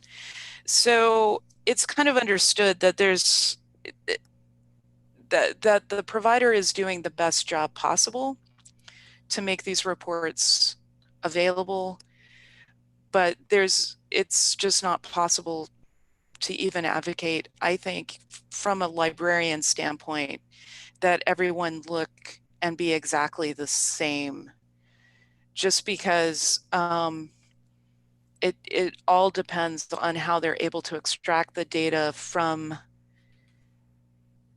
their content platforms and then have it display. And that's going to vary from place to place. Thank you. Another question, in the report that includes open access and controlled access, is each title identified as being open access or controlled? So that is an item report. So it's not each title, it's actually each article, if I remember correctly. Because of the hybrid journal situation. So you could have one journal that has a number of the articles are paywalled, and 3 of the articles are open access. So it's done at the more discrete article level as opposed to the journal level. Okay, great, thanks. If they want to follow up with that, we'll let them. And here's a comment if you want to speak to it. Someone used VLOOKUP functions for cost use analysis for many years. That is probably the most technically challenging aspect of analyzing stats on my own. I would agree. Yeah, there you go. So the one I kind of left for last, it was the first question, but quite a big one, and there's been some help. Someone gave some information from the Project Counter site, but someone asked if there's recommended guidelines for how to report usage, especially in terms of dealing with some providers giving usage in Counter 4, while others are providing Counter 5. So that's a nice closer for you, right? Yeah. The question we are all dealing with. In In our quick guide, we do kind of have a chart that shows comparable. We do recognize that not everybody has moved to release 5 at this point. And so unfortunately, you know, we don't have specifically, other than the quick guide chart, I think at this point, a whole translation between release 4 and release 5. Mm-hmm. And that may be a good conversation people can bring up in the forum, yeah. I think, because it is something a lot of us are dealing with. Yeah. So that was the last question. What I'll do is, I think that's pretty much where we are. If you want to say anything else, I'm going to bring up the screens with our sponsors, which since this is the last session of the day, and I did neglect to get that up during the introduction.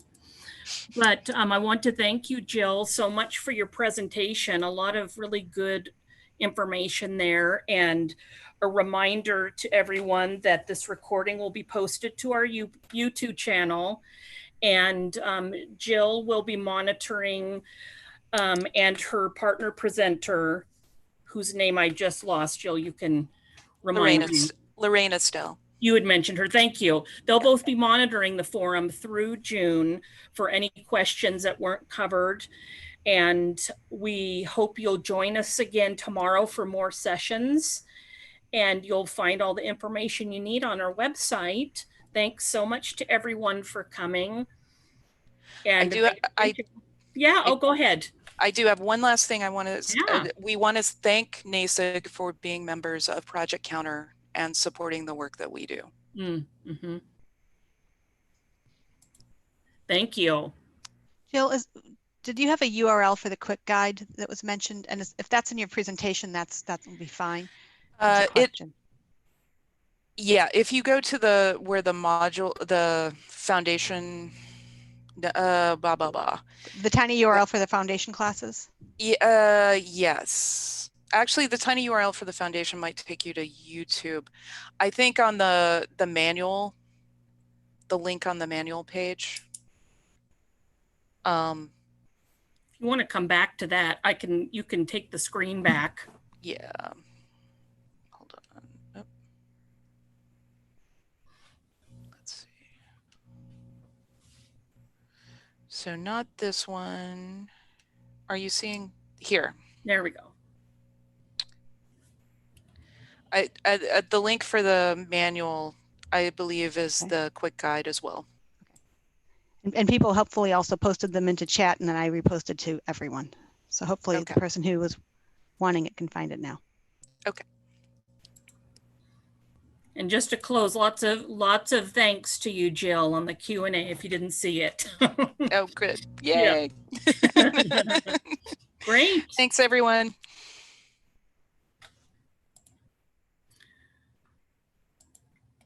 So get those sponsors back up there. And Wendy, you want to mention anything else? I'll leave it with anyone. No, I think we're just looking forward to seeing you tomorrow for the last day. Exactly. Thanks, everybody. Have a great night.